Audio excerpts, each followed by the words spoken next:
Hey, what's up guys, and welcome back to the channel. And today we're getting into some shocking Reddit confession threads. You guys have been loving the Reddit confession threads, so I'm going to keep recording them as long as you guys keep watching them. So comment down below and let me know if you'd like to see another one in the future. And today, like the title says, we have some shocking, terrifying, depressing, and horrifying confessions. And yeah, this video will be long enough already, so I'll keep this intro short, but make sure to like the video, subscribe to the channel, and I just want to say thank you so much for stopping by and watching the channel. It means the world. And sit back, relax, and without further ado, let's get into some shocking Reddit confession threads. I left my wife because I thought she was cheating. She became a H addict. I found out she never cheated. Disclaimer. I have always been an emotional, stupid, dumbass wrecking ball of a person. I wish I could say this was out of the norm. I've been in therapy since I was 11 years old. I met my wife in 2005 in a nightclub in Lower Manhattan, and she was an amazing person, and we connected right away. We dated, then got married in 2007. I was 23, she was 25. But we were in love, and to us, it didn't really matter. We actually had a good marriage, and I loved her, and she loved me. I was shocked at how much we got along for so many years. Meanwhile, most people in relationships started to hate me almost like after 3 months. She still adored me after 7 years, but leave it up to me to screw that up completely. In 2014, I had suspicions she was cheating on me. Not strong suspicions, but she had a coworker who she was friends with who was, well, really attractive. I just thought, why be friends with this guy? She didn't often make friends with her coworkers. Why this guy specifically? Because he was hot? She was secretive about him, which made me way more suspicious. I remember one day she told me that she had a secret about him, which she would eventually tell me. I probably should have listened and understood what she said more. The hints she was dropping seem really obvious in retrospect. I didn't get any of her hints. For a bit, she got defensive over the phone. That was when I sort of began really suspecting things. One day, I checked her phone, and all I saw was him texting her saying he really needs to speak to her right now. Like a bunch of texts. Also texts about inappropriate intimate stuff. But it was really the "I need to see you now" texts which really threw me off. I didn't even confront her. That's the worst part. I just left and went to New Mexico to go stay with my parents. I was so sure she cheated on me. Nothing could convince me otherwise. I was so hurt that I became S-word for a tiny bit. Then I went to therapy and got better. But I blocked her in every possible way I could. She had no idea why I left. My therapist kept telling me to contact her. I never listened. I actually lied to my therapist and said I did. There were some times where she called my parents and I talked to her and just said that I knew she was cheating and that I couldn't be with her, and that was that, and then I just hung up. It was too horrible and emotional, and I just wanted to put it all behind me somehow. I wanted to act as if it never happened. I didn't have the balls to deal with it. I didn't file divorce papers at that time. I never explained anything further than that. I just hung up. In 2015, I painfully reconnected with her. I never told her why I left. I felt horrible, but I also felt angry at her for cheating on me. I never wanted to know who she cheated on me with or what the situation was. I just wanted her out of my life. But when I finally connected with her, I just found an entirely new person. She was in and out of rehab. She was a pill addict. She said it started after I left her, that she had a lot of pills left over from a surgery she had. She had a knee surgery in 2013 and started taking them a lot to deal with the pain of me leaving her. Then she connected with her friend who started selling pills to her. Anyways, after a bit more of talking with her online over quite a few weeks, I eventually told her the situation as to why I thought she cheated. It was sort of this unspoken thing beforehand. I told her I didn't want her to bring it up. Then I just asked her straight up. And she told me that was her coworker. And he was gay. She hung out with him a lot. and he would often call her and text her to come over so they could talk about his problems. I checked his Facebook, and he came out officially as gay in 2014. Before that, he was in the closet. Also, the inappropriate, intimate stuff they were talking about suddenly made so much sense. They were comparing the way women and men have intimate times to the way men have intimate with men. But it didn't seem obvious by the text I read. It just kind of sounded like they were planning to do intimate time with each other. In retrospect, it seemed painfully obvious, but at the time it wasn't. I just wish I didn't fucking freak out and leave. I think if I ever mentioned his name, it would have clicked for her. And she would have told me why it was just a misunderstanding. But she had zero idea why I suspected her of cheating. I left my wife, never spoke to her again, and went halfway across the country over a misspoken series of texts that I read because I was a sneaky fucking bastard and I was too emotional to even ask my wife what the problem was. I just left. I never asked her to clarify anything. She would go on to become a H addict from a pill addict. She posts sometimes about how she is 3 weeks sober, but it's never longer than that. I'm basically an alcoholic and live near my parents in Albuquerque. I have zero interest in finding a girlfriend. Instead, I have a bunch of meaningless one-night stands when I go out on weekends. I am almost always hammered and booger sugared up or Adderalled up when I go out on the weekends. I sort of have friends, but not really.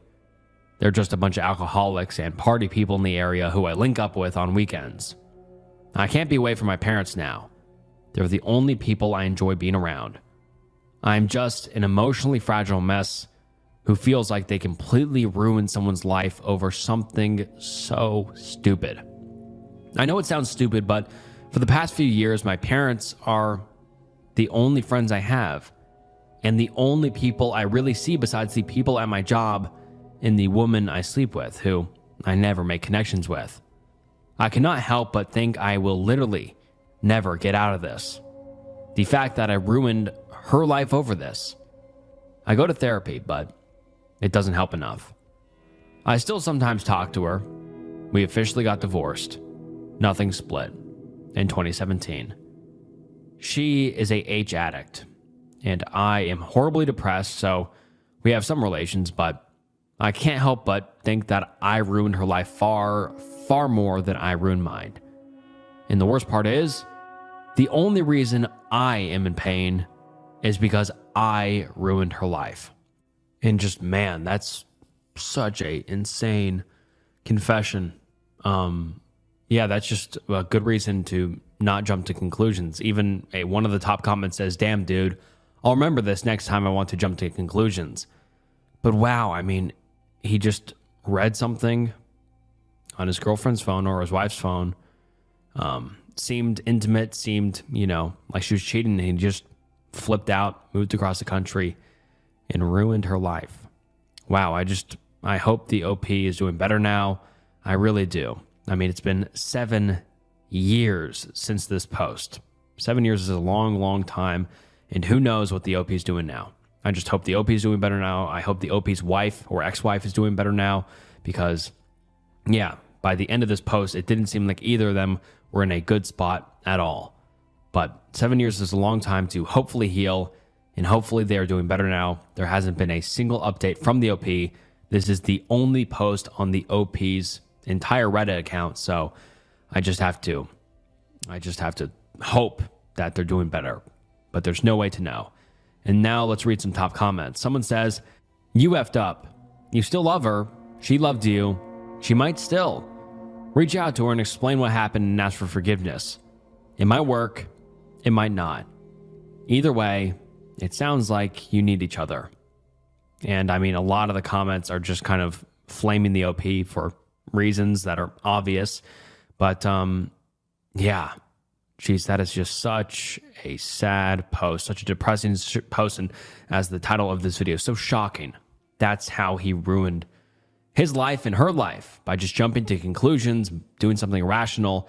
And I hope we can all learn a lesson from this and, say that let's not jump to conclusions and instead talk to one another and figure stuff out, because jumping to conclusions really doesn't help anybody. And so, yeah, like I said earlier, I just hope the OP and the OP's ex-wife is doing better now. I am dying and have told nobody.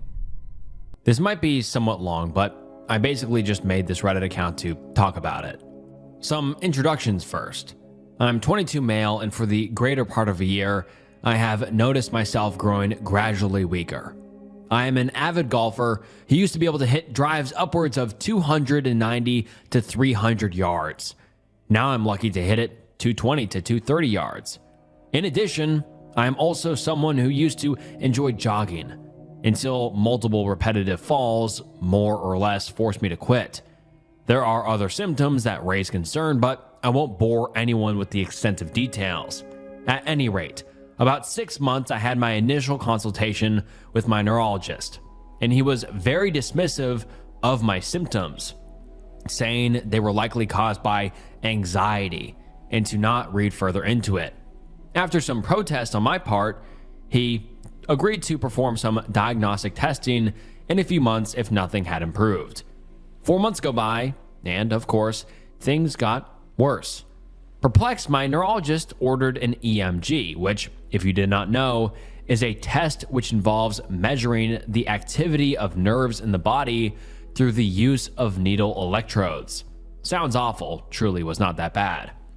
As the test began, the technician was very amicable and talkative, but as soon as the first needle went into my arm, her demeanor changed immediately, as if any levity had suddenly been drained from her. That was the first time I began to truly worry. Upon completing the test, she immediately sent the results to my neurologist, who, that very same day, arranged for additional testing including, but not limited to, MRI, extensive neurological exam, strength tests, and an additional EMG, the whole shebang, to be completed within the week. At any rate, following the completion of the second EMG, this time by my neurologist himself, I was summoned into his office. After jotting down some quick notes and doing some mental aerobics, he asked very politely for me to sit down. And before the words even left his mouth, I immediately knew what was going to come out. And that's essentially the story of how I went from being a perfectly normal 22-year-old to being told that I had Lou Gehrig's disease and 3 to 5 years of life left. And I just quickly looked up Lou Gehrig's disease, and apparently it's a progressive neurological disorder that attacks every nerve cell in the brain and spinal cord, causing loss of voluntary muscle control, weakness, and eventually paralysis, with death often resulting from respiratory failure, though mental function remains intact. So that is beyond terrifying. And then the OP continues saying, all things considered, I consider myself extremely fortunate that I still have most of faculties about me for the time being. But on to the reason I made this post. Since my diagnosis, which was about 2 months ago, I have yet to tell anyone in person about it. My family and I have never been particularly close, and most of my friends are college buddies who now live close to 500 miles away. Of course, everyone is bound to find out eventually, but I would honestly be okay if they never did. The mere thought of burdening everyone as I slowly turn into furniture is almost more debilitating than the knowledge that my body is growing slightly more useless every day. I know it is the right choice to garner a support system, but it's almost as if I don't really want one. I just want to disappear, forgotten by all those who would otherwise pity my circumstances. I'm fully aware that I have no choice in the matter. This is just my way of exercising some minor control over my life before I lose control over everything else. And I mean, God, that is just so depressing and so terrifying, because with ALS, it's just a slow deterioration of your body. And it's not like, I mean, all horrible terminal diseases are like that, but like, it's just terrifying how you just slowly lose muscle function, but you remain intact in your brain, and then you just can't use your body anymore, and then you just eventually die. I mean, that is terrifying and so depressing. And now let's get into some top comments. Someone says, maybe this won't make you feel better, OP, but at the very least, Knowing that you have 3 to 5 years allows you to prioritize the things you want to do in the time you have left. Young people die suddenly every day and never get the chance to think about what they would have or should have done. We're all going to die eventually. And personally, I hope I'm one of the people who gets plenty of advance warning, but of course, I'm sure it's different when you're actually in that position. Anyway, don't worry about paying back your student loans or your credit card debt or watching what you eat. Go do whatever the heck you want to do. Enjoy your freedom. And then someone replies saying, 3 of those last years could be him lying in a hospital bed 24/7, unable to talk, eat, swallow, or breathe properly. The pulmonary system is the last to give in, and ALS patients often spend a long time absolutely paralyzed before actual biological death occurs. I'm really sorry to be a spoil sport here, but it could be only even a few months before he's bedbound. One of my patients had less than a year from the initial diagnosis, weak right arm, unsteady balance, until the last stage where he/she was in a ventilator, only able to blink. It took him/her actually several years in that state to die. Jesus, man. Someone else says, unless you have a highly toxic relationship with your mother, tell her. I'm fighting back tears just thinking that it could be my son hiding something so serious from me. Mothers usually only want what is best for their children, for them to be happy and healthy. Give her the chance to be there for you. You will need help down the line. You will need someone to speak and advocate for you. Someone who only has your best interests at heart. Often that is a mother or a spouse. And yeah, that is just so sad. And the final comment I'll read is, holy shit, dude, I'm so sorry.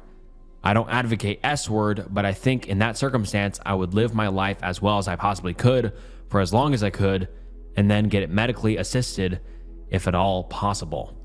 Cheers, mate. Live and love as hard as you can. I can't do much, but I'll raise a glass for you.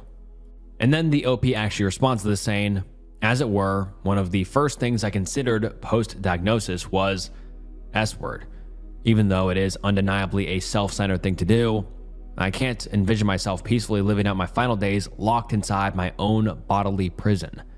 That, in my opinion, is nothing short of sheer torture.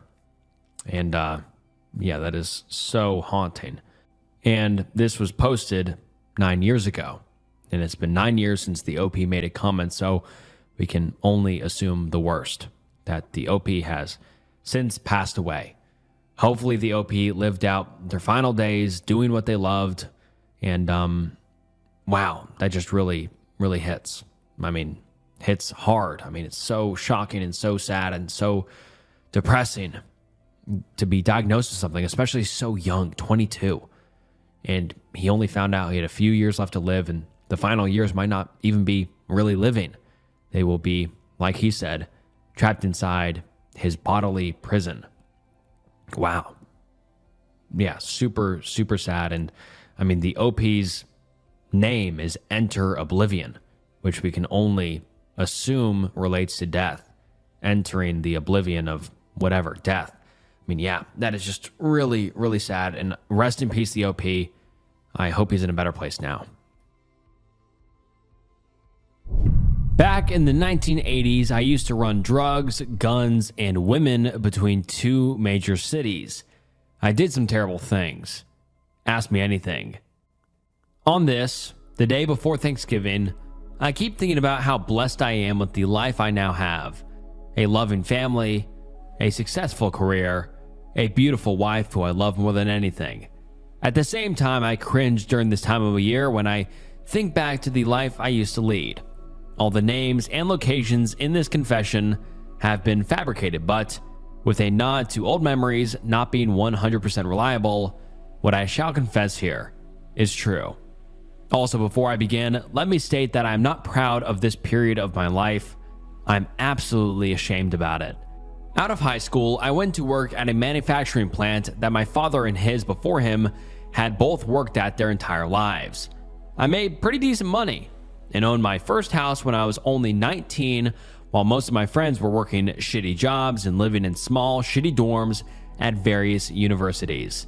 I thought of them as suckers at the time. But despite my decent pay, it was never enough. Enter James, a guy I only barely knew in high school. Like me, he had a fake ID and frequented a very sleazy bar/strip joint just outside of our hometown. I didn't have many friends at that point because most of them were away at university, improving their lives. I guess that's why I gravitated towards James. Eventually, we started hanging out regularly. For a time, I even let him live at my house. One day, James asked me if I'd like to make $400 cash. Who wouldn't? And all I had to do was drive a car of his from the city nearby to a city about 4 hours away. That was it. He'd even given me an extra $50 to buy a bus ticket home after, so I did it without many questions. That's how it began.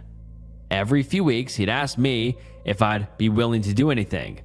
And though I knew something shady must be going on, I figured what the hell. All I had to do was drive, drop the car off at a certain address, and then catch a bus back home. Easy money, no questions asked. One day, during one of the drives, the car, which was a junker, they always were, got a flat. When I opened the trunk to get out the spare, I saw a large black duffel bag, the kind hikers used to pack up large tents, but I knew there was no tent inside.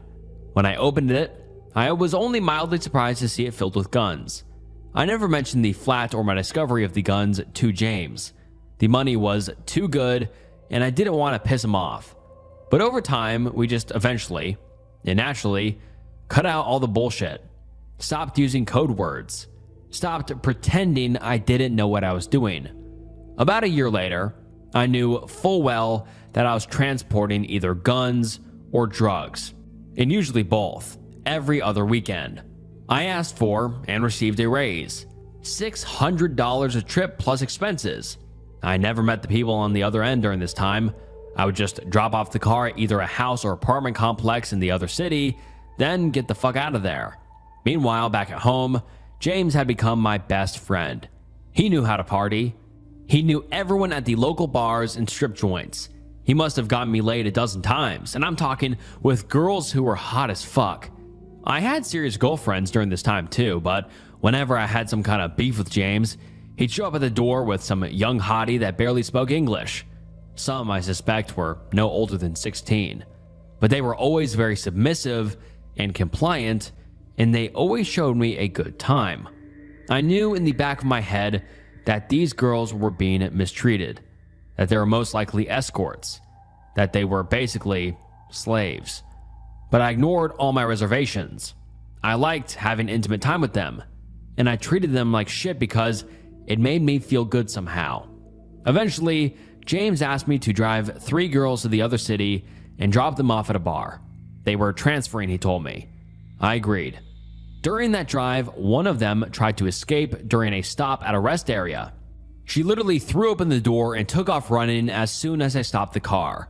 I chased her down, tackled her, and dragged her back to the car while she wailed in tears and blubbering things in Polish or Russian. After that, I still didn't stop. I ran the girls too, but always bound their ankles together with twine before leaving. I ran them both ways, from my city to the other and back. I still ran the drugs and guns too, and I made a lot of money in the process. Everything began to finally change for me when James had me help him start recruiting locals. I know it's horrible, but the foreign girls were easy to ignore since I never really understood them. Only 1 in 3 ever knew much English, and even then, they were usually quiet. The local girls, they weighed on my conscience. I suddenly saw them as human. One in particular begged me to bring her home, and she was as young as my little sister, so I did. I brought her home. The scariest moment of my life was when James showed up at my house after that.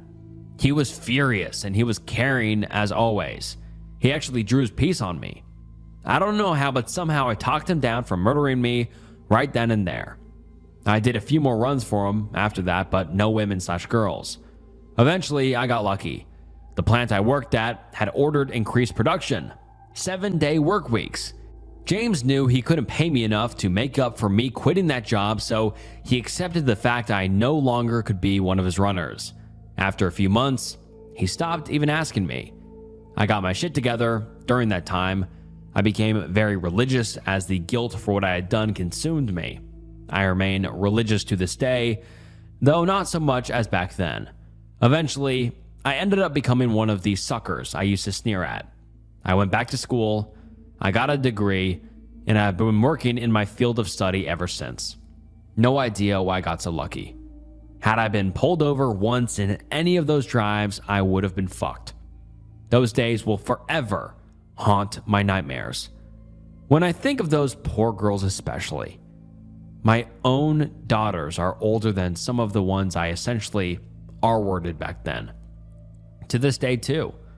Whenever I read about a shooting in that city I brought so many guns to, I wonder if possibly one of the weapons had been delivered there by me. The drug ODs too, the lives ruined by the drugs. Jesus, help me. But you can ask me anything if you want in the meantime. And before we move on to the comments, I just want to say quickly, this is such a different confession than usual. I mean, this isn't Ask Me Anything, a drug runner, a weapon runner. This is so much different than usual. And right off the bat, I just have to say, it's great that the OP got out of it when he could and didn't stay in that life for much longer. I mean, it's horrible for what he did, but I'm glad he feels some sort of remorse for it and he feels sorry for what he did and is hopefully doing better now or trying to give back to his community or do something because, yeah, that life usually doesn't leave a lot of people. But anyways, let's get into some comments. Someone asks, saying, I know this is hypothetical, but if the plant hadn't increased production or if he matched the money, would you have stayed in? Was it just this that made you stop? Or were you leaning towards getting out already? And then the OP responds saying, if the plant hadn't increased in production, I would probably have tried to find a way to get out anyway. I was almost entirely clean of drugs at this point, and the guilt of what I had been doing, combined with my realization that I was risking my life and freedom, had me thinking of ways to get out. But James was a scary man when he wanted to be. I had seen it. I knew I couldn't just go to him and say I wanted out. The increased production gave me the perfect excuse. While he was pissed about it, James just told me I had to do what I had to do. If he had promised to match the money, I'd still have tried to get out, but it would have been more tempting to stay in probably because that work was a lot easier and I was still struggling with my sobriety. Someone else says, do you know what happened to James? Where is he now? And then the OP responds saying, James ended up moving for reasons I don't know. The last communication I ever received from him was a letter asking me if I'd be interested in joining him in a new business venture. I never replied to that letter. Years later, I found out he died from an OD. According to the Social Security Death Index, he died half a country away shortly after he sent me that letter. And then the commenter replies saying, sad stuff, man. Glad you got out of it and turned your life around. And then the OP responds saying, thanks. The really hard thing is looking into my past and seeing such evil. I can blame the drugs and my youth and the appeal of money, but at the end of the day, I know I was just an evil son of a bitch. Those girls. I think about those girls all the time. I often wonder what they're doing now, if they ever escaped. But I can't find out because I never knew their names. I wish we had never adopted this kid. My wife and I had been trying for a couple of years to have our own kids, but we found out we could not. So we went the way we had talked about many times before and went through adoption because, hey, every kid needs a home, right? That's when we came across our now adopted son, Nate. Names changed, of course. Nate was the son of a horrible mom who fucked who she could for drugs, money, etc. His biological father had some sense and convinced mom to put all three of her kids. Nate was the only one of his. The other two, a brother and sister, were from unknown/different fathers. She agreed. And that was when Nate was about 6. He was technically removed due to deplorable living conditions and abuse, but she didn't fight to keep him. We met him for the first time last year. I was sketchy on him. He appeared to have ADHD. Not a deal breaker, but wouldn't have been my first choice. He never looked at us, jumped up and ran around the restaurant we met at, and had a hard time focusing. Hell, he's a 9-year-old kid. Kids have a hard time sitting still. and get nervous, I figured. My wife fell in love with him. I was still sketchy about it, but we had met other kids, so he wasn't our first choice at the time. We started getting more info on him, planned on meeting him more, etc. It was a learning curve. We took him to Chuck E. Cheese just to hang with him for all day. He was all over the place. Kids, no biggie.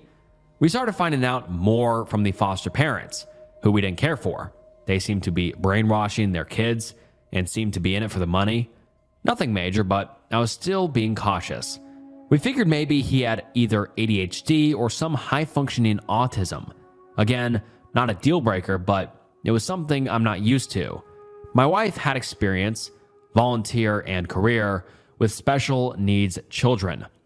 He seemed to be growing on us, called us mom and dad once. We started having fun together. It seemed to be a good fit. We noticed, closer to the day we took him home for 6 months before finalizing the adoption, he had addictions, mostly video games. Not too unusual. Again, he's a kid. Kids are supposed to love video games. Fuck, we both like them. Why not? But he became aggressive. Like, wouldn't listen to you, and if you turned them off or threatened to take them away, he'd become violent and throw the controller, kick in a chair, etc. We nipped that in the ass as soon as possible, limiting him and explaining why. We eventually took it away altogether. Maybe explain later. He saw a therapist, psychologist, optometrist, general physician, and several other professionals.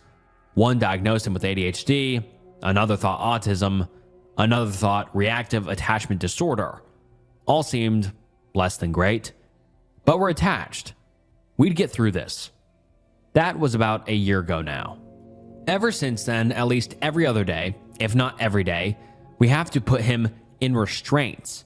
All okay per DHS, his therapist, and others. We've had to get onto him. We've tried different reward systems. We've tried starting nice/second chances.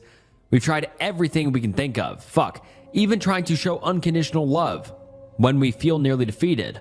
He's constantly lying about everything and anything. He plays dumb. He threatens to be bad, which we aren't afraid of. We've shown him many times we're not afraid of him. He breaks things. He has no emotions, anything.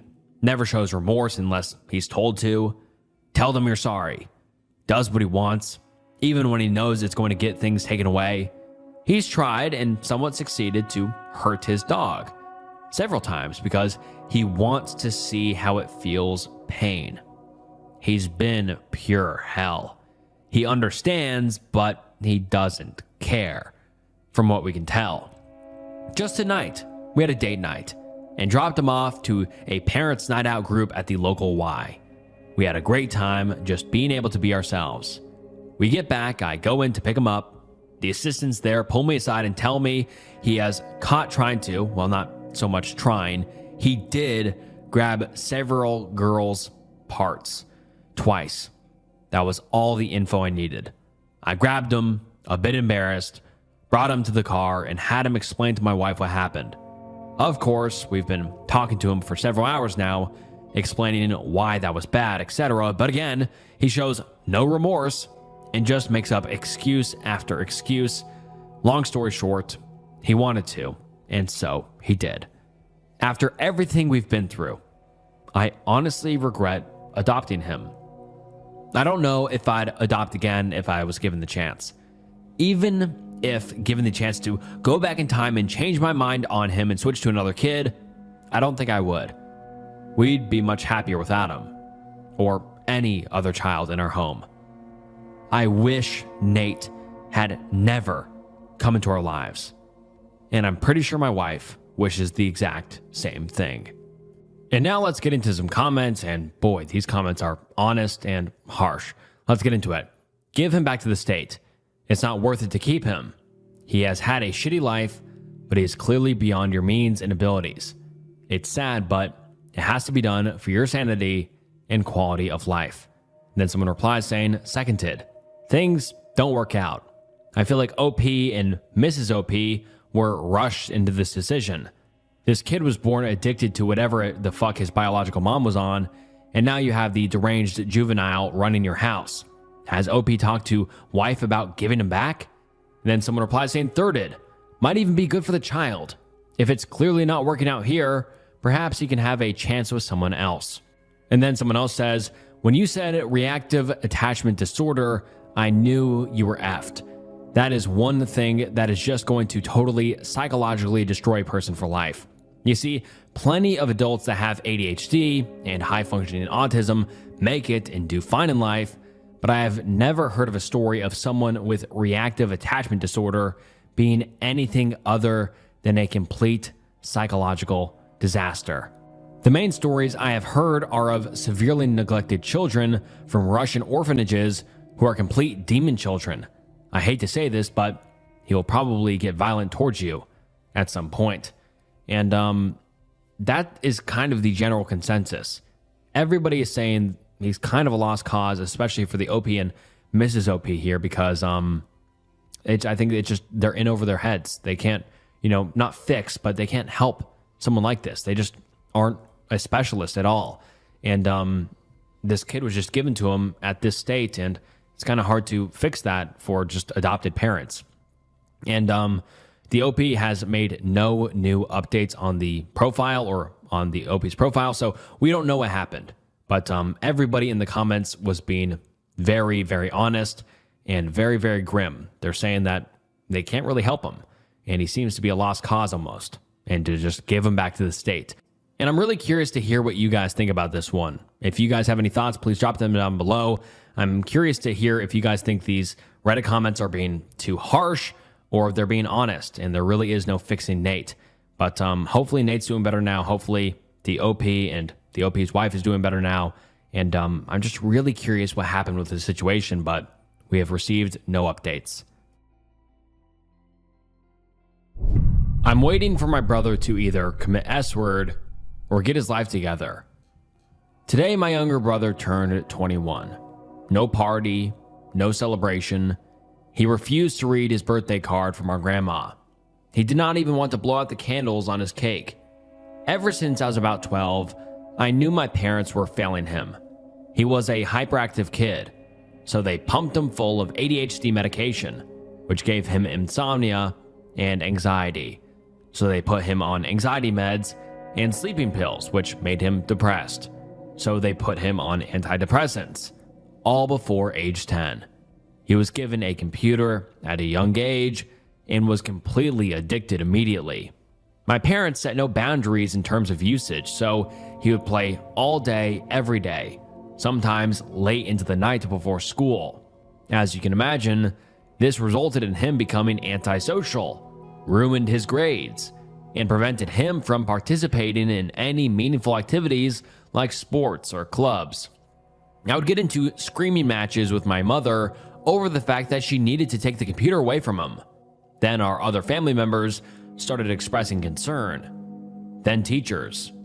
Our parents did nothing. Later, he was diagnosed with celiac disease, which explained his difficulty concentrating and other problems he had been experiencing. My parents provided him with gluten-free food for about 6 months before giving up. It was all too hard. Pathetic, I know. So he has now been eating gluten as a known celiac for the past 6 years. I've had a million discussions with him and my family about how much damage this causes, and they pretend to care but are too lazy to do anything about it. I tried providing education. I tried giving meal ideas and grocery lists. I tried cooking gluten-free meals for the family. They do not change. As I became an adult, I would speak to other family members and family friends who agreed that what my parents were doing was wrong.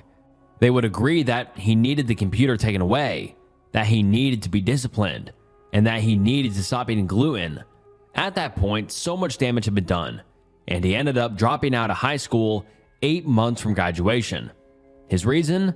Our mother couldn't drive him, and he didn't like walking to school. My brother is not an idiot. My parents are both well-educated and intelligent people. Why they have made these choices, I can only assume, is to avoid temporary discomfort. He has been to so many psychologists and nothing has helped. One psych refused to continue seeing him because he was refusing to accept help. Over the years, he had expressed how depressed he is. but seems to have no desire to be helped. He has threatened S-word a dozen times, but never acted on it. When he does this, I urge my parents to take him to the hospital, to call an ambulance, but then he is suddenly all better. He uses S-word as a threat to get what he wants for them, and they don't see it.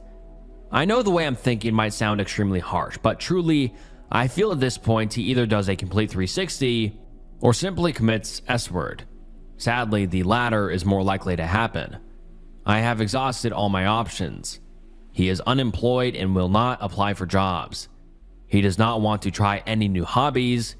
He refuses to volunteer anywhere. He knows that I'm here for him whenever he needs, but he does not want help. At the end of the day, there's nothing left I can do unless he chooses to help himself. We have both dealt the same cards in life. I have not been exempt from problems in my life. I have had low points. Arguably, I have faced far greater challenges than him, but I have made the best of what I have. I have helped myself. He has decided this life for himself. In the past year, I have had to stop trying and simply let go as other priorities in my life take over. I am currently working full-time and saving for a house deposit with my partner. We plan on getting married and having children as soon as financially possible. Once I have children, they will be my top priority. I fear that when our parents eventually pass away, I will be the only person left in his life. At that point, I will not be able to help him. I just had to confess the way I feel. I know it is horrible, but it is the most realistic conclusion to this problem. Tell me I'm an asshole. Tell me there's something I can do. And then the OP makes an edit saying, I do not live with my family anymore. For the people saying I don't understand ADHD, I also have it but was diagnosed later in life, as is typical for most girls. It wasn't picked up when I was young. I have also suffered with severe depression and S-word thoughts, but have chosen to reach out for help and work on developing healthy coping mechanisms. I don't want to provide too many details about myself because I wanted my brother to be the focus on the post, but thought this would provide some more context. And now let's get into some Redditors' thoughts and get into the comments on this post. Someone says, your parents completely failed him, but this isn't on you to fix. You've been trying to help for years, but you can't make someone change that doesn't want to change. And I do agree with that. I mean, you can help someone or try to help someone as much as possible, but some people just don't accept help. And it's horrible because you might want the best for them, but they just can't accept it for whatever reason. Another commenter says, at this point, you're just going to have a million people here telling you you're in the wrong because of his age or his ADHD or their own projections based on non-related things they felt as kids. But ultimately, just do the best you can. If he doesn't want help, don't stress yourself out too much trying to give him it though. Some people are just set on failing in this world. It's like that old phrase, you can lead a horse to water, but you can't make it drink. Good luck. And then a commenter replies to this saying, agree. My little brother was almost exactly the same as this kid. The real problem was the more people pressured him, the harder he dug his heels in. I started coming over and bringing him some new clothes from Walmart. I'd asked if he wanted to hang out, and if he said no, then okay, see you later. He didn't leave the house for years. I genuinely thought he might murder S-word my mom for a while it was so bad. One day he said yes. We got Mexican food and I told him about my job. He said, sounds boring. And I'm like, yeah, bro, but it makes me afford cool shit and I kind of like it. This was a major turning point for him. Now he has a great job. His coworkers adore him. He seems genuinely happy and he has more friends than I do. No one ever believes it's been such a wild 180. I do think he's a little autistic, but the only evidence I have is the lack of identifying sarcasm and his way to logical attitude for literally everything. And yeah, I think that one poster said it perfectly.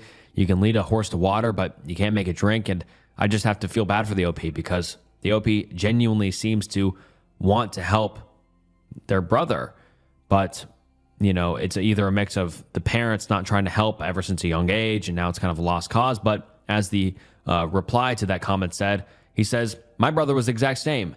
and he did a 180 and he's all good now. So hopefully the OP doesn't give up on her brother just yet, and he can make a 180 and improve his life. But, you know, we haven't heard any updates since then. This was posted about a year ago. So hopefully the OP is doing better now, and the OP's brother is doing now. I've lost $200,000 in the past 3 years gambling. I, 25 male, have a serious gambling problem, and I'm not sure who to go to anymore. It all started in the middle of COVID with $25 here and there, betting on sports and playing blackjack for fun. Never really was a big issue, never betting more than I could handle. I have a great job. I have a great job that pays me $100,000 a year.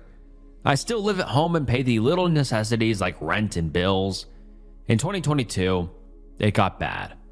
I lost about $80,000 without anybody knowing my entire life savings was gone.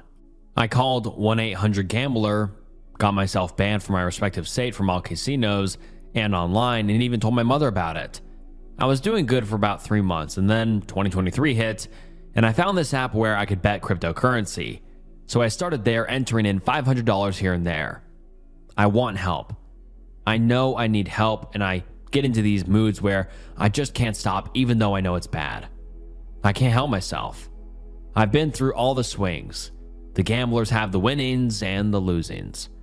I'm unaware of what to do and where to go.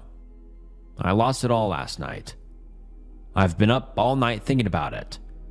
I feel lost and very tired.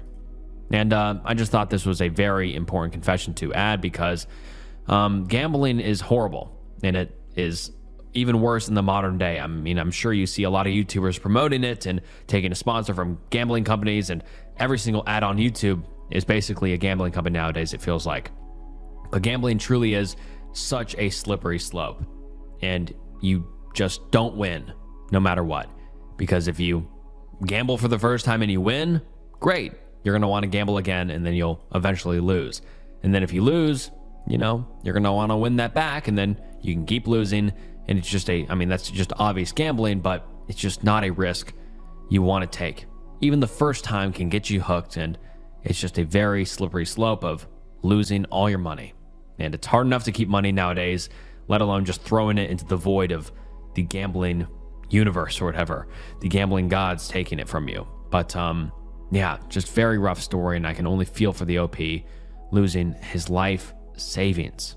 I mean, I can't even imagine trying to rebound from that and to have the motivation to continue working or continue doing anything in life knowing you lost like tens and tens of thousands of dollars. God, it's just so sad. And let's get into some comments. Someone says, normally posts like this make me want to mind my own business. First things first, the money gambled is gone. You know this place. You know it's your bones. The door with incredibly steep stairs is a choice you could take, my friend, and you should take it. Realize that not only do you have the privilege to have had the fun you've had for so long, but you also have the luxury of being able to bounce back. Having not affected anyone but yourself for the most part, learn and grow. Perfection is enemy of progress, and you've never going to have a streak that will resurrect the pain from you. Gambling is a demon that will rob you of the person you were meant to be. Many of us have been here, and you will bounce back and beat this. Turn the page, leave it behind, and take what we've learned and use it to be fucking amazing. Edit. Oh yeah, get some sleep. Lord, what a difference a day makes. And then the OP responds saying, thank you so much, kind stranger. I'm going to make this post my homepage on my phone. And it's been about a year since the OP posted this with no further updates, so I can only hope the OP has gotten better, rebounded, and bounced back the best he could. I was very successful as a child, but I lost it all and now I have nothing.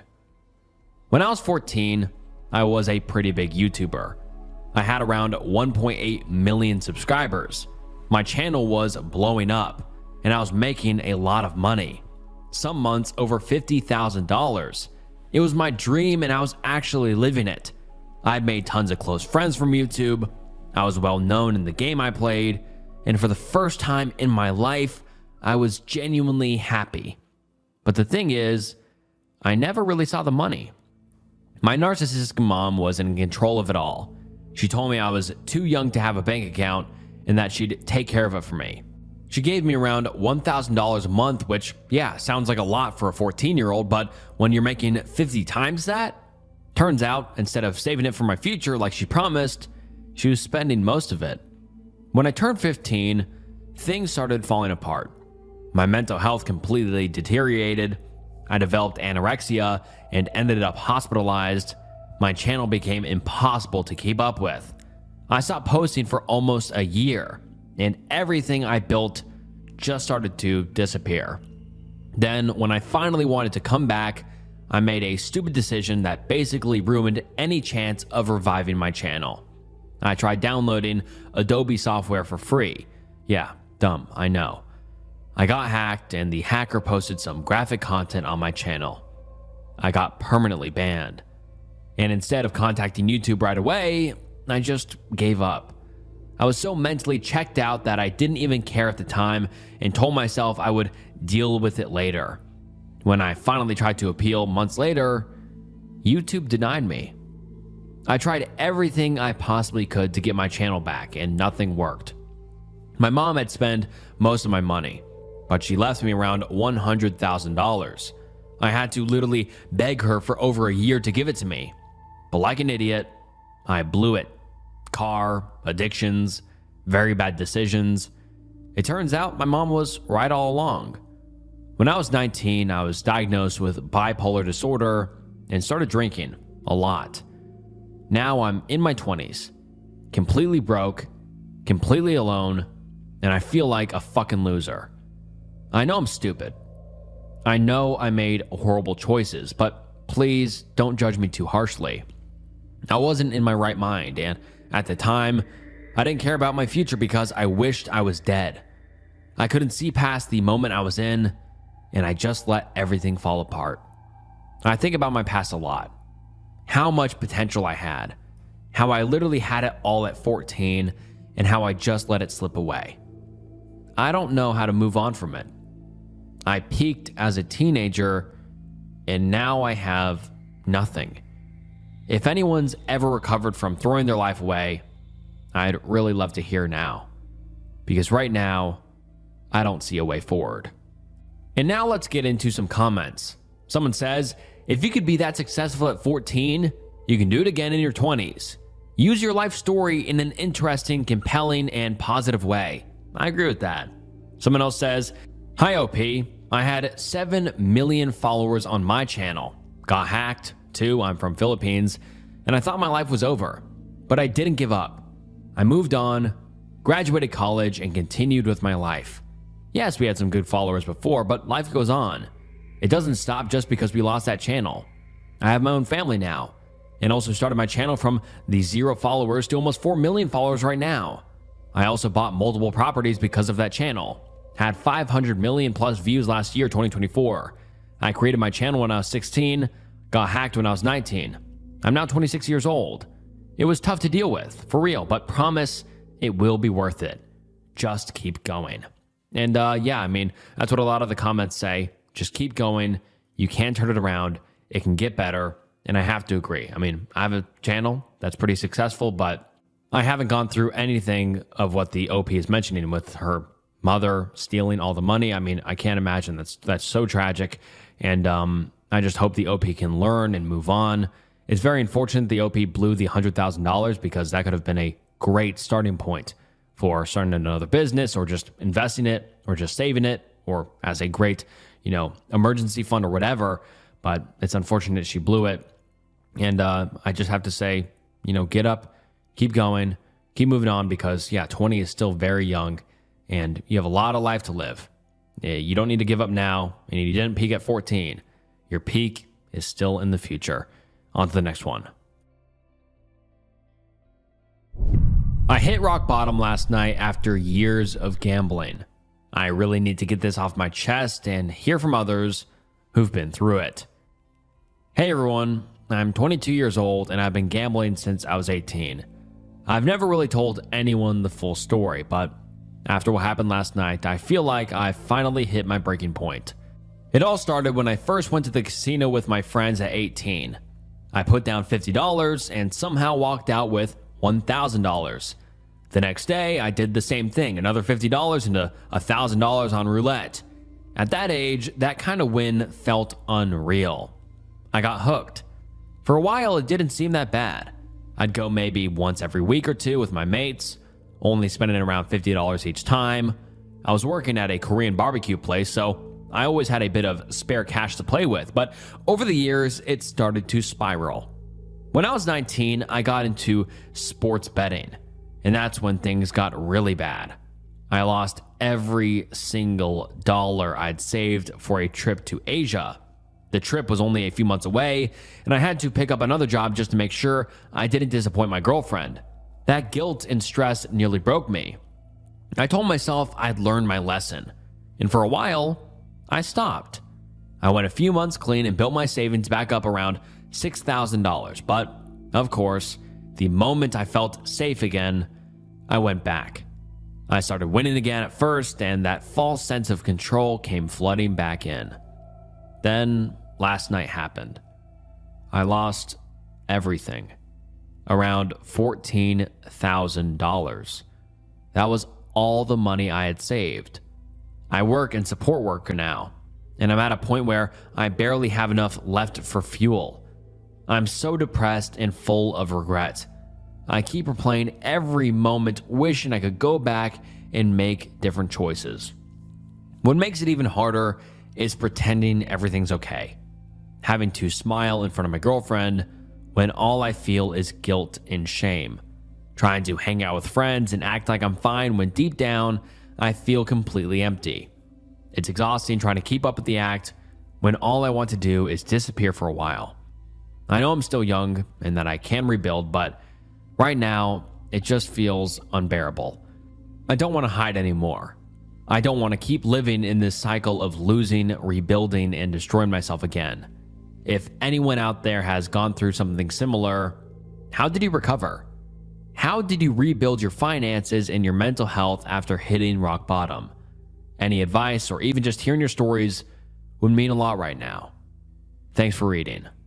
And now let's get into some comments. Someone says, one of the worst addictions, brother. My father, rest his soul, was a huge gambler for most of his life. Good man, bad habit. Very bad. He kicked it when he was around 60 but died at 65. The amount of shit that he went through and put my family through. Sheesh, you wouldn't believe it. Just stop gambling. And go to Gamblers Anonymous if you need to. It helped Pop. Someone else comments saying, since almost nobody here has given you actual advice, let me do it. You lost $14,000, which is a lot of money. It's so much money that you feel like you hit rock bottom and probably feel a lot of sadness, anger, guilt, and shame towards yourself in this whole situation. You can't undo the damage that you've done to your own mental health and financial situation, but here's what you can do. Learn from it. It's the least you can do, and here's how. Number one, start sharing. Start talking about what happened with people you trust with your life, parents, girlfriends, siblings, close friends. This will help you with your mental health and clarity, which you need to start rebuilding. And that's what I always say in these videos. Whenever you guys comment or email me with confessions or, you're struggling with something, I always tell you guys, please talk to somebody because it does make it better. And then the commenter says, number two, look for professional help. You're an addict and you need to protect yourself from yourself. This is not something an addict can do by themselves, so you need help and guidance. You don't have to do this by yourself, and realizing that will make you feel so much lighter. Number three, start financial rebuilding. Financial stress is horrible. Once you start saving money again, you'll feel proud and happy. It's a present and it means you're back on track. Go to meetings and keep talking to your loved ones, especially when you feel some kind of urge. Make yourself proud.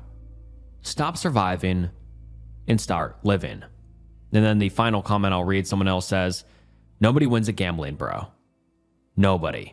And I just have to agree and emphasize that last tidbit. Nobody wins in gambling. You just can't win.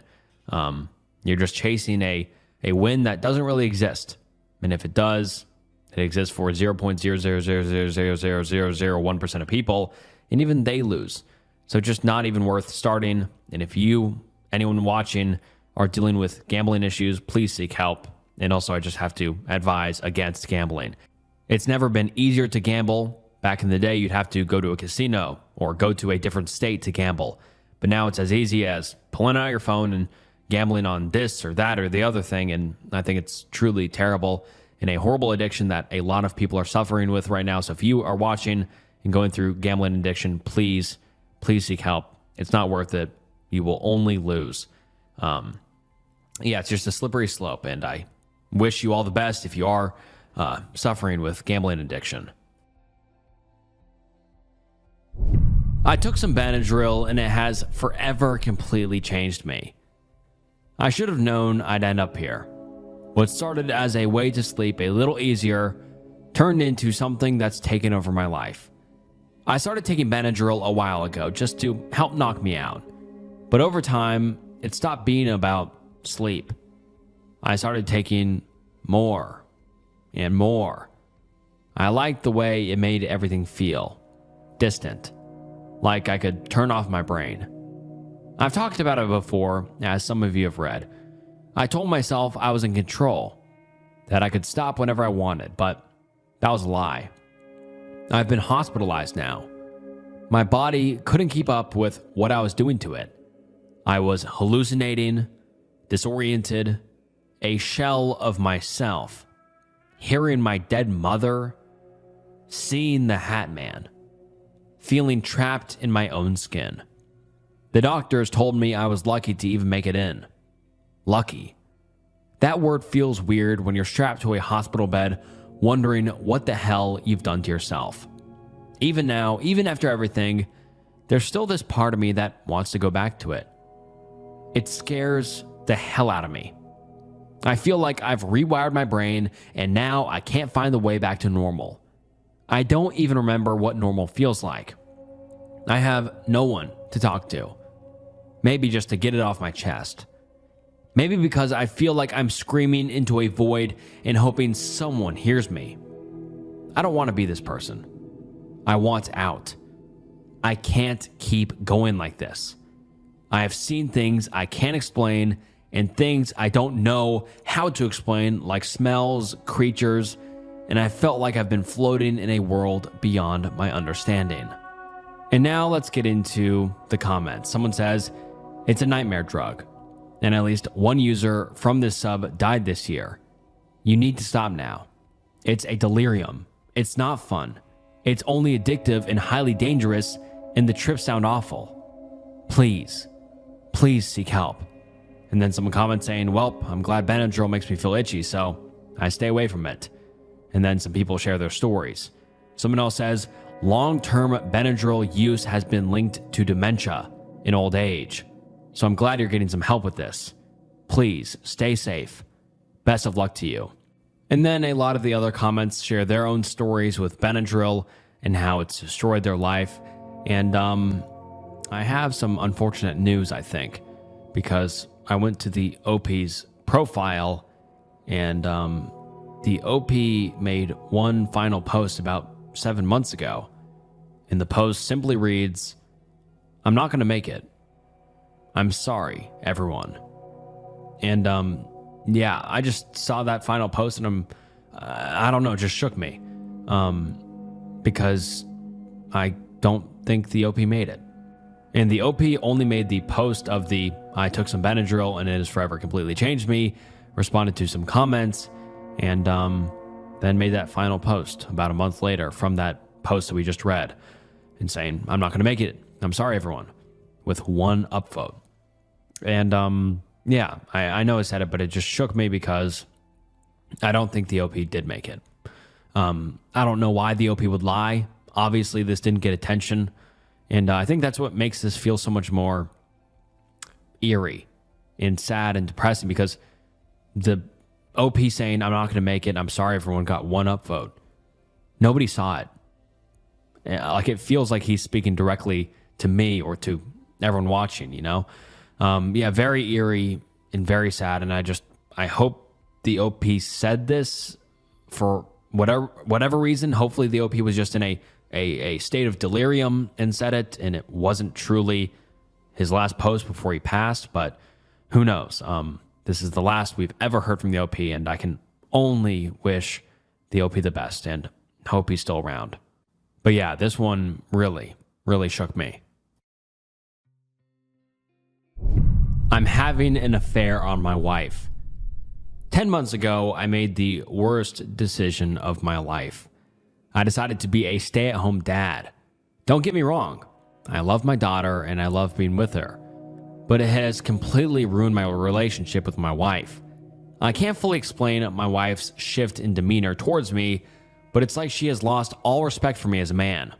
We've only had intimate time one time since our daughter was born because she always says that she's not in the mood. We've been together for the better part of a decade, and she's never acted this way towards me. Even while she was pregnant, she didn't treat me this way. I've tried to talk to her about it, but she just says that she can't change how she feels.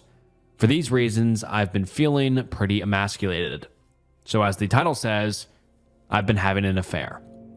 The woman I'm having an affair with is one of the moms in my Mommy and Me group. I've known her for, 6 to 7 months now. But we've only been doing this for about a month. I honestly don't know what the fuck I'm doing, and I don't know where I'm going to go from here. All I know is that she makes me feel respected and makes me feel good in a way that my wife doesn't anymore. I want the relationship between my wife and I to return to what it was previously. But even if I went back to work and she started treating me with respect again, I don't know if we could ever go back. And now let's get into some top comments. Someone says, people here are trying to get to the root cause of the issues you and your wife are having. No one is pointing out that you are having relations with another man's partner that has just started their own family. Dude, this is so wrong. So wrong. You're destroying yours and another family. Stop it. Also, stop blaming your wife for your decisions. She makes you feel emasculated. You don't cheat on her to start feeling like a man again. You talk or go to therapy. Then if all else fails, you leave. From one man to another, don't do this. It is shitty. It makes us look bad. Act like a real man and stop whining and get out there and do something about it. Something that preferably doesn't destroy another family. And I can't help but agree with the commenter here because, yeah, he's not only destroying his own family, but also someone else's new family. I mean, that can really cause a lot of damage that is very avoidable. And then I went to the OP's profile and saw that he made an update on the situation. And the title is, Update, I'm having an affair with my wife. I made this post sometime in February. A couple of weeks after that I came clean to my wife about what I was doing. It was difficult, but we eventually worked it out. I immediately ended my relationship with the other woman. We went to counseling for a while. I went back to work and I suggested that our daughter go into care, but my wife insisted on taking care of her. The counselor was actually really helpful. I expected her to just tell me that I was the only one in the wrong, but she was actually fairly understanding of what both my wife and I needed. Anyway, since then, we've been doing much better. We have intimacy on a regular basis. We've been going on dates, and we found out last week that she's pregnant again, which we're both really happy about. We're obviously going to handle it very different this time. She's still staying at home with her daughter, and she will be staying at home with this child too. When I made the last post, things were looking pretty bad, and I really didn't think that we'd recover. But for the last 6 months, things have been back to how they were before. I was a stay-at-home dad. Better, even. And I mean, that's a great update post because I feel like we get a lot of sad posts in these confession videos, and this one had a bright end and a good ending, so that's great and a good testament to how if anyone watching is going through something like that, there's always a light at the end of the tunnel and you can get through anything.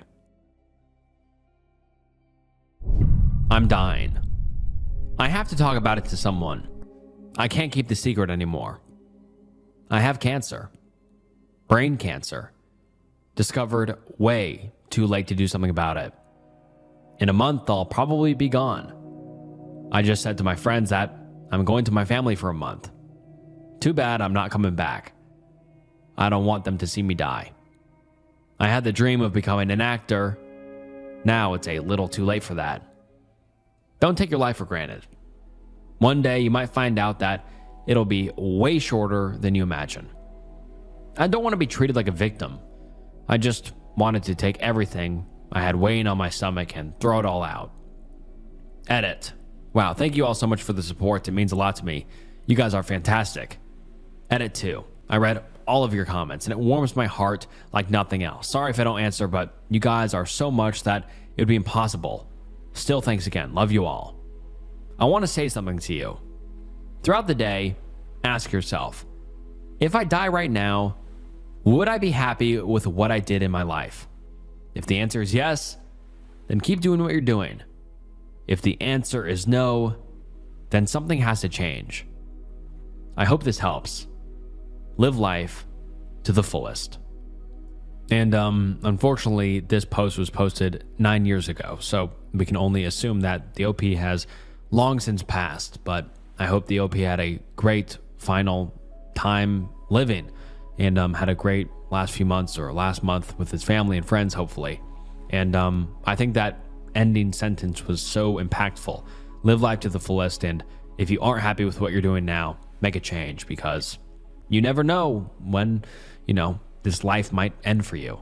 And yeah, let's get into some comments. Someone says, fuck.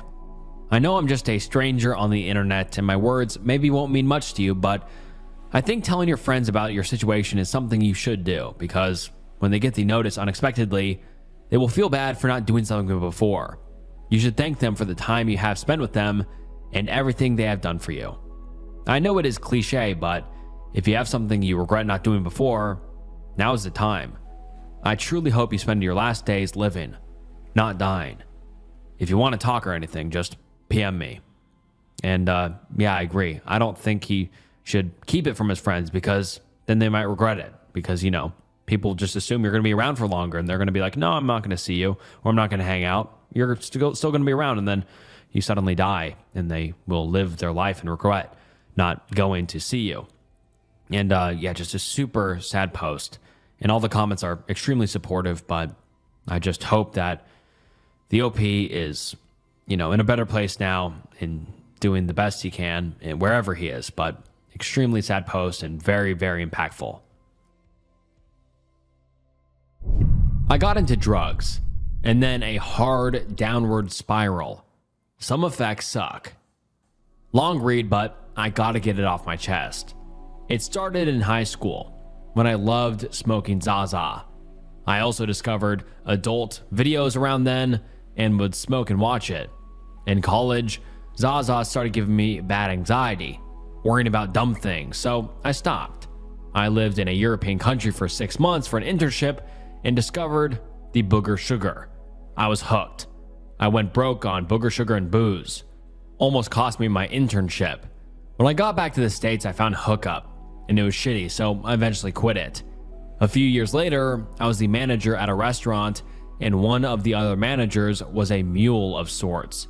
He would hide bricks of fish scale colored booger sugar in the ceiling tile in the bathroom until someone came to pick it up.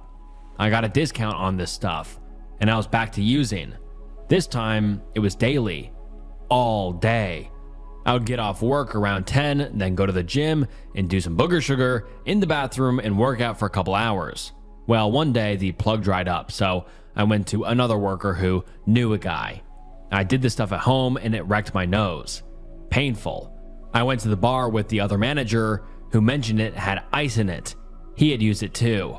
I knew it was bad, but the way it made me feel was so different. Crystal clear vision, everything so bright. I felt so energetic and productive.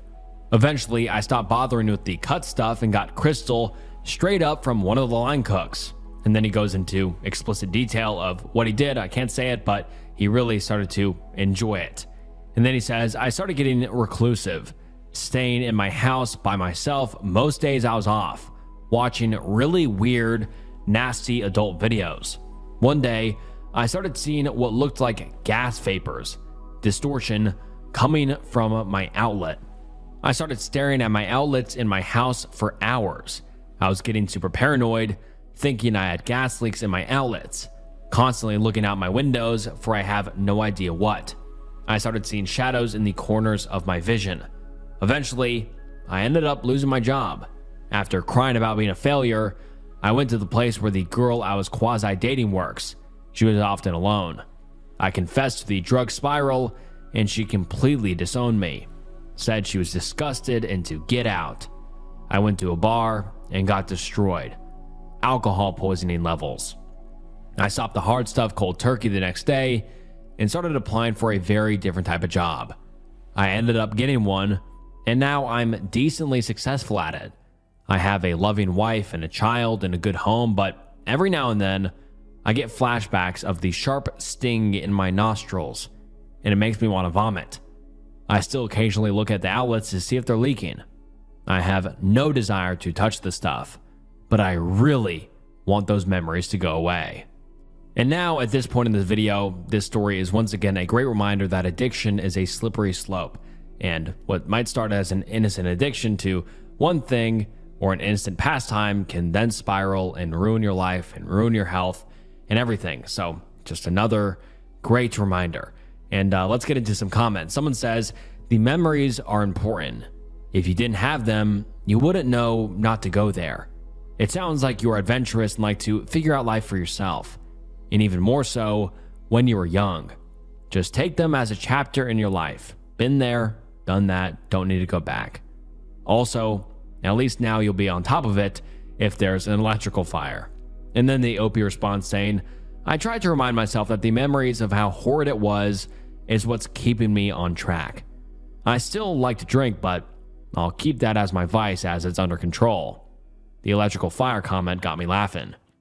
And yeah, everyone just collectively says, I'm glad he made it to the other side. I'm glad the addiction didn't get you, because for a lot of people, once you get to that hard stuff, it is very, very hard to get out and turn your life around. But it sounds like he's doing great now. I hope the OP is doing well. He's still active on his profile, so hopefully he's doing well. If you see this video, reach out, and I hope you're doing well. And yeah, just anyone watching, I hope this is a good reminder to keep control of your addictions and be very, very careful of what you let into your life. I once played pedestrian chicken while driving back when I used to be a drug addict. I've been clean from pills for over 3 years now. However, at the peak of my addiction, about 6 or 7 years ago, I would mix heavy doses of multiple pills combined with alcohol and Zaza, then go out driving. One time I was messed up driving around with my friend, and I started purposefully veering towards pedestrians, like families pushing prams, old couples, runners, etc., walking on the footpath. And then at the last moment, when I got real close, I would quickly turn away and straighten up in the lane. I guess the intention was to freak them out and get a reaction, which of course it did. I remember doing it maybe 3 or 4 times that day. My friend's reaction was complete shock, and I guess in my state I found that amusing. Could have easily lost control in my drugged up state and crippled someone for life or killed them. I can't ask anyone for forgiveness, seeing as I'm not religious, but damn, do I feel like a piece of shit when I reflect on this sometimes. I can't forgive myself. Anyway, after many DUIs and car crashes and narrowly escaping death numerous times, I eventually went to rehab, sobered up, and no longer own a car or drive. I am so lucky to escape having caused no lasting injury to anyone, including myself.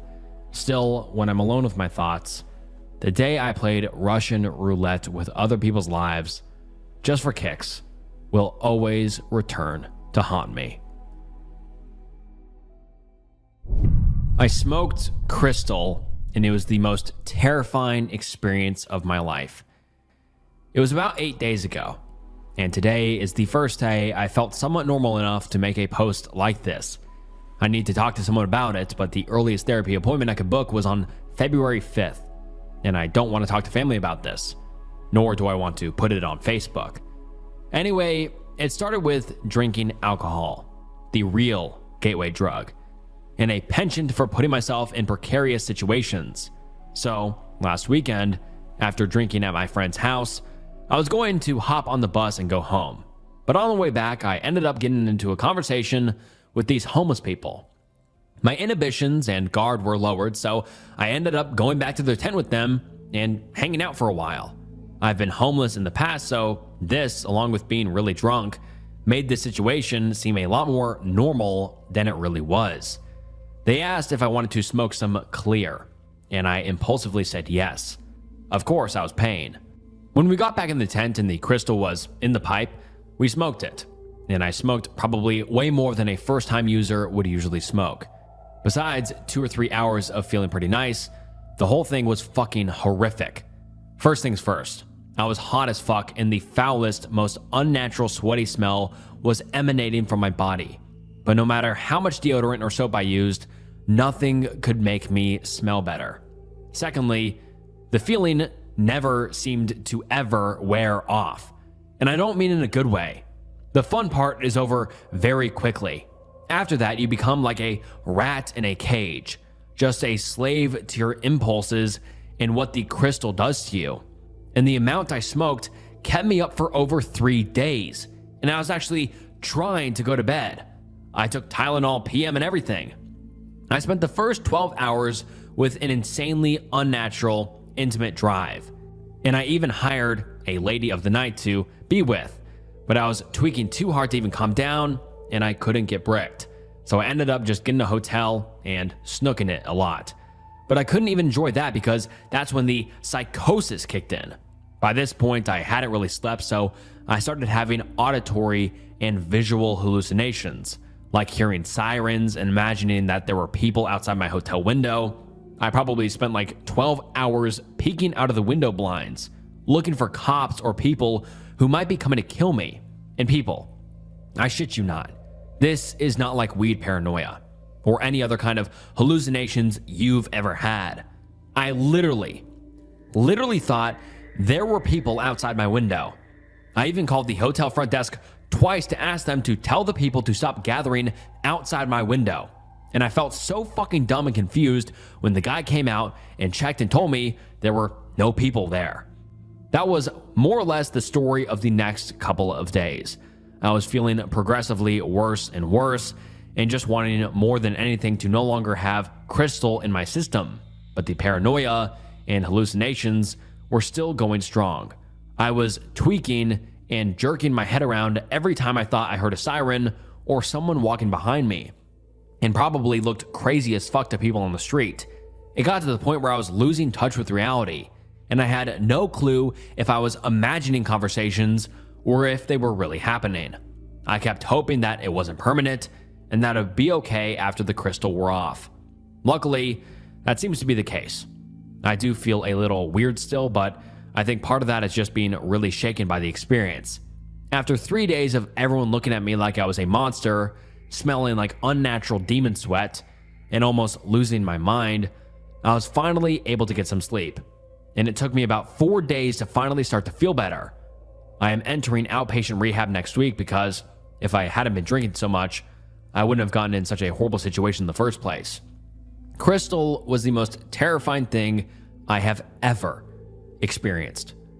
But if the experience helps me live a life free of alcohol and other drugs, then I guess it was a good thing in the long run. I bullied my brother to the point his own life. And that is just how the title reads. It's a little bit wonky. I don't know why, but let's get into the post. Hello. This is a little hard to type out, but I feel I must tell someone about what I've done years ago. This whole entire thing took years to even develop before he couldn't take it anymore. I used to be an only child until my little brother came along. I think the main reasons I've even bullied him was because I was jealous how much attention he was receiving from my parents. It started off as normal siblings. We would be kind to each other, play with each other, but eventually I grew to hate him about 4 years after he was born. We would always fight, hit each other. Obviously, every time I hit him, he would cry, but that never stopped me from doing so. Despite getting shouted at by parents that would only fuel my anger with him, I was always a troublemaker at school, would start fights with other kids, using lame insults that would make the kids upset. I never knew to contain my anger. Now back to my brother. While he was in grades 7 through 10, I would always shit talk him, despite him always being kind to me, wanting to hang out with me. Yet I always turned him down and insulted him. Even with his schooling, he would be a straight A student. I would still talk down on him about how stupid he is, why is he even alive, how spoiled he is. No matter what he did, it would always piss me off in some way or another. He was a very kind brother. Despite how he would sometimes mimic some of the bad stuff he'd see online, all he needed was to be guided properly. By an older brother, he never got.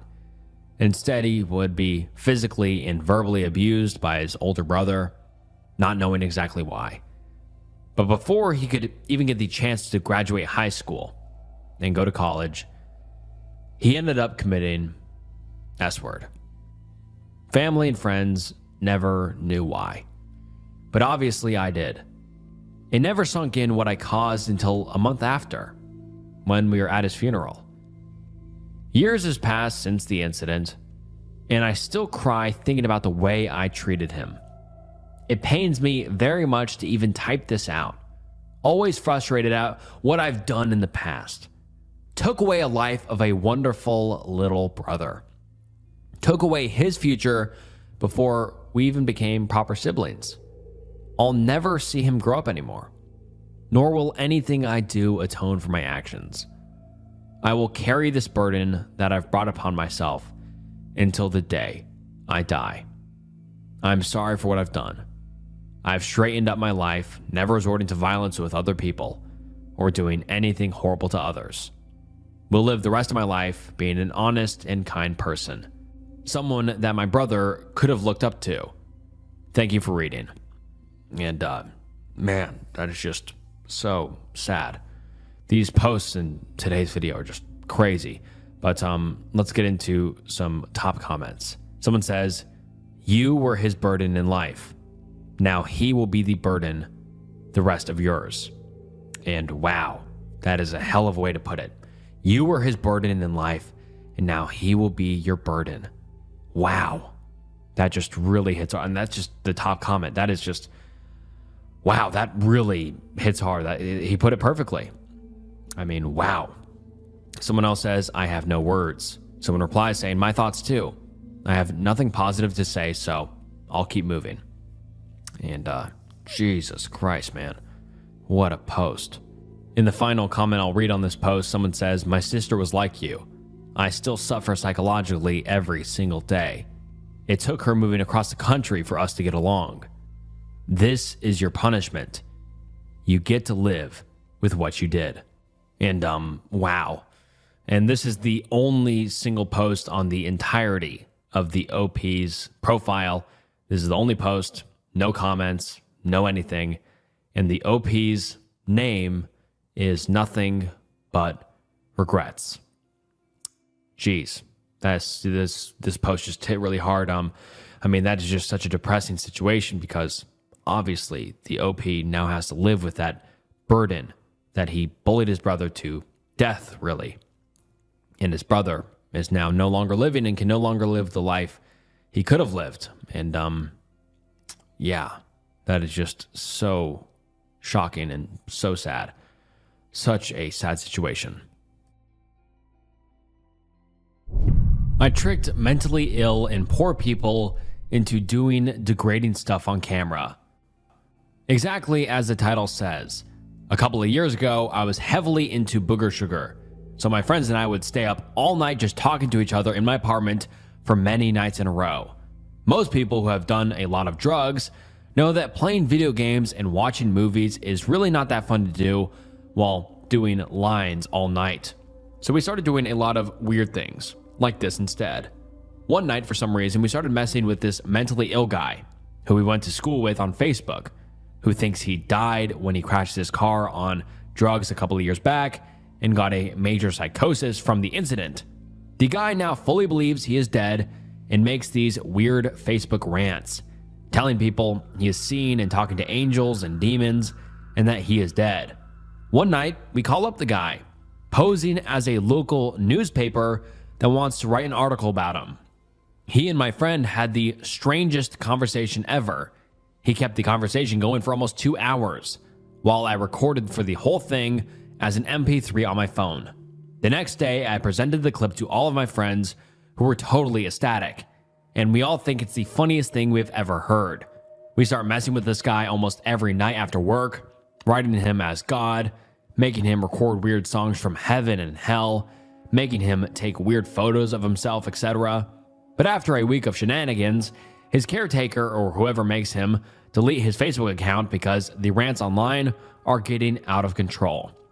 After realizing that messing with this guy was funny as shit, but that we could no longer do it, we started looking for new victims. First, we start trolling our local high school's Facebook group, posing as this pair of effed up parents, but are eventually found out and kicked out. Then we start trolling the local vegans selling horse meat and other stuff, but eventually they make the group private and only members they know personally can join. After that, we start trolling all sorts of local groups on Facebook. To join these local groups, you have to have an account that looks somewhat believable. So we would go on these religious boards and make posts praising God. That shit gets a lot of activity. And just start adding people until we had a ton of friends and the account would look somewhat real. The people most active on these religious boards are people from places in Africa that are very poor. And these people are willing to do anything for a couple of bucks. So we will start calling up random strangers that look like they are willing to do anything for money, sending them a bit of cash via Western Union to make them try and do backflips while I record it. That crazy part is that once you send that first dollar, they know that there's more where it's coming from, and you now have your own personal gesture overseas, and they will do literally anything as long as you send them that first bit of cash. So then it became almost like a new addiction for me. I was promising these poor people a big cash prize. Of course, there was no prize if they did what I told them to do on the webcam so I could record it. The most effed up part is that I enjoyed doing it and found it hilarious. I used to only do it with friends so we all could laugh at it together. But later, I often just sat alone, calling/writing these poor people and making them do weird and degrading stuff on webcam. Jeez, man. And now let's get into some top comments. Someone says, "This is definitely a confession. Yikes." And yeah, this is horrible. I missed the birth of my daughter because I was high on H. I stayed away from drugs all throughout my youth, but after college, I started experimenting and I ended up getting addicted to the big H. It completely destroyed my life. I lost my job, my girlfriend, my apartment, pretty much all of my friends, and I spent 2 months living on the street. When I was 25, I joined a support group and I managed to get clean and get my life back together. At almost the exact moment I've been clean for 1 year, I met my wife.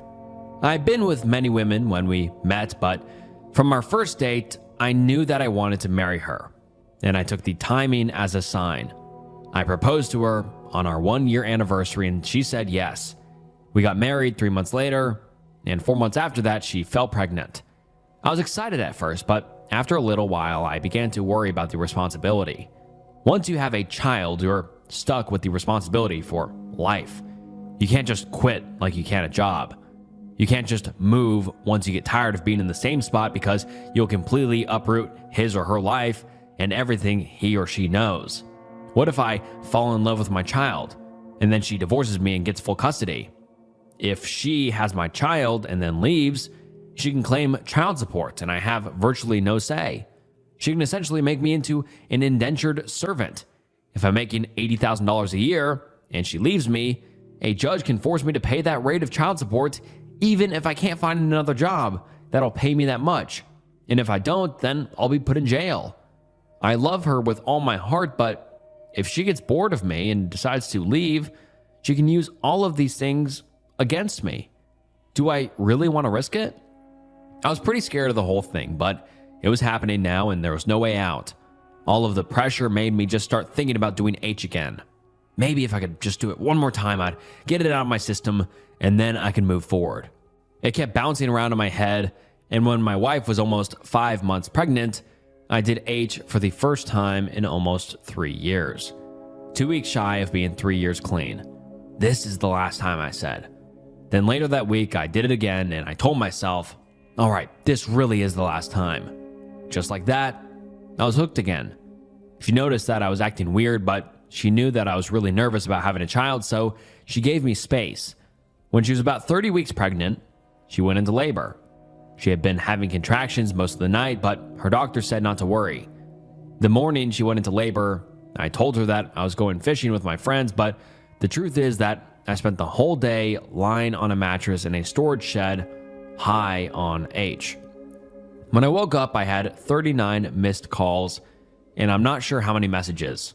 When I realized what was going on, I cleaned myself up and got down to the hospital as quickly as I could, but I'd missed everything. Her mom and sister were there. My wife was just as happy to see me, but her mom gave me a big lecture about how irresponsible I was. I apologized profusely and lied about my phone being out of range. Our daughter is 14 weeks old now. It's been really difficult, but I haven't done drugs since that day. I don't remember it being this difficult last time. My wife knows that I used to be addicted to H, but she doesn't know that I started using again. I want to tell her that I slipped up, but I don't want her to doubt my ability to take care of our family, and I don't want her to think that I'll be a bad father. And oh my God, that is such a heartbreaking post. So heartbreaking. I can't imagine being the OP, waking up and seeing you missed your daughter's birth. And the reason you missed it was because you were strung out.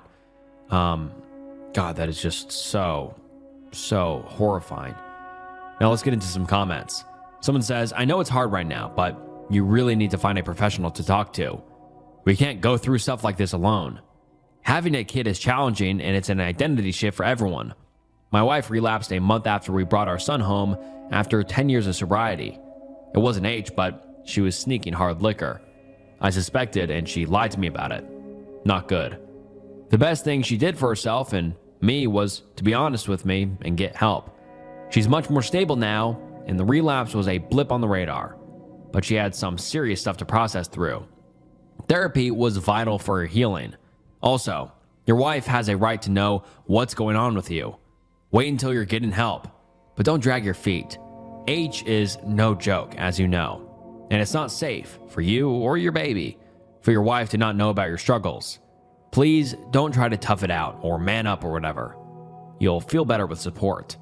And yeah, this is just insane, and it goes for all of you and goes without saying, if you are struggling with addiction, please get help and do not try to do it by yourself. And all right, guys, with that last one, that wraps up some shocking Reddit confession threads. What were your thoughts on today's video? I thought they were, like the title says, shocking. I thought they were pretty depressing and sad, but hopefully you kind of enjoyed the video or learned something or got a moral from some of these stories. I feel like I always learn something from recording these videos and learn that, you shouldn't take your life for granted, because at any moment it can end, or you can be diagnosed with something or whatever. And be careful with addiction and all of those things. Thank you so much for watching the video. Please like the video, subscribe to the channel, and I just want to say thank you so much for watching to the end of the video. It means the world. Check out some other videos on the channel if you enjoyed this one. And this was Snook, and I'll see you next time. Bye. Hey, what's up, guys, and welcome to Reddit Horror Stories. This video will include tons of spooky and scary true Reddit stories of scary encounters or experiences people have had. And I'll keep the intro short because I'm really excited to dive into these interesting stories, so make sure you stick around and listen to all of them because they are definitely worth the listen. And also, before we get into it, please consider subscribing to the channel and liking the video. It helps a lot and I appreciate it a ton. But all right, without further ado, welcome to Reddit Horror Stories. How my friend and I were stalked for years and nearly kidnapped. First part of the story got deleted, so I'm gonna shorten it. Basically, a summer camp me and my friend started to attend in 2019 does surveys every summer based on the topic we'll be discussing, so we get better public speaking and a more generalized opinion from others in the area. Me and my friend teamed up with 2 counselors and hit the town. Our last stop was a Walmart and we talked to a bunch of different people. The most memorable was the second to last, an older man that asked for our names and all about us after he finished answering our questions. At the time, we were both 13 with hardly any concept of stranger danger, so we gladly answered about ourselves. Anyway, a few days later, an account popped up on our friend request called ed_Patisse. The account linked was a bunch of old posts, commented a Pacino of fire and rose emojis, and called us hot and sexy on our posts. It got to the point where they started to send blank pics, so me and my friend ended up blocking the account. Only a few days later, the account was permanently deleted. It didn't show up in our searches for it. That's why we thought it was the end of it. It was not. When we finally got back to school in August, we basically forgot the event altogether. Yet, again, this time on both of our Facebook accounts, we got a notice from someone named Ed Patisse wanting to be our friend. Immediately blocked that account again, but not before they had already commented lewd things on my baby pictures. Commented on how pretty my baby blonde hair was, how I looked good in short dresses, etc. After that, we both talked to our parents about the situation, and other than keeping our accounts private, there wasn't much else we could really do. The cop shrugged and said just to take the app down completely, but hey, we're teens. Of course we didn't do that. Over the years, till around the end of 2021, this man kept sending friend requests from different accounts with similar variations of their names, which was a bit stupid, but whatever. Though, at the beginning of 2022, this is where it starts to get really creepy. Accounts with the names and pictures of our friends started showing up in our notifications, so obviously we added them thinking it was our friends. We were wrong. Almost immediately, most of our posts had likes or comments on them from this account, and there were multiple DMs of blank pics from both of us. We blocked the account again. This became a reoccurring cycle. An account with friends' info, pictures, and mutual friends would get hacked, stolen, duplicated, etc., just so they could friend us again and again without us worrying too much about it. Finally, it got to the point we stopped adding people from our school at all, even friends. The final time this happened was the summer of 2022. The swarm of fake accounts had stopped roughly 2 months prior, and seeing as this friend request looked legit by a school friend, I decided to try it out. My friend didn't, she was still very wary, but I decided to give it a shot. The compromise was to fully delete our socials and get new ones if this account turned out the same. I was definitely a stupid 17-year-old, but try not to judge me too harshly. But this account didn't spam our pictures, didn't DM us blank pics, just interacted with us like any normal school kid would. A like here and there on a new post, a like on a story posted, never commented on posts. So finally we thought it was over. Haha, wrong. Strange things started to happen and became more of an intentional thing than a coincidence. I would post a picture of me and a friend at the park. A couple minutes later, a white truck pulled up in the lot, eerily close to my car, driver's side door, but we tried not to think too much of it. There were still a few spaces over. Me and my friend were in the swings, basically straight line of sight of the parking lot. The truck lights remained on, pointing at us for a long time. It got to the point that me and my friend finally started getting worried and anxious, so we hopped up from the swings and decided to take laps around the park instead. The car was far too close to mine for us to be comfortable chancing getting into it in time. Mind you, it was 10 p.m. at night, so we were the only ones there. We waited and roamed the park for nearly an hour before the truck finally drove away. That's when we raced to my car and I drove home, looking behind me frequently just in case. This happened in early June, and it kept happening.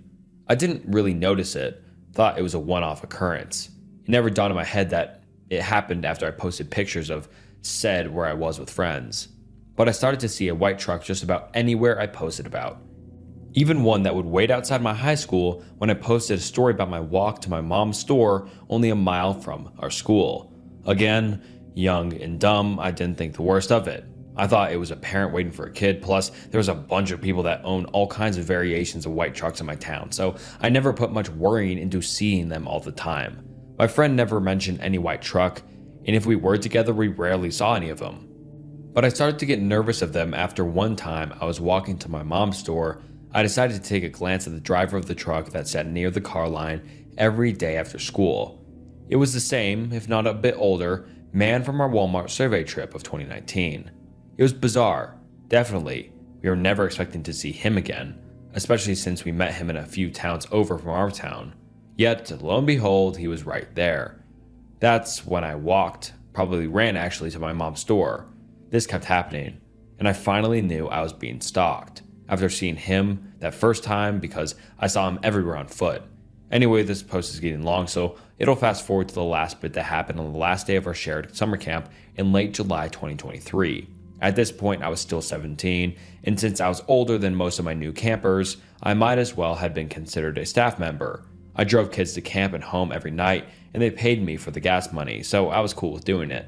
Didn't bother me since they were in the same town as me, and there was others farther away from the counselors typically drove me home. This day, I posted all the last day campfire pictures right before I left so I could try and save my phone that was suffering from glitches, lack of data, and didn't let me communicate or call others because my storage was too full. So I photo dumped a bunch of stuff, but it didn't fix the problem. My phone was essentially broken. It hardly worked, and I bought my current phone after this occurrence. On top of this, one of the older campers that visited us on the last day, who was 19 and a male, didn't have a phone either, but he also was in the car with me, in the back seat. I had 3 campers. One didn't have a phone either, and the other 2 were dead. One was charging theirs with my cardboard, but we didn't think much of it. Just turned on the radio full blast and gunned it back home. As I pulled off the back road of our camp up to the intersection, the light turned green and we went forwards. In the lane next to us was a white truck that kept turning his brights on and off. It was a bit weird, so I sped up, but I didn't think much of it. Side note, my best friend, let's call her Anne for this, has a baby. Anne had her kid at 16, so at this point her kid was nearly a year old. Still very fussy in car rides and such. This becomes important later because Anne was there for the last day of camp too. She left right before we did when her baby became cranky. Eventually, I didn't see the white truck behind me anymore, so I slowed down a bit. It was nearly 9:30 at this point, late enough for the highway between our towns to be essentially empty. I have this back road that is a bit curvy that leads close to my house and directly to a rich neighborhood. It's the streets I typically take to get back to my house from camp if I had no one to take home, and everyone that was regular in my car called it a detour. It was quite pretty, with a bunch of full evergreen trees and wildlife. The kids, not really kids, but they acted like it, who was 13F, 15M, and 15M in the back were begging me to go on the detour since it was the last day of camp. So I caved in and hit on my blinker, turning right onto the back road. Now listen, I'm not the safest person out there, don't judge me. I'm still basically a kid too, but all the ones in the back loved to hang out the windows on the back road, so I let them stick their heads out of the sunroof, sit on the windowsill while holding the bars on top of my car. I went slow, under 10 miles an hour, just so they could do it and not worry about them getting hurt. I mean, there was no one on the back roads. Cops never camped out on these streets, and I was going under the speed limit by like 20, so there wasn't any harm in letting them stick out the windows. Eventually, I let them bully me into taking them around the rich neighborhoods that had cool water fountains and covered bridges on the streets. Apparently, one of the covered bridges caved in, so we had to go around on this super narrow street right next to the large drainage ditch at least 15 to 20 feet deep. As we were going around it, a car comes up behind us. I assumed it was one of the people who lived in the neighborhood, so I was going to speed up to let them get to their house. Finally, we came to the four-way of the rich people's street. Straight forward was a dead end, which is what I originally was going to do. To the left was a broken covered bridge, and to the right was a back roundabout that would take us back to the beginning of the street. But it had no houses or lights back there because the neighborhood is still being built. But let's call him Jake. 19M told me to go right. Mind you, one of the campers was sticking their body out of my skylight from the back seat, so I couldn't see out of my rearview mirror. I didn't really want to, but I trusted his instincts and turned right. As soon as I did, I started to hear honking behind me. I was a bit startled, and so were the kids in the back seat. I glanced out in my side view mirrors, but I can't see anything past bright LED lights. I thought it was because I took too long, so I sped up a bit after I turned right. There was a honk at the end of the hill on this back street, and it makes you tug the steering wheel pretty hard to stay on the road, especially in the dark. The car behind me turned right too. They started flashing their LED brights, honking loudly, and I rolled down windows screaming at us. They kept trying to get in the lane next to us and bump into my car to run us off the road. That is when I knew this was serious. Instantly, I started screaming at the kids in the backseat to sit down, buckle up, and roll up their windows. They barely managed to do that by the time I hit the bend at the end of the hill really hard and gunned it off the street. Driving around the drainage ditch with little problem. I've done it multiple times. There was no phone in the car to call anyone, least of all the police, so I just ended up speeding down the back streets as the car chased me, trying to run me off the road multiple times. When we came upon sharp corners, they slowed down. That told me he didn't know the area well, which I used to my advantage. As I was approaching a stop sign for me to go left or right. My house was to the right, so left it was. I yelled at Jake to check my right because I'm not stopping for the sign. I sped past it. The car, this is about the time I noticed it was a fucking white truck, tried to hit my bumper again, and I swerved into someone's yard. Grass was damaged the next day when I drove past it. I booked it down the street, hitting every turn as fast as possible, and eventually I thought I lost the truck. I sped past my high school and onto the highway again, where we got off in the first place. I didn't see the truck behind us, and we were all still freaked out. I took a right to go onto another main way and passed by a closed gas station on the way, very important in the moment. I stopped at a gas station and handed the kids in my back some cash for them to go inside to get a drink and snack to help them calm down. None of them were crying, thank God, the adrenaline junkies they are. They thought it was more exciting than anything. I told Jake to go watch them in the store and make sure they didn't do anything stupid while I filled up my gas tank. We waited at the gas station for about 20 minutes before I went back onto the main road to take them home just in case. I asked them if they had saw the car at all while they were hanging out the windows, and only one of them said they thought they did, but the truck's lights were off.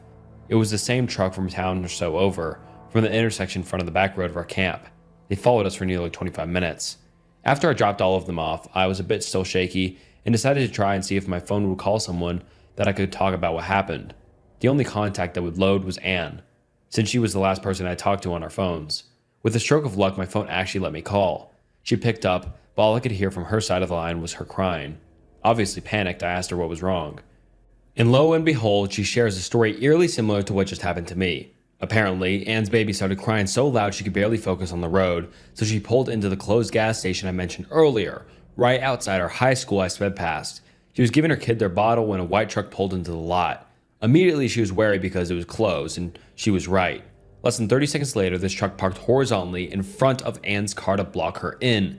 She immediately started the car again, locked her doors, and pulled off over the grass curb, blocking her from the street. She was not chancing her baby at all. Anne told me the only thing she remembered was a man that we had saw years ago in the Walmart, his eyes staring at her like she was just a piece of meat for him to have. As she raced home, the truck caught up to her. She turned on her back road, running out of gas, and the truck started to flash its lights, honk, run her off the road the entire time. But a couple streets before hers, a little red car pulled out in front of her and started to brake check her as the white truck tried to hit her from behind.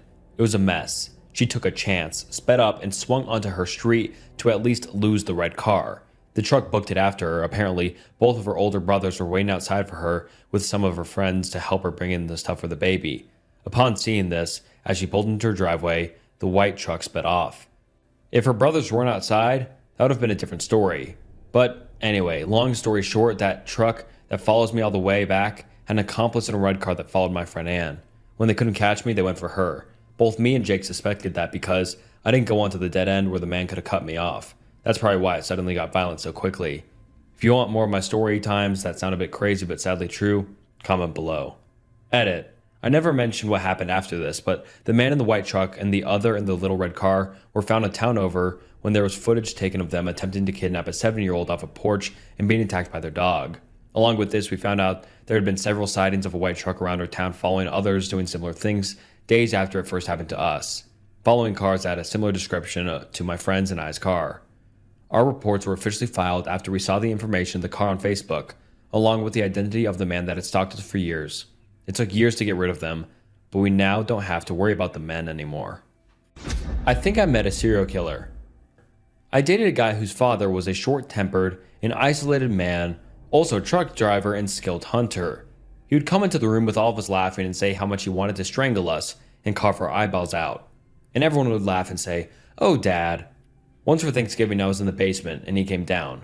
He didn't know I was down there, talking to himself about how to perfect the glaze, lay it on thick, how nobody would suspect it. That day, he wouldn't let anyone else cook, didn't eat any of the food himself, and everyone in the house had diarrhea, stomach pains, and vomiting. Before I'd left for good, his dad took a truck driving job to be trained in Ohio. We were in Illinois. Nobody heard from him for 2 weeks, but he called crying from Washington State, saying he lost his wallet and ID and needed help home and missed his family so much. Nobody asked any questions at all.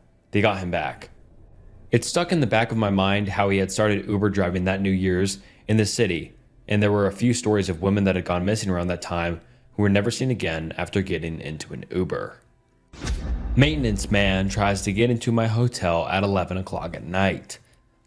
Last night, my wife 1-year-old daughter and I were staying at the Element in Orlando on I Drive, and around 11 p.m. we hear someone open our door and try to come in. For the layout to understand a little better, at the end of the hallway leading to our room, there's another door that is before a set of 5 rooms, so we are staying in one of those rooms.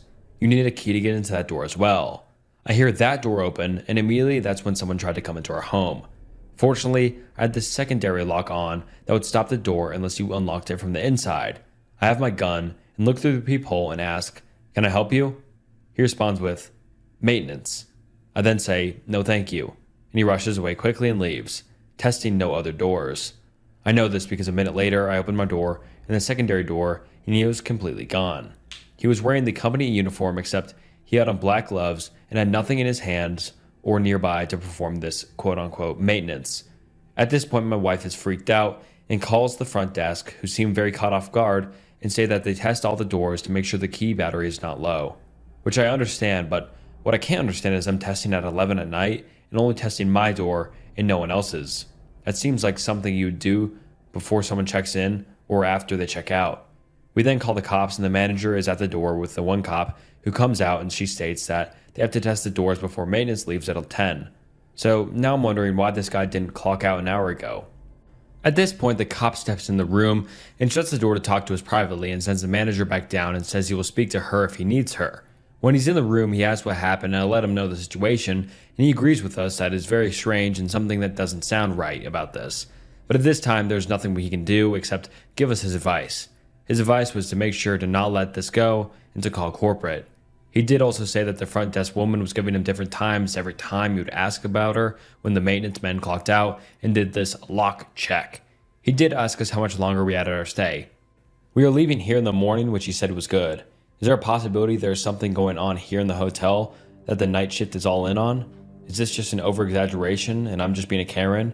Also, as a side note, in the morning, my wife did go down and have breakfast with herself and my daughter, and I wasn't there with them until they were about to finish up.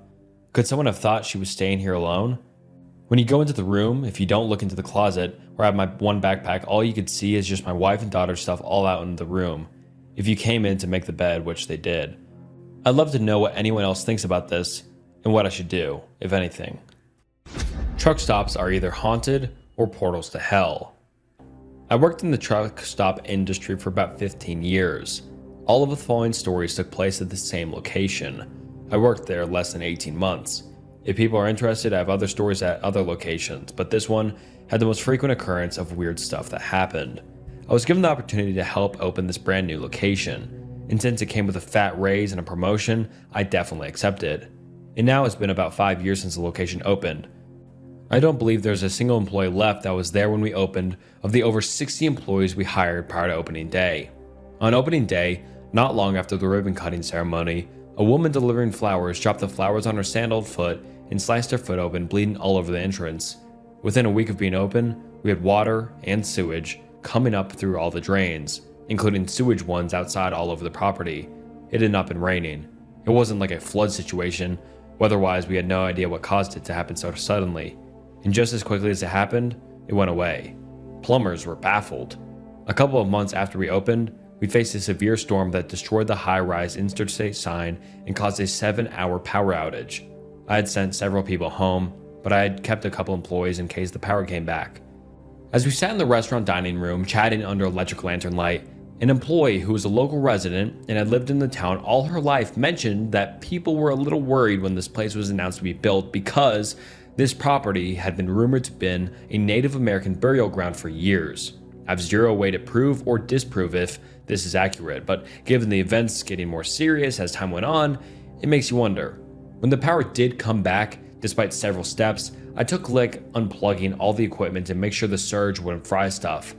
We lost several pieces of expensive equipment. Some of this equipment was critical and caused major operational problems for weeks until it could be replaced. The first winter after we opened was the coldest in years.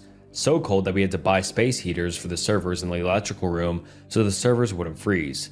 We had issues with frozen pipes, especially in the truck care center and the restaurant. 6 months after opening was the first death. A truck driver came in to take a shower in one of the shower rooms, and we had sensors on the doors that let us know how long someone has been in there. If the timer had been going for a couple hours, we would knock on the doors to see if maybe they had actually left so we could clean it for the next driver. The employee knocked on the door of the shower that had been in use for a couple hours, and there wasn't an answer. She used the key to open the door, and the driver was on the floor. He had died of a stroke. He'd been driving a semi-truck 30 minutes before he'd entered that room. The employee who had opened the door was significantly traumatized. The company did a great job of offering support for her, but she didn't last much longer after that. A few weeks later was one of the weirdest things I've ever seen. I was working on the restaurant side of the truck stop as the restaurant manager had quit after a series of bad things that happened to her, and they asked me to move into that role temporarily.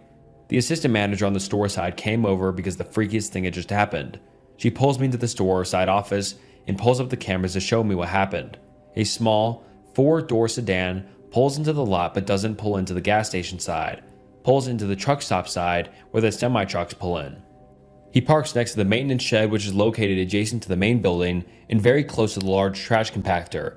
He gets out of the vehicle, opens one of the doors and pulls out a large trash bag. He throws the trash bag on top of the compactor. He then gets in his car and leaves the property. I don't remember exactly how long, as she had fast forwarded the footage, but I think it was an hour or two later he returned. He pulls back next to the compactor, climbs on top of the compactor, and chucks the bag onto the roof of the maintenance shed. He then climbs down off the compactor, gets in his car, and leaves never to return. This is when we noticed by an employee who had been outside gathering trash to take onto the compactor. The maintenance shed is more of a small building / garage. It's about 20 by 20 feet. If the employee had not seen him throw it up there, it probably wouldn't have been noticed maybe ever, as the building was as high as a 1-story building. Once the employee saw the individual leave, he goes up onto the shed, gets a ladder, and goes to get the bag on top of the roof of the shed. He brought the bag inside the store to show the assistant manager. Inside the bag is a ton of paper. These documents list hundreds or thousands of addresses across the United States. Under each address is specific hidden location on each property where a body could be found.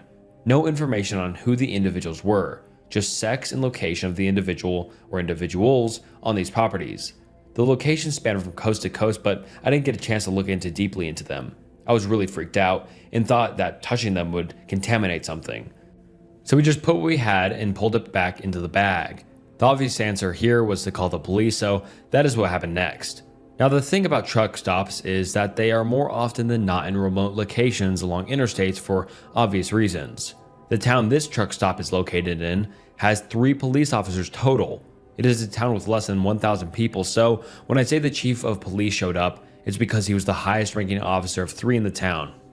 He hated us as truck stops bring crime, and suddenly he had a lot more work to do.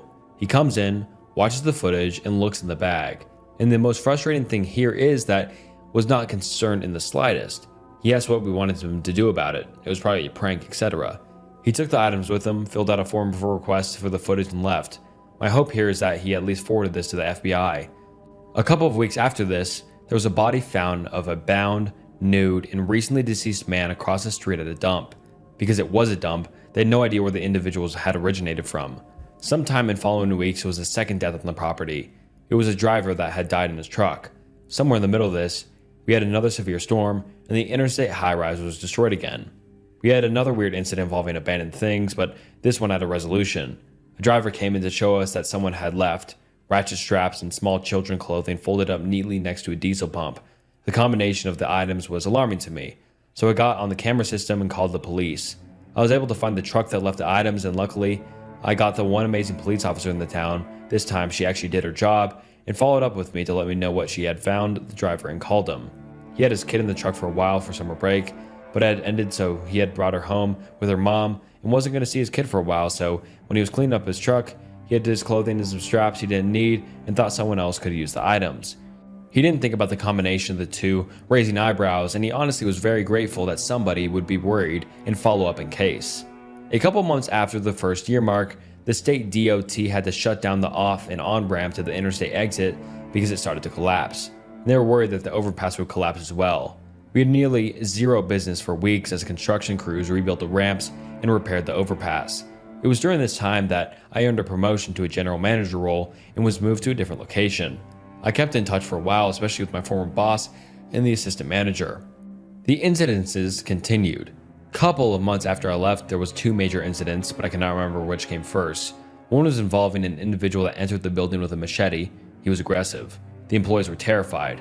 I wish I hadn't deleted it, but there is a footage of state troopers coming in with AKs and drop-kicking the guy, unsure where this person came from as he walked. And this location was 10 to 15 miles from the nearest town. The second was a customer, attacked a teenage cashier because he didn't get the customer's lotto ticket correct and got into a brawl with the maintenance guy who came to the kid's defense. Slowly over time I lost touch with them and they both left the location, so I stopped getting the stories. I don't know if they are continuing. Haunted? Portal to hell? I don't know. But what I do know is now I avoid truck stops like the plague. Alone at the campsite. In the summer of 2022, I was desperate and frustrated. I had quit my job a few months prior in the pursuit of my own startup, and my business wasn't exactly thriving. After 6 years of IVF treatment, my wife had blessed me with a daughter early that year. And while I was elated to be a father, the stress of being a dad, the financial pressures from the clinic, and the weight of being the sole provider for my family had taken a significant toll in the recent months. As summer approached, I decided I needed a weekend away to clear my head and get back into the grind. I decided to take a 2-night trip, just me and our dogs, to a lake off an old logging road about 3 hours from home. It was one of my favorite spots and I knew the woods there quite well. I packed my things, leashed the dogs, 2 blue heelers, and set out early one Tuesday morning. When I got to the trailhead, the parking lot was empty. Middle of the week, I was stoked to be alone. There was a single deer path up to a canyon about 1,200 feet, over 5 miles to get to the lake, and neither myself nor the dogs met anyone else on the trail that entire way up the mountain. I got to the lake around midday, spent the afternoon fishing and collecting wood and water for the coming night. The lake was pristine and quiet, not a soul in sight. I was truly alone aside from the dogs. I found a flat spot on the east side of the lake where the vegetation cleared and I could set up a tent, and I made a small camp about 30 yards from the trail. I would have preferred to go further up the mountain, but it was still early in the season, and when I got to my campsite the rest of the trail was too snowpacked to continue farther. As it was, I had to navigate over several hard-packed embankments before I got to a suitable area. The icy slush was difficult to navigate, even for the dogs, and when we had finally crushed our way over and through a few hundred yards, I made the decision we would be going no further. I set up my tent, hung my pack on a limb, and took my fishing pole back the direction I'd come. I spent the evening catching and cooking fish at the edge of the spillway, and as the sun began to set, the dogs and I made our way back to the tent. Slipping over wet stumps and clumsily pushing through the snow, I stumbled into camp exhausted and ready for a fire. As I approached the site, though, I realized some things were out of place. My pack, which had been hung on a limb, was sitting neatly on the other side of the clearing about 20 feet from where I'd left it. Sitting on top of it was a large eagle feather. The hair on the back of my neck stood up. The dogs began a low growl, but as they circled the site, there was no one there. As I approached my tent, a stick had been used to carve an inscription into the dirt outside the entrance. It was 2 U's, one upside down, connected to the other by a thin line, and then further connected by another line to a larger U shape. I would describe it as a Native American petroglyph in the shape of a bird or an eagle. Uniform, symmetrical, and above all things, fresh. Someone had been there. Someone neither I nor 2 very distrusting dogs had seen, heard, or smelled. Someone who had left no footprints through the snow and mud. Someone who had not passed us on the trail, or whose cars had been parked at the trailhead. My stomach dropped. I felt a presence of being watched, but I couldn't tell from where. I quickly built a huge campfire, and with dread watched as the last of the sunlight sank beneath the ridge. That night was a fever dream. Pulling the dogs into the tent with me, I clung to my knife and flashlight, praying that whatever was watching me would leave. It didn't. Throughout the night, I would periodically awaken to a variety of sounds. Yells, shrieks, the snapping of branches. The dogs would sit up, growl and bark until I'd open the screen of the tent and shine my light into the forest. At one point, I had just drifted off to sleep when the dog's low growl woke me up. Thinking I might have to drop on whatever this was, I slowly unzipped the tent and leaned out with my flashlight. Taking a breath, I clicked it on. Standing just 3 feet from me was her doe and a calf. I scanned across her, an entire herd was in the sight. As my dogs lost it, the deer spooked and sprinted back into the forest, a crushing and trampling noise as several dozen deer evacuated the area. As I faded, I heard laughter. The deep laughter of a man turned to crying as it escalated, then sobbing, and then to deep growling. Much more boisterous than anything my dogs could make, or even a bear would produce. I held the dogs tightly. Sleep eluded me for the rest of the night, and as soon as the sun peeked into the valley, I packed my things and left. I've never been so terrified in my life. Has anyone ever experienced something similar? It's been 2 years and I can't make sense of it. I need answers. I was hiding from your mom. My mom is dead. One of the creepiest stories I know personally is from my best friend when he came home at his house babysitting a friend's kid. The kid, whose name was Junior, was roughly 4 to 5, I want to say. His dad was a courier, so would often be doing deliveries late at night. David, my best friend, was a teen by this point, so being home without an adult was no great task. It's important to mention that his father was a pretty paranoid individual who bought into a lot of fear-mongering in the world, so he had a camera set up all over the place. I want to say this happened in 2014. Anyways, David was busy in his bedroom and was minding his own business. But then we decided to head into his den, where all the cameras happened to be set up. But the den was locked. David knocked on the door to the den, and Junior opened it up. "Why do you lock the door?" David said. "Because of the lady," Junior said. "What lady?" David asked. "Your mom. I saw her in the kitchen." The house's living room was directly connected to the kitchen, and if you were standing in the kitchen entryway, you could see the door leading outside. It was one of those screened-in sitting areas. Junior claimed that David's mother was right there in the doorway. Really strange, especially considering David's mother had passed away just about 8 months prior. David was chilled by the remark, but the skeptic in him knew it was likely just Junior's overly active imagination, so he agreed to go and check with him. He brought a kitchen knife. If I'm remembering the story correctly, he walked with Junior down the hallway into the kitchen, where the door was open. The door being open was pretty normal. It was a hot summer day, and the house trapped a lot of heat. David stepped out onto the screen sitting area and looked left down the ramp his mother used to get to use outside. Nothing. He looked to the right, seeing the length of the yard. Nothing. Junior was incessant that there was someone there, which is strange considering usually in situations like these, kids tend to feel better after you poke around for them. David couldn't calm him down. Junior was certain. He kept saying, "I saw your mom. She was there." So David bargained with him. "Everything's recorded on the camera, so we'll just look on them, and we'll know for certain whether someone is there or not." So they sifted through the cameras, and David looked for another timestamp around when Junior claimed that his deceased mother had shown up. He stared down all the cameras as the timer ticked on, and nothing showed up.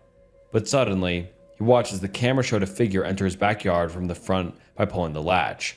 An old woman, at least in her mid-60s, confidently walked into her backyard. She had a cloth grocery bag in her hand. She headed up the ramp and stood in their screened sitting area for a few moments.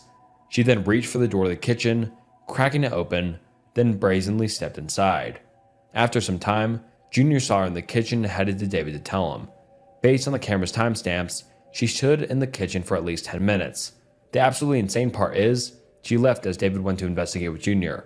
The camera footage showed him walking around and her leaving as he looked around. When he looked left down the ramp where she'd come up, she'd already wrapped around and actually took the long way around through the length of the yard. When he looked right, he quite literally just missed her. It was generally a matter of maybe half a second. Someone wandered right into his backyard and right into his kitchen, then stood there for 10 minutes in his kitchen doing God knows what. Nothing was stolen, nobody was harmed or anything. Well, anyway, the night went on and nothing came of it. Me personally, I would have phoned the police, but David wouldn't. I think there's a chance that his dad may have had some guns that were acquired through perhaps some non-reputable methods. They were locked away from everyone.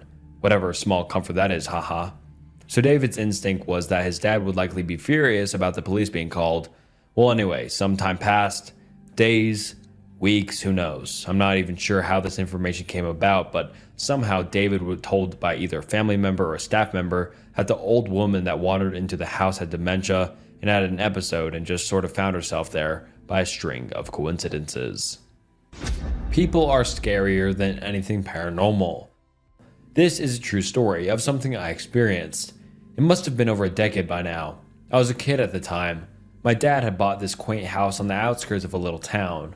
It was a decently sized home with a big backyard overlooking the marshes and unused farmers' fields, and the only entrance to it was either through the house or across the large fields. To put into context how this fits into the story was because my bedroom at the time of living with my dad was situated on the back of the house, facing the big backyard. I remember one night very vividly, some 10 to 12 years later, I was sitting in my room doing digital artwork on my computer. It was something I loved to do as a teenager, and I'd listen to music with headphones on.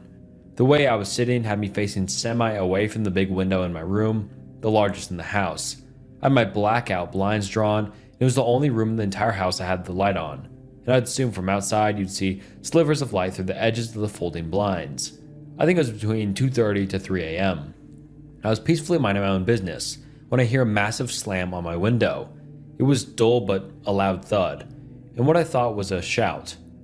My dad was sleeping peacefully in the room next to me. How I didn't hear anything at the time so amazes me to this day. I remember just sitting there, shook, no clue what I just heard, until it happened again. I heard it clear. Somebody was outside my window, in the backyard. Whoever this was had no reason to be there. I remember being too scared to open my blinds. Instead, I got up, just staring at the window, not taking my eyes off it. Something I'm thankful for this day was I went with my gut feeling. My gut feeling was telling me to grab a flashlight and check the front door. This was an old house, so I would have to leave the comfort of the house to enter the barn to get to the main entrance of the house. I remember shining my light through the glass in the window. The window had been frosted film for privacy, but sure enough, I barely got the flashlight lifted 3 to 4 inches of the glass before seeing the coat of whoever was out there. The real kicker? Absolute terror set in when I realized the door hadn't been locked the entire time. I managed to lock it and run inside, and the first thing I grabbed was a bread knife. Not practical, but when your adrenaline and fear is coursing through your brain, it's the last thing you think of. I remember trying to wake up my dad, who passed out like a drunk sailor, to see whoever was outside. We never found the man, and he never came back. Had I not locked that door, prank or not, I dread to think what could have happened to me. I've seen some shit in my life, but people will forever scare me. Deep Sea Expedition Encounter. This story is not mine, but my uncle's. Please excuse any formatting issues, I'm on mobile. I've been wanting to post this story for some time, but haven't found the best r/. If another place is better applicable for the story, please let me know. I'll clarify that what I believe the story to be true, there's a lot of room for speculation. I'll start out with some background information. My uncle has been a marine biologist for the past 50 years. He is now in his 60s and has spent the last 25 years teaching marine biology at a university. His area of expertise has been the North and Mid-Atlantic Ocean. Growing up, every time he would visit him in Cape Cod, Massachusetts, he would tell us countless stories of the numerous deep-sea expeditions he participated in. Prior to his teaching years, he was primarily a researcher. Every single story was interesting and filled with wonder. The story I'm about to tell is the only one that has me questioning what is really out there in the deep ocean. For the sake of this story, I'll refer to my uncle as Uncle Jay, or just Jay to keep some semblance of anonymity. This story begins when Uncle Jay was getting ready to embark on an upcoming expedition to the Mid-Atlantic Ridge. The research vessel they would be traveling on was a medium-sized vessel about 80 meters long. One of those ships that has a crane, and it was crewed by maybe 20 men, and there was about 15 marine biologists of various specialties attending. It was early summertime in the 90s. I'm unsure on the exact date, and Uncle Jay was about 30 at the time. He said they could have had a better day for loading the vessel. The ocean was calm and the weather was beautiful. They would be out at sea for the next month and a half, all weather forecasts looking promising.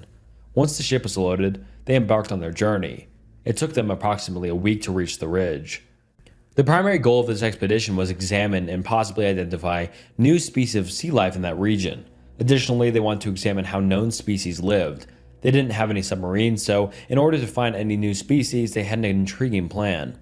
Using the crane on board the ship, they attached cow carcasses to the hook and lowered them into the water near the ocean floor. A few feet away from the hook was multiple cameras and lights to observe any sea life that might devour the carcass. Uncle Jay said they had about 10 carcasses.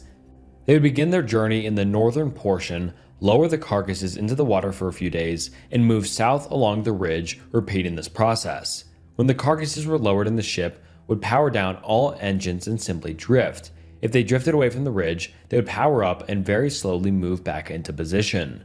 Because this was a rather low-budget mission, the cameras on the hook didn't provide a live feed, and all footage was thoroughly examined after. That was about 48 hours of footage they had to sift through after each time they pulled up the hook. They had been at this for about a week and had not made any new discoveries, but did gain valuable footage of rarely seen sea life consuming the cows. At this point in the story, Uncle Jay said everything was going according to plan. The seas were calm and everyone on board was enjoying their time. They were onto their 5th cow carcass. It was about 5 p.m. and they hooked it up and lowered it into the water. This portion of the ridge was about 3,500 meters deep and was pushing the limit of how much cable they had on the crane. Now, for this mission, 2 of the marine biologists were required to monitor the crane and their location in relation to the ridge at all times. My uncle and another biologist drew the short straw and had to watch overnight. They would swap out around 9 a.m.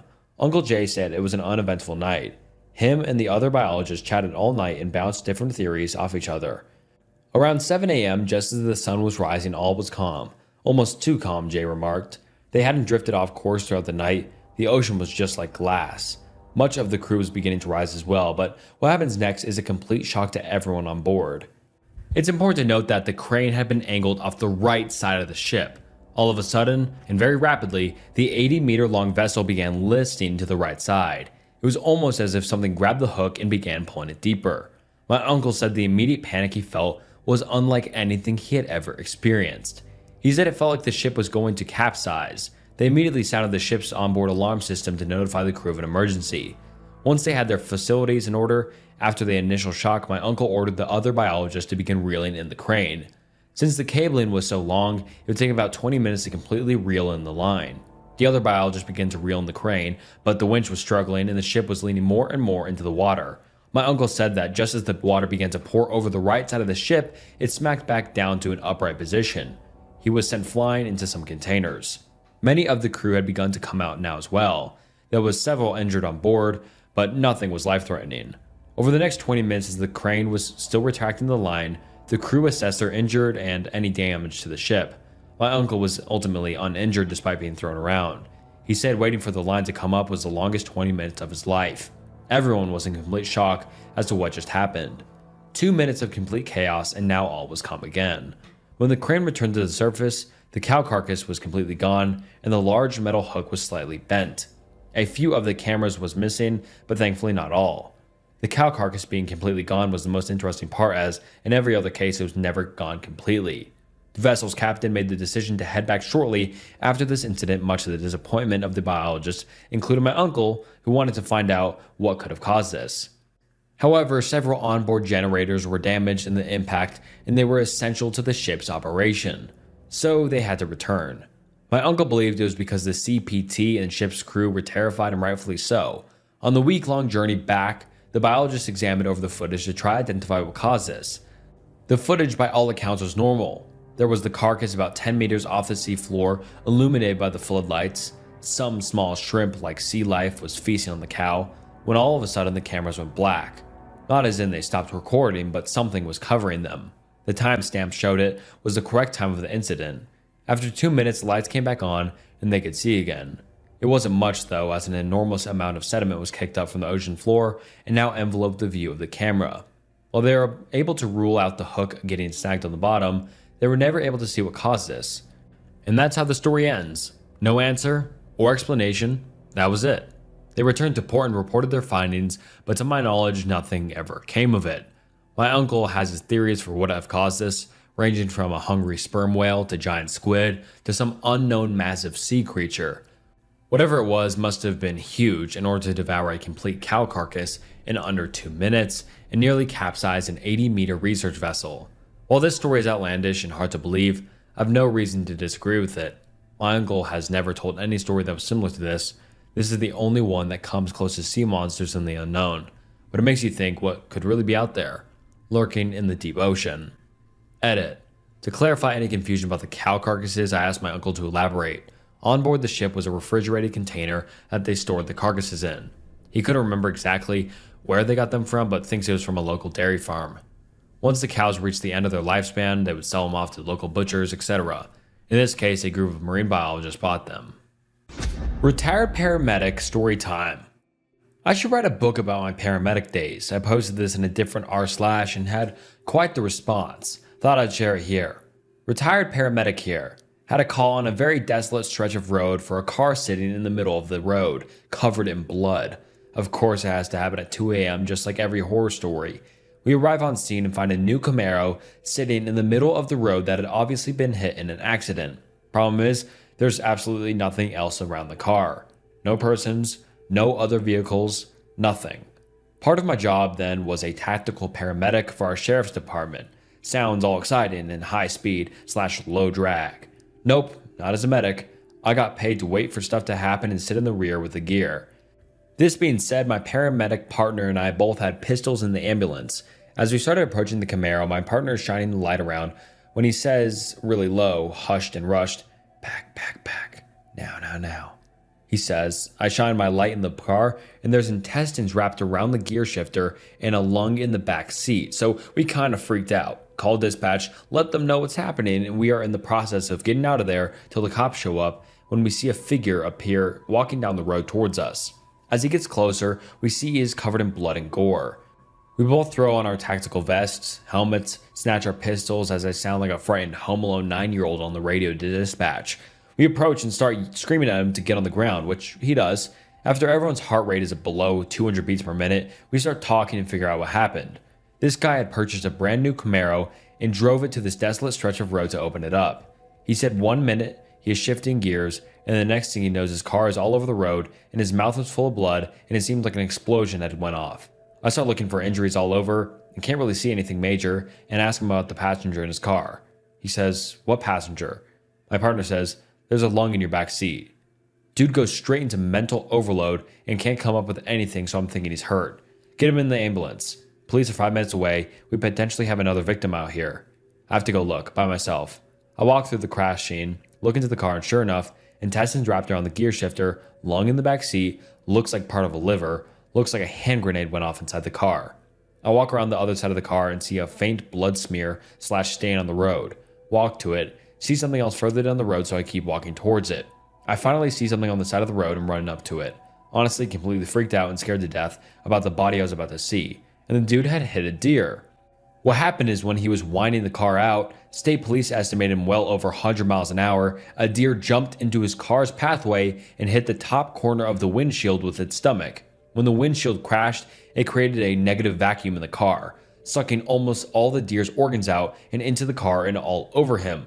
I had the fire department decontaminate him, wrapped him in some blankets, and took him to the hospital.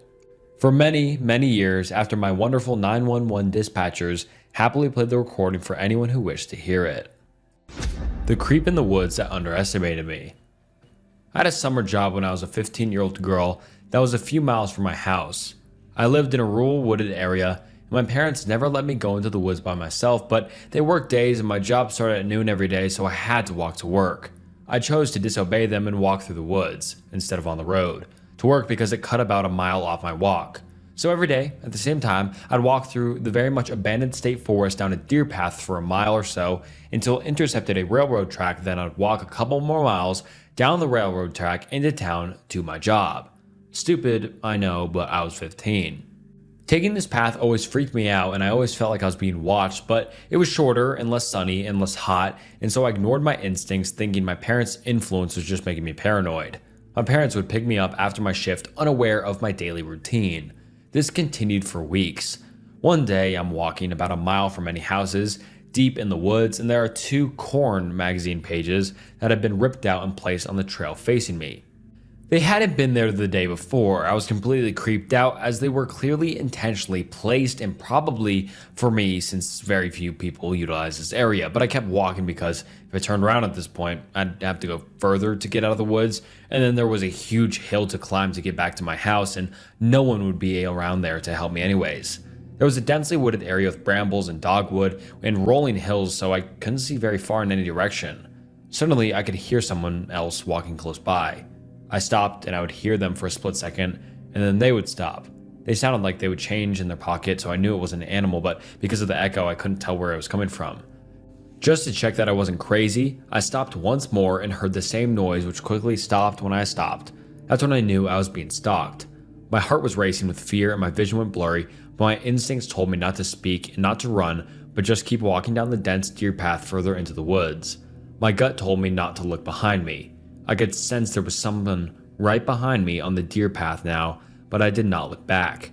Now I'm a rather short, slightly chubby person, always have been, and looking at me you'd probably assume that I couldn't run very fast, so if you wanted to catch me deep in the woods you might assume you would have plenty of time to do so. And looking back, I think that is exactly what this creep was thinking. But back then I ran cross country and track and could probably run a 7-minute mile, and hills were my specialty. I always placed really well in the hilly terrain. By no means was I a great runner, but certainly I was likely faster than whatever pedo creep was hanging out in the woods stalking a little girl. It's not that I was processing this thought at the time, I just instinctually knew not to run. Yet. I kept walking seemingly deeper into the woods because I knew the train track was up ahead where there would be more space to run without tripping or getting caught in the tree branches. It was terrifying to not look back, but something told me not to. While I walked, I felt like my entire body was shutting down. It's a feeling I've never felt before or after that day. It was the feeling of being prey. Everything went blurry, and I could feel blood pulsing in my ears and my heart was pounding. I just kept walking like nothing was happening and did not turn around, but I felt someone maybe 5 or 10 feet behind me at this point, following me for a good eighth of a mile. I didn't turn around. I didn't scream because I knew no one would hear me. As soon as I got near the train tracks, which are elevated along a man-made gravel mound, I ran. And then I ran on all fours up the hill, gripping onto 2 weeds to pull myself up faster, and then I sprinted along the tracks as fast as my lungs and legs could carry me. I heard and saw branches snapping below me in the woods, but now I was out in the sun, and the woods were dark, so I couldn't see what was behind the branches. I just kept sprinting. I never even saw the person, but I knew their intentions were awful. I never cut through the woods again, and I didn't mention what happened to my parents until I was 18, and I moved out of the house. I was too afraid of being grounded. A man in the dark. Hi all, this happened to me about 11 years ago. When walking home from a friend's house at night, I'll just get straight into it. I used to live in a rural part of the UK, and I've lived in rural areas most of my life, so I was used to long walks, occasionally at night, especially before I could drive. They never bothered me too much. I get creeped out occasionally, but this one night was the most terrifying experience I ever had. There was this one friend who lived roughly 3 miles away from my house. He had cool parents, and my other friends and I would often go over to his house and play video games and just hang out. Occasionally, this meant walking home at night if I stayed late. There were 2 ways back from my house. The roadway, which was about 5 miles long and took about 30 to 45 minutes. The roads were very quiet and eerie sometimes, but they were lit by street lamps, so it never bothered me walking this way. The other way was a shortcut through some woods, which took off about 2 miles. And the wooded bit was about a mile or so long. I often favored the wooded shortcut and have probably walked it over 100 times. The woods were dark, however, combined with the lack of ambient light due to living in rural areas, and you had an absolute abysmal darkness. Luckily, most of the time I had my phone light to walk with, but sometimes my phone would die or the battery would be so low that the flash wouldn't work and I have to use my screen light. As you've probably guessed by now, this was one of those occasions. I remember my friends and I had just finished watching a film. It was nearing 10 p.m., so we all left my friend's house and headed our separate ways home. I contemplated briefly which way I should go and decided to take the shortcut through the woods. I started walking away from his house and towards the path that headed into the woods. The streetlights dimmed as I entered the fields before the woods. I glanced at my phone and saw my battery was really low. Only enough power left for a couple minutes of flash, and then I'd have to use my screen for light. That wouldn't last the whole way either. As I saw the tree line approaching, I switched on the flash and followed the well-trodden path into the darkness. To my dismay, my light died within seconds of entering, and I flipped my phone over to try and shine the way using the screen. As I walked, I looked out for all the familiar landmarks I was used to seeing, to ensure I was heading in the right direction. Funky tree stump, check. Half-fallen fir tree, check. Enormous puddle I had to jump over, check. All was going well. I was halfway through the woods when my phone completely died. I remember the moment it happened. I was engulfed in darkness. I'm not sure if you've ever experienced this level of darkness before, but it was so dark I couldn't even see the outline of my hand centimeters in front of my face. Naturally, my pace slowed considerably, and I started holding my hand out in front of me to make sure I wasn't going to walk into a tree or something. I continued walking for another minute or so, until all of a sudden a pungent smell hit me. Cigarette smoke. I glanced around but couldn't see anything. Then I heard it. A cough. I wasn't alone. Thoughts raced through my head. Who would be out in the woods in the dark? Are they following me? Am I lost? I quickened my pace again, throwing a little caution to the wind. I carried on walking and tripped slightly on a branch. As I regained my balance, I heard another sound. Branches breaking underfoot. What sounded like right behind me. The snapping turned into fast footsteps that grew louder and louder. I started sprinting. I felt the well-trodden path turn to brush. I felt branches, logs, and plants hitting my legs. It wasn't long before I fell. Hard. I was lying on the floor, holding my knee. I could still hear branches snapping around me and a voice muttering something. I didn't dare move. Then, all of a sudden, they turned on a torch. I couldn't see anything except for the beam of light which seemed to be eaten quickly by the darkness of the forest. I lay motionless on the ground as the beam swept through the trees. I could still hear the person mumbling a deep growl. The crunching of footfalls grew and grew. They were only several feet away from me at this point. I couldn't breathe. The light went out, the snapping of branches grew, and then nothing. Quiet. My eyes were wide open, but I couldn't see anything. Then I could hear wheezing, right above me. I wanted to cry. I wasn't sure if the person could see me or not. They could have been staring right at me and I wouldn't know. This carried on for about 5 minutes until the crunching of leaves and snapping of twigs started up again and I got fainter and fainter as they moved away from me. I remained lying down for another 5 or 10 minutes, contemplating my escape. Like an idiot, I'd ran off the path and wasn't sure which way back to it or was home. I didn't really care, I thought. I was going to walk in one direction until I left the woods and got home from there. I knew as soon as I started moving again, if the person was still in the woods, they would hear me. Should I run or try and sneak out? I opted for the latter. I slowly rose to my feet, listening constantly to my surroundings, picked a direction and started walking. I wasn't perfectly quiet, but quiet enough to be sure I wouldn't be heard from too far away. I kept hearing snapping sounds and rustling in the distance, and every time I froze, I'd hold my breath until I was happy no one was there and then start walking again. I repeated this pattern for what felt like an eternity until eventually I found the path. I screamed for joy in my mind and sped up my pace. After another 10 minutes, I saw it. Light. Street lights filtering in through the trees. I'd never been so happy to see a meager street lamp, but as I progressed to the end of the woods, my heart sank. At the end of the path was a black silhouette, unmoving. Contrasted against the light background was the dark figure of a man. What should I do? Maybe it's a different person. Perhaps it's someone walking their dog. I froze and watched them silently, but they didn't move. At all. They just stood there like they were guarding the entrance to the woods. I didn't know what to do. By this point, I'd have enough. I was so close to getting out, I decided to just run straight towards the exit, straight towards them. I was a 6-foot young man. If they wanted to stop me, they'd have a hard job of it, I thought. So that's what I did. I started sprinting. The figure grew and grew, and as I reached them, I stepped to the side. I heard someone growl, "Fuck," loudly, and felt something clip the back of my head and tug the back of my jacket. I cleared the sheep gate in one leap and sprinted into the light. I eventually stopped running when I could see the first house and looked back. The entrance to the woods was quite far away now, and I couldn't see anyone standing by the entrance. Relaxing a bit more now, I finished my walk home. That's pretty much it. I know I could have overreacted. It could have been someone out for a walk in the woods, a dog walker or camper, but what I thought was strange was that they didn't use their torch except briefly on one occasion. Once they heard me, they also actively seeked me out. Who knows what they would have done if they caught me. In any case, I never walked that way home alone again. Not at night anyways. If you see someone waving you down on a desolate highway, don't stop. I was on an assignment for the Army, making my way up from San Antonio, Texas to Tacoma, Washington. It was a long drive, so they gave me 6 days to report to my new unit. But I didn't mind. I love road trips. There's nothing like the freedom of exploring the world by yourself. The first day of my journey, I planned to get as much driving in as possible so I could spend a few days in Utah. A sort of mini vacation, you could say. This was January and the days were short, so maximizing the amount of daylight I had was crucial. I got up early in the mornings, carried the last of my bags out to my Corolla, signed out of my old unit, and hit the road at roughly 5 a.m. It was an amazing day. I saw the landscape transform around me as I headed farther west than I had ever been in my life. From the San Antonio metropolitan area to the savannas of Edwards Plateau to the pancake flat farmland of the Great Plains region, America's breadbasket. Finally, the farms opened up into prairie, and I saw the "Welcome to New Mexico, the land of enrichment" sign. Now I was really in the middle of nowhere. Continuing on the US Route 380, I eventually found myself in Roswell. I could have gotten a few more hours of driving in and made it to Albuquerque, but I figured since I was in no rush, I might as well see what Roswell had to offer. Who knows if I could get a chance to visit again.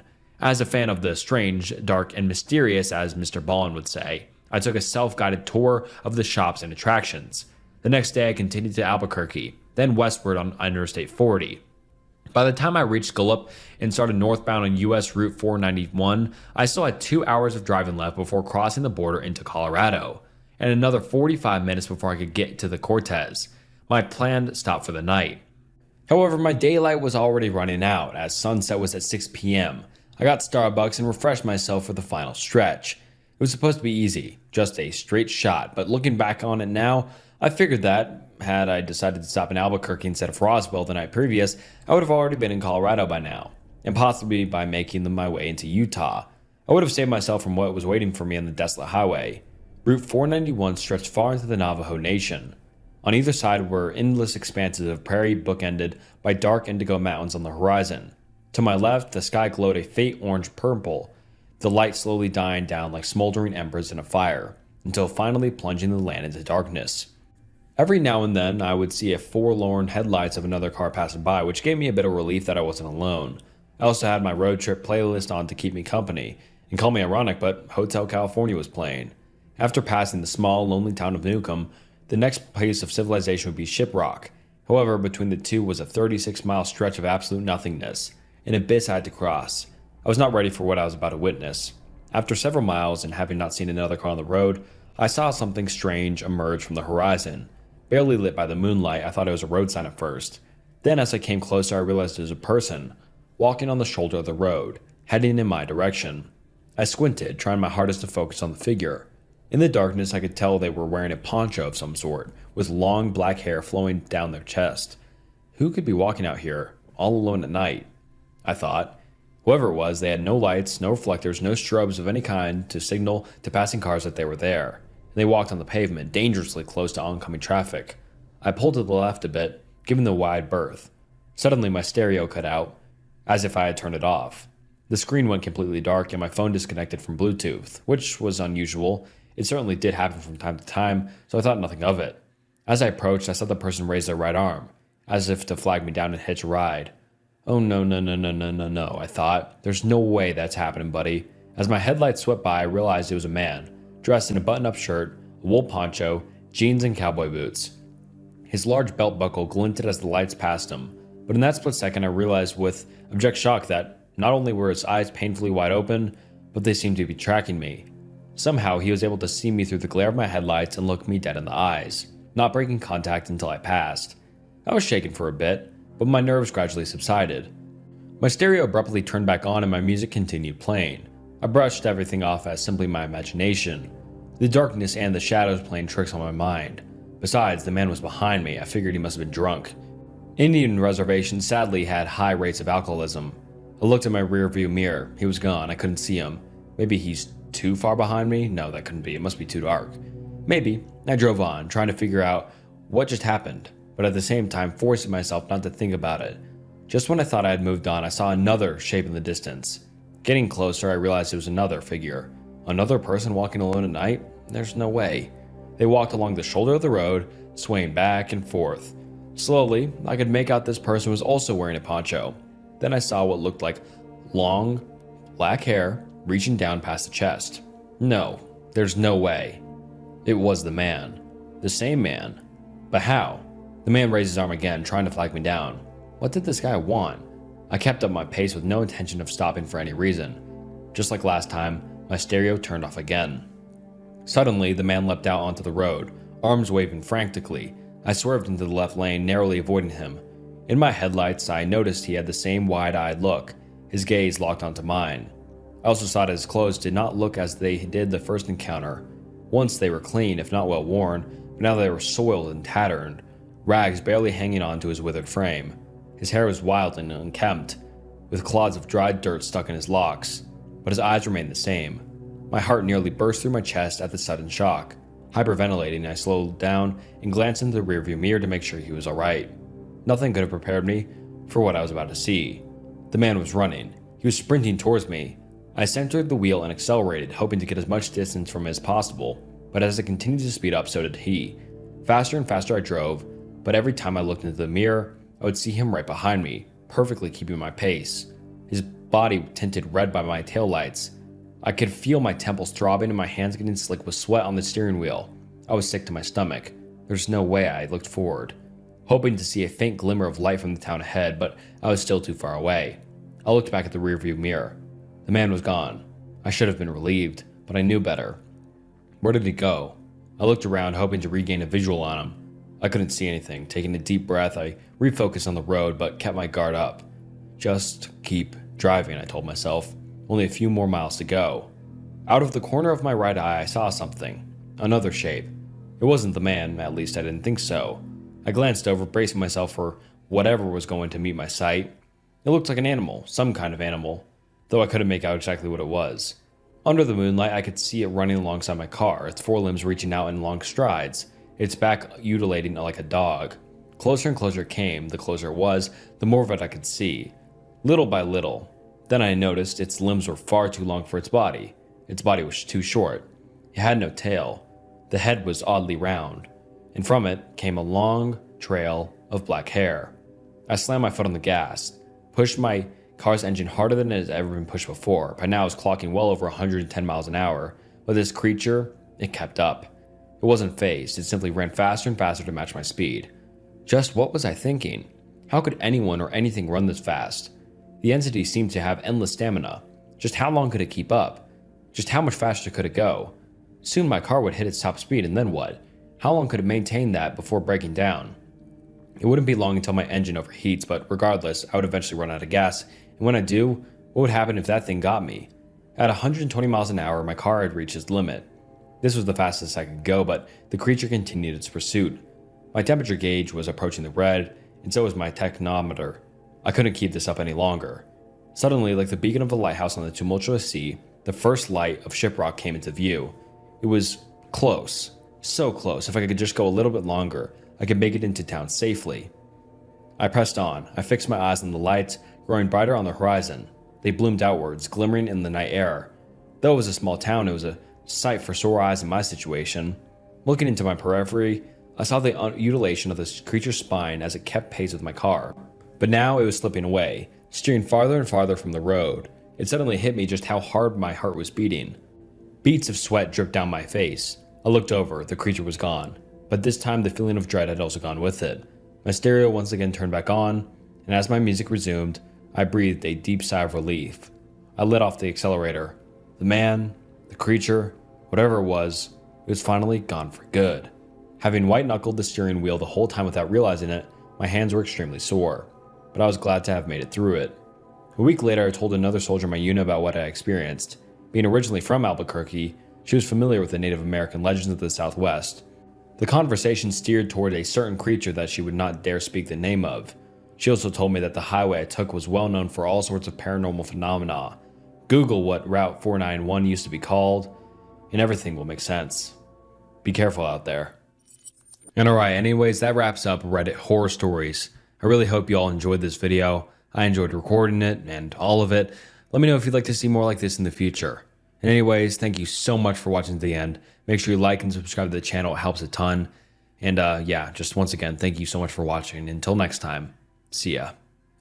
Hey, what's up guys, and welcome back to the channel. And today we're getting into some horrifying true Reddit threads. You guys seem to love these Reddit threads videos, so I'm gonna keep making them as long as you guys keep watching them. So comment down below if you'd like to see more Reddit threads video in the future. And today we have some crazy Reddit threads. They're horrifying, they're creepy, they're eerie, they're weird, and you'll want to stick around. I mean, these are some of the best Reddit threads I have ever read, and I just want to say thank you so much for stopping by. It means the world. Please like the video, subscribe to the channel, follow my Instagram, and follow me on Spotify, and comment down below if you'd like to see more videos like this in the future. And without further ado, let's get into some horrifying true Reddit threads. I think someone is playing with me. Originally posted on January 6th, 2025, and the post reads as follows. This is going to sound a little crazy, but I need some advice anyway. Just want to start by saying that I've never had any problems with paranoia, delusions, or psychosis, and I don't believe in ghosts or anything like that. I'm also 35 years old now, so it's unlikely that those type of mental illnesses would arise at such a late age. That being said, I feel like I'm going crazy. I'm pretty sure someone moves small things in my apartment when I'm not home. I live alone and no one, as far as I know, has a key to my apartment. I have 2 keys, and both are in my possession. I've checked several times. I've tried putting glasses and plates on the table as a test before I go to work, and I've taken pictures of them to compare with the pictures when I get home. So far, I have not been successful in proving anything. The most obvious things that I have noticed that have moved are a plate I had breakfast on that day, moved maybe 30 centimeters from where I put it, Candles have moved from the center of the coffee table to the edge of the table, and a shampoo bottle has moved from one shelf to another that I never used to store shampoo on. There are several other things I've noticed, but they are very small things that maybe not could be me now that I'm so aware of where everything is. My ex-boyfriend had the key to my apartment for many years before we broke up 2 years ago. We didn't fall out, and he has a new girlfriend now, so I'm 99% sure it's not him. He also works in Copenhagen now, several days a week, while I live in Jutland. I've asked him on days when things have moved, where he was, and he has been in Copenhagen all of those days. He shared his location on Messenger, so that was enough. What would you do? I have no evidence of anything, and in principle, I could have been sleepwalking or something and just not noticed the changes until I got back home from work. I occasionally sleepwalked as a child, but as far as I know, it hasn't happened in maybe 25 years. It's starting to get pretty creepy. And now let's get into some of the top comments. Someone says, there is a well-known Reddit thread that sounds very similar to what you describe. It turned out that the person had severe carbon monoxide poisoning that created paranoia and delusions. I would strongly advise you to see if you can find somewhere else to sleep for the next few nights and then buy a detector. They are available at Bauhaus and the like. Maybe it's not, maybe you're just forgetful, but if it's carbon monoxide, you're messing with your life. And then the OP replies saying, thanks, I just Googled it. I'm staying with my parents tonight, and then I'll buy a carbon monoxide detector tomorrow, just in case. And then someone else replies to the OP saying, if that doesn't work, then you can buy a wildlife camera and set it up. It takes pictures when there's movement, so you can see if you are doing it in your sleep or what. And then the OP gives us an update on January 22nd, 2025, saying, update, hi again everyone. A lot has happened since I wrote the post. I figured out what's up with the situation. I bought 2 cameras and set one up in the living room / kitchen and one in the entrance hall. It turns out my apartment actually has 3 keys and not 2, as I thought. My neighbor, also 35 years old, apparently looked after the previous tenant's cat occasionally and had a key to their apartment. She didn't return it after they moved out, or what is now my apartment. We were pretty good friends to start with when I moved in, but she became more and more clingy to the extent that she would call up to 15 times a day and talk for over 4 hours in total per day. I couldn't even leave the apartment without her wanting to know where I was going, and she would get angry if I didn't respond immediately to her messages, if I was asleep or busy. There was so much drama surrounding her that I couldn't take it anymore and chose to completely cut off contact. She has respected that for the most part, I thought. It turns out that she had let herself into my apartment and gone through my cupboards and drawers, and apparently deliberately moved my things around to make me paranoid. She can hear when I go in and out of my apartment because her entrance is only 5 meters from mine. That's why she always knew when I wasn't home, even though I work shifting hours. I confronted her and said that I would call the police. She panicked and contacted her father, who came over to me. He is a doctor and said that she has borderline personality disorder and refuses treatment because she doesn't think she's wrong. He said she is impulsive, outwardly reacting, and often feels a strong urge to revenge herself on people who she feels have treated her unfairly or let her down. This has apparently been a theme throughout her life with almost all of her relationships, romantic and friendships. He practically begged me not to call the police and said that he would do everything he can to prevent anything similar from happening again.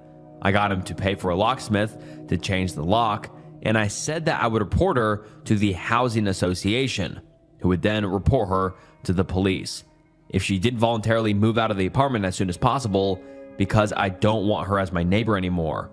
They both accepted that, and she has now chosen to move back to her parents at the end of February.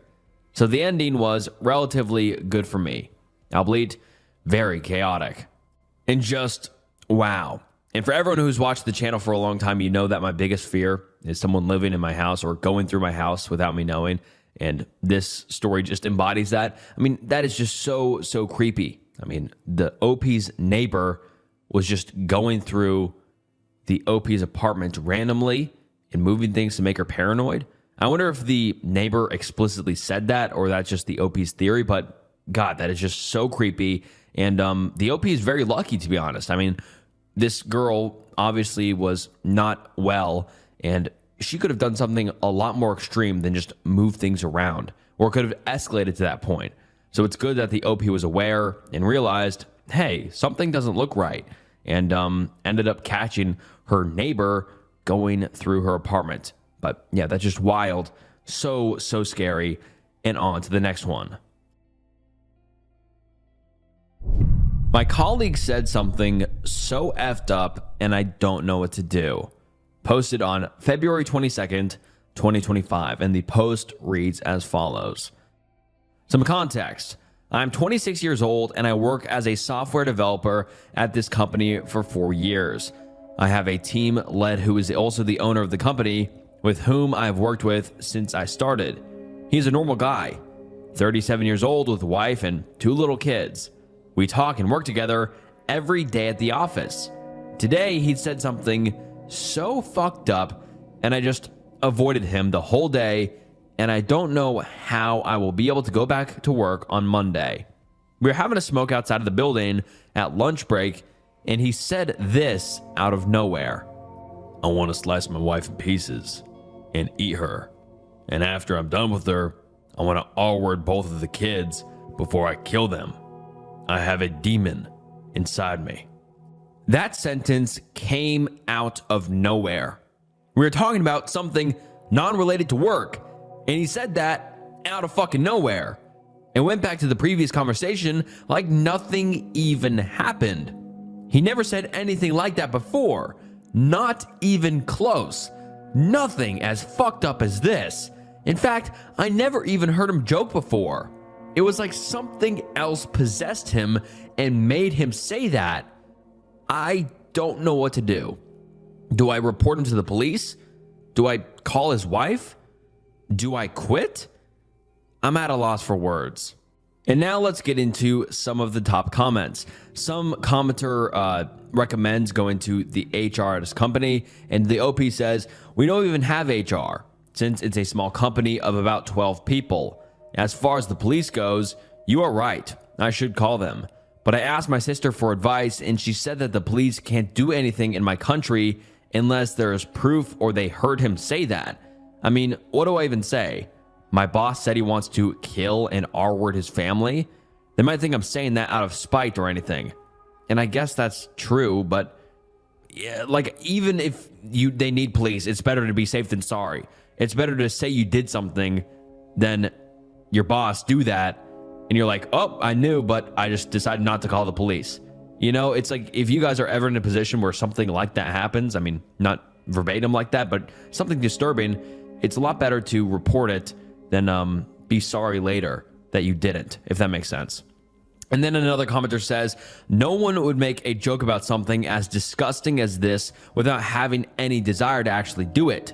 It's extremely understandable that you're uncomfortable, and I would advise you to try and look for a new job. I would also report it to HR and to the police so it's documented. I would also call his wife, but realistically, it will probably get back that it was you who called and can make your life difficult at work. Ideal scenario would be that you can find a new job ASAP and get away from your employer, call his wife immediately, and also report it to the police. I'm sorry you're in that situation, but I thank you for wanting to do the right thing, even though it's difficult. And the OP responds to this saying, I hear you, and thanks for the advice, but it's still surreal to me. I see this guy every day for 4 years, nothing off about him. Like nothing at all. Always professional, always polite. He keeps a photo of his family in his office, for God's sake. It's like a switch was switched off and he said what he said. It's unbelievable, really. The whole thing was 15 seconds. He said that and switched back to the initial conversation. And if I was the OP in this situation, I would think I was going crazy. I would be like not believe that even happened, especially that it just turned off and on. Like it never even segued into that, if that makes sense. It's like not like the OP's boss was just kind of going down this disturbing trail of thoughts and ended up saying that, it was just out of the blue. Like, I would think I was going crazy. I'd be like, the fuck did he say? Yeah, that's just crazy. I mean, this is like unbelievable. And another commenter says, replying to the statement the OP made when the OP said, but I asked my sister for advice and she said that the police can't do anything in my country unless there's proof or they heard him say that. And then the commenter says, this is not true. They will 100% investigate. Your sister is not the police. Go ahead and do nothing then. If the family is harmed, you're morally to blame for not doing anything to help.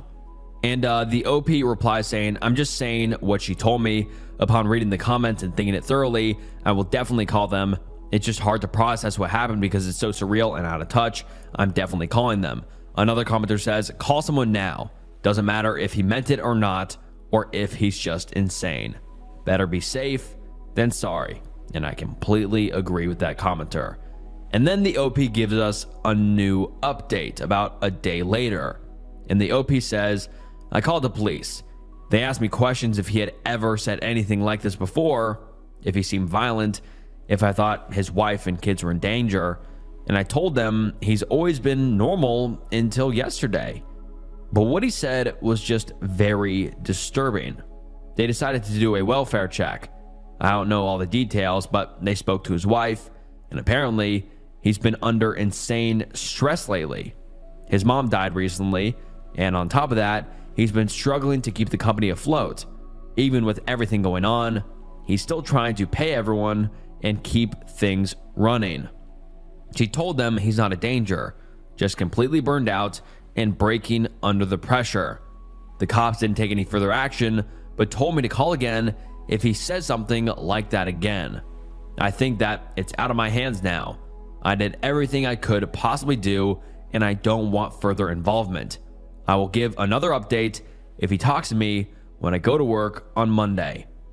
And I mean, it's understandable. Like, running a business and your mom dying, very stressful. That's understandable to anybody. Burnout, stressful, whatever. But for you to say something as graphic as that just does not check out. Like, someone would be like, well, I just want to quit my job and move out to the woods or some shit like that. They wouldn't be like, I want to kill my wife and R-word my kids. What?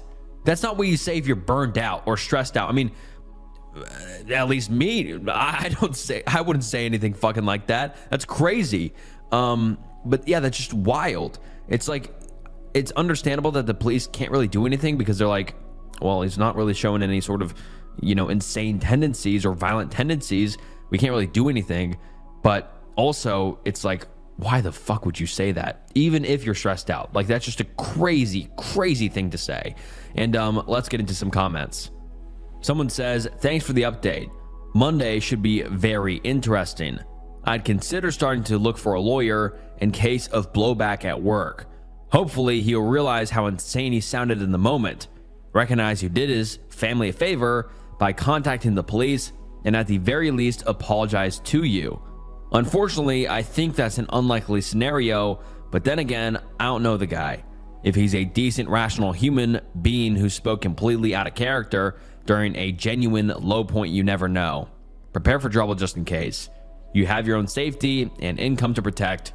Your workplace may forever more be a toxic environment for you. And then the OP replies to this saying, I don't think he'll fire me because he really cares about his employees and never did anything to make any of us uncomfortable. That is, until he said what he said yesterday. But still, I'm prepared to leave because even if he didn't mean what he said and it was stress or I don't know what else, I won't feel comfortable being around him. And I don't blame the OP at all for that. I would be wildly uncomfortable near this guy. I mean, yeah, that'd be so awkward as well to go back and be like, hey man, what's going on? And this guy's like fucking, yeah, just saying wild shit like that. Another commenter says, are you in the US? You can try to get him committed for a psychiatric evaluation. The description of demons inside me is often associated with psychosis. Police are not trained in this and they need the motivation to seek further expertise. You reporting it again might be the motivation. You can also discuss this with the wife. Her husband might be getting very sick before her eyes. And that's a good point. I completely forgot about that end tidbit of what the boss said. The demons inside me. Like, that is completely not stressed out. I mean, like, none of it is, but that's also like, okay, like, that's wild. I mean, just the entire statement's wild, but like, that's also just very concerning, obviously. And then the OP responds saying, I'm not from the US. I live in Eastern Europe. Another commenter says, was anyone else present to hear this or only you? And the OP says, it was only me and him, as we were the only smokers in the company. And then another commenter says, that's an oddly specific threat and not at all normal. Good on you for reporting him. Another commenter says, you might consider an escape plan in case he snaps at work. And then the OP gives us another update about 10 days later, and it reads as follows. Sorry for the late update. So after I went back to work on Monday, my boss wasn't there. The secretary said he called in sick and said that he wouldn't come in the office for a while. I didn't say anything to anyone about what happened, but after work I called him and said that I would quit, and I said I don't feel safe or comfortable working for him anymore. He said he understood and that he is sorry for what he said. He said that he never should have put me in the position, and also mentioned that he and his wife decided that he would be seeing a psychiatrist every day for a while. I wished him the best of luck and told him that I would pick up my things from the office. So that's it. I won't be going back to the office again, and I won't meddle in his personal life. I've done all that I can. Now I'm on the hunt for a new job. Thank you all for the great advice and the support. And then some top comments on this. Someone said, you did your part and you can feel good about the fact that you have saved a lot of people from a potential world of hurt. Someone else said, OMG, you did all the right things. What a gift you've given to that family, and good for you for knowing where your boundaries need to be. I'd be absolutely fully shook if I was in your shoes. I hope you're feeling safe, and I sincerely hope that your boss/colleague and his family are staying safe while he is getting healthy. That kind of intrusive thoughts are so awful, awful, awful. And something has to be gotten ahead of before anyone having them does anything they will regret. And then someone else says, you did the right thing, calling police and having the wife aware. And that is the last we have ever heard from the OP. So I'm interested in what ended up happening. Did the boss end up, continuing to work at the job? Did something happen? Did he get diagnosed with something? I don't know. Very, very unsettling though. And hopefully the OP was able to find a new job and move on from this. My husband forgot the past 8 years and wants a divorce. Posted on January 28th, 2023. And the post reads as follows. I've been with my husband, Josh, since we were seniors in high school. We broke up shortly after high school graduation, but got back together a year afterwards. We overcame long distance, educational, and job difficulties, unplanned pregnancies, medical issues, everything. He is my first everything, and I cannot imagine life without him. But now, I have to get used to it. 2 months ago, Josh woke up next to me shocked. He asked what I was doing on his chest and who I was. He likes to sometimes wake up to me saying, hey, who's this beautiful lady on my chest? But this was different. And he wouldn't let me touch him, and he started demanding to know where he was and where a woman named Lisa was. I was confused and scared to say the least. I tried to explain that I'm his wife and that he's home safe. Josh yelled he would never marry me in a million years. He started running around our house, looking at photos of us and out of windows. He refused to let me get too close, so I called his mom, and she talked to him on the phone. He freaked out that I knew his passcode, and he started wailing about what was going on. I called his therapist, and he was taken to the hospital. He was put on 5150, and I had his mom come take him when it was up. When he got home a week later, he accepted that I was his wife, but kept saying us being together was wrong. He didn't go to work for a bit, and I noticed he obsessively searching for a woman named Lisa, who went to college he turned down for me. I have never seen this woman, and I wondered if he possibly had an affair in the past. I found messages to a number from him a week later where he begged Lisa to talk to him, but she said she had no idea who he was. The phone wasn't public, so he must have it memorized. I asked his mom about it, and she asked him, to which he said, "She's the love of my life." He stopped and was so distraught, he tried to commit S-word. He went back to the facility and evaluated again. I was given options, but I wanted him home, so he prescribed some medications. His sister stayed with us until he seemed stable, but Josh would act so coldly towards me, asking questions about why we got back together and how upset he was that we were. When we broke up originally, I cursed him out for 3 hours straight and later found out he had made a move on the girl he told me not to worry about. He would say he didn't know how he could love me again after all I said. He refused to do chores and would stay out into the night for hours. Over a month ago, he came to me and asked for a divorce. He said when he told me I should find someone better after high school, I should have done that because he can't bring himself to love me. How can I be with someone who is so obviously embarrassed to be with the old me? I told him he's not that insecure little boy anymore, and he was the love of my life. He had been publicly embarrassed years ago in regards to me. He used to be insecure that I was too good for him, and that everyone knew that. My father, after meeting him, told me he was a loser, but I reminded Josh I chose him because I love him. I told him we moved past that, and I thought we were good. He didn't believe me and said he couldn't imagine being happy with me. He left that night and was fine coming to get his things to move with his sister. He looks at me with nothing but apathy, and it hurts. His sister urged him to try again, and he came back, and I told him I don't want to throw away 10 years together over a mental break. We were both thriving career-wise and had virtually no issues up to this point. We were renovating this very house together. He agreed to try, and we were fine for more than a month. It was like trying to date him again, but everything seemed to be moving in a positive direction. We even slept together, and I thought that was proof things were great. He was so caring and attentive like I remembered, so I figured he was slowly getting there. He initiated it and wouldn't stop telling me how beautiful I was, like he remembered. Then, 3 nights ago, something happened. I came home from work to find Josh sitting quietly at the kitchen table, drinking. He never does that. He had been waiting for me and then slammed divorce papers and his phone onto the table. His phone was open to text messages with explicit photos and mentioning of a night together with a woman named Lisa. Not the same one, but apparently someone he met on Tinder. I will never forget the venom in his voice when he said, "Now will you divorce me?" I went back to her room and locked the door and just cried. I heard him leave, and his sister took him away. She texted me an apology and said she's turning him back into the facility, but I told her to just take him. And I'll sign the papers, but not to tell him I was. I'm floored. My mother and brother are flying to help me with this. Everyone is so shocked, and I cannot fathom what has happened. We have been trying for a baby too.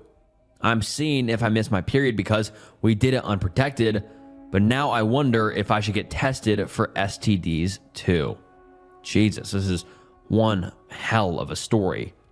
And then let's get into some comments. Someone says, wait, so did he make the whole forgetting you thing up? Or is he genuinely going through a mental episode? And the OP replied saying, I think a mental episode. And then the person commented and replied back to the OP saying, this kind of sounds like frontal lobe dementia. A coworker went through something like this with her husband of decades and 4 grown children. All of a sudden, she was the enemy and their entire lives were upended.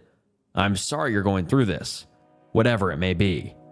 And then the OP gives us an update on February 2nd, 2023, saying, I had a feeling my post might blow up because of how bizarre the situation is, but I didn't expect it to reach as far as it did. I am only writing this now because I saw my post on TikTok and can see a lot of you want an update. To answer some questions, Josh had some S-word tendencies in the past after a traumatic event and had been diagnosed with epilepsy this past summer, which is why his therapist suggested to take him where I did. He never injured his head and his parents wanted him home. So the doctors diagnosed him with some sort of psychosis, which I was skeptical about, but I trusted his therapist and the doctors. He was discharged and given some pills for his depression. He received an MRI scan 2 days ago, and we are awaiting results. He has not gone back to work since this all happened, and I assumed when he was out, he was with his family. My STBX is a civil engineer, but now believes he is an architect. He doesn't have his architecture license and forgot how to do his engineering job for the most part, so I do not know what will happen with that. He doesn't remember any of his current friends since they all met in college, and the reason he remembers his passcode is because he had the same one since junior year of high school, where we met. So far, he does not want to see me and says he hates talking to me, not because I'm a bad conversationalist, according to him, but because he can't stand talking with me, knowing I'm embarrassed to have dated him and doesn't know why I'm with him again. He said I need to let go of the past because that's not him and that I should find someone better. He's realized while dating me again that he doesn't want to deal with me or anything. I'm physically perfect, but we are too different. I asked why he had intimate time with me, and he replied with, "You're beautiful, and I do think you're amazing, so how could I not?"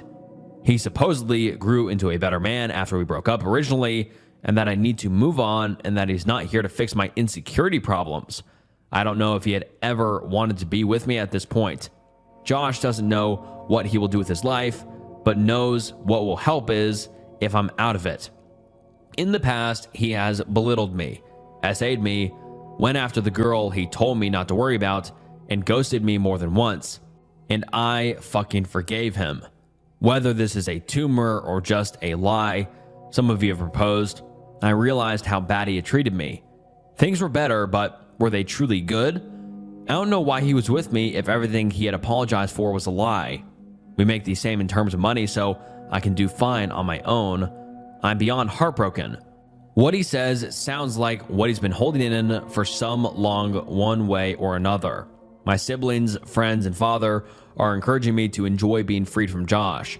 They never liked him and always wanted me to be with someone worthy of me. I haven't felt this low in a long time, and I don't know what to do. I'm almost 30 years old, and I feel so ugly and undesirable right now. I've been hit on and pursued by people with Josh, while he was rejected by the girl he told me not to worry about. The woman even came to me to explain that I deserve better and that she never understood how I saw him the way I did. That was years ago, and my feelings are all coming back because of his cheating. I stood by him for years, and even in his memories, I never did anything wrong, yet he treats me like this.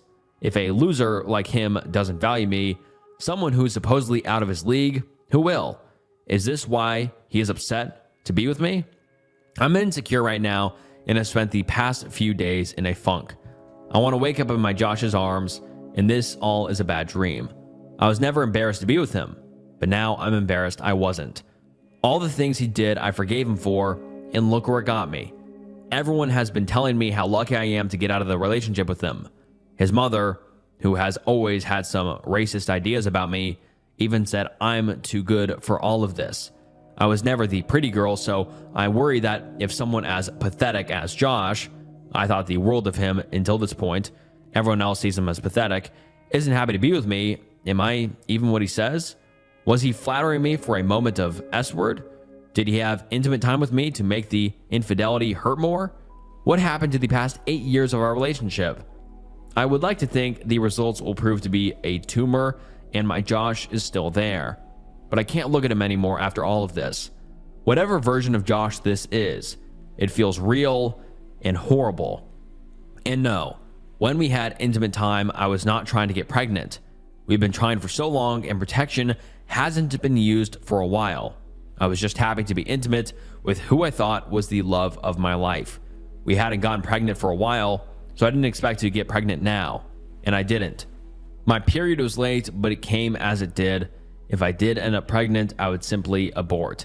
Even if the real Josh was coming back, I would terminate because I don't want to bring a kid into this mess so soon. I got tested for STDs. I'm clean. I haven't signed the papers, but I don't see us working out after this, and he seems to be happy about that part. It's the only thing he's looking forward to. I feel like an insecure teenager again, and I need time. I've always been insecure, so this is bringing up feelings I haven't had in a long time. Thank you for the comments and the awards. Josh's sister wants to keep me in the loop, but I may text her that I want out of it. I will hear if there's a tumor within the next week or so, but I don't want to know anything else. Call me cruel or self-centered or weird, but I don't know who this Josh is, and I do not like him, and I want my own distance. I need to prioritize myself right now, and his family is taking care of him. That's all. And now let's get into some top comments. Someone says, he didn't value you, but you saw the good in him. It isn't your fault. There are many people out there who will value you and give you what you deserve. And the OP replied saying, I wish he did and don't know why he can't. I believe it to be insecurity, and I looked at old messages, but either way, I can't change how he feels or the fact that he doesn't want to be with me. I'm letting him go no matter what, and thankful I didn't get pregnant.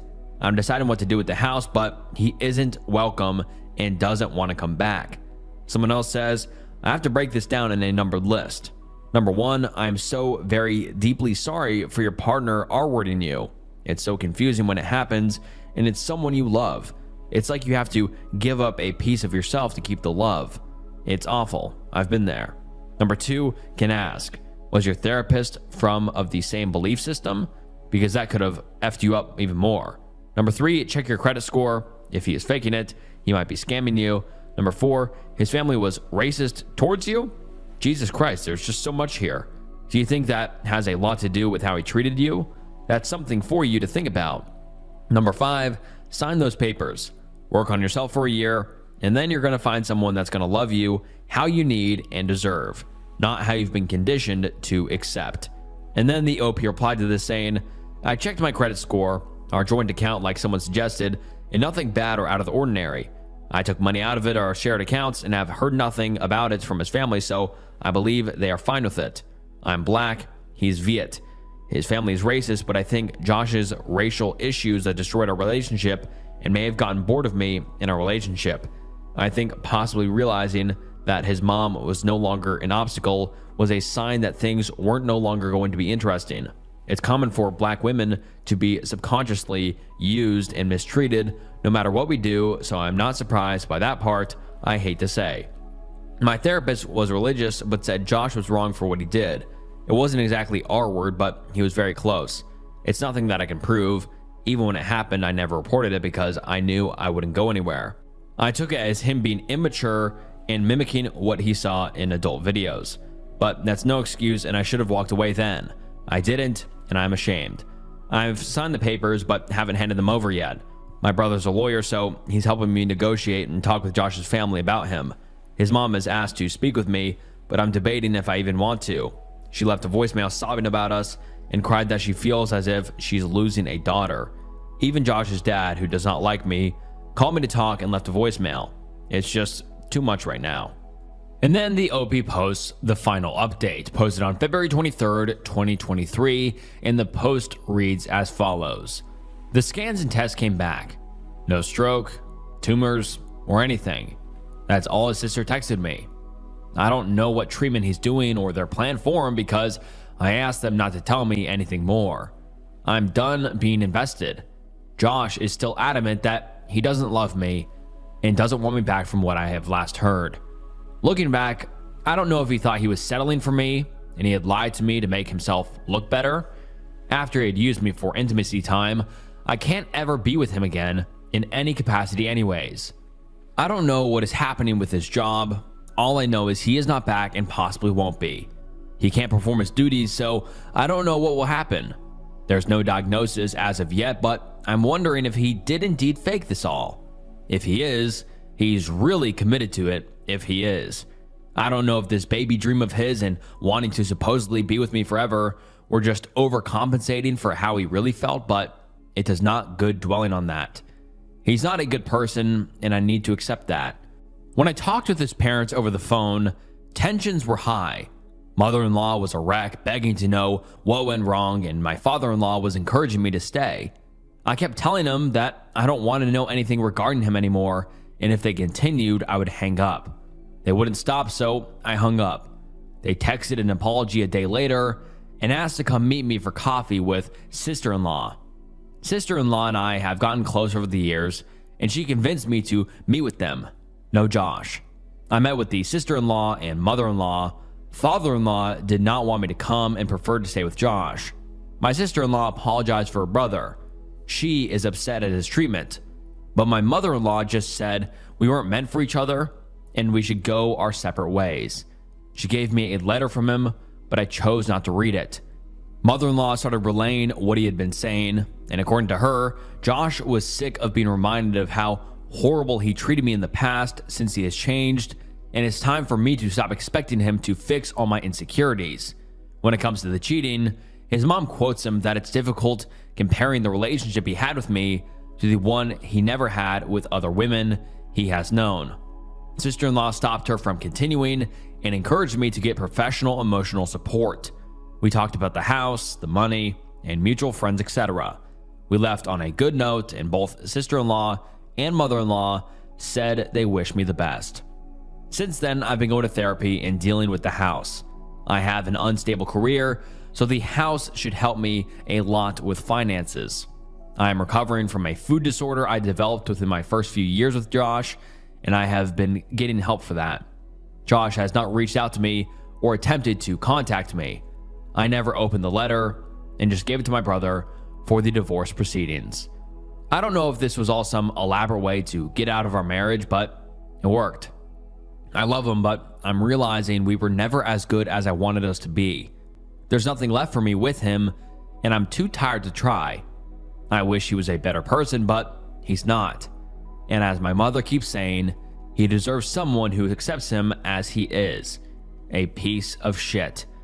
I guess he got tired after all these years of trying to be with someone he is not, and every issue was just incompatibility. I always thought shitty people should change, but my mom keeps reminding me he shouldn't have to for me or anyone. I can't explain the Lisa thing, and I think Josh may be stalking her, but that's really none of my business. The friends Josh made in college, he swears he does not know, so I can't say who he communicates with outside of his family. I wish I had a concrete answer about anything, but I don't think I'll have one ever. I needed some time to process everything that has happened.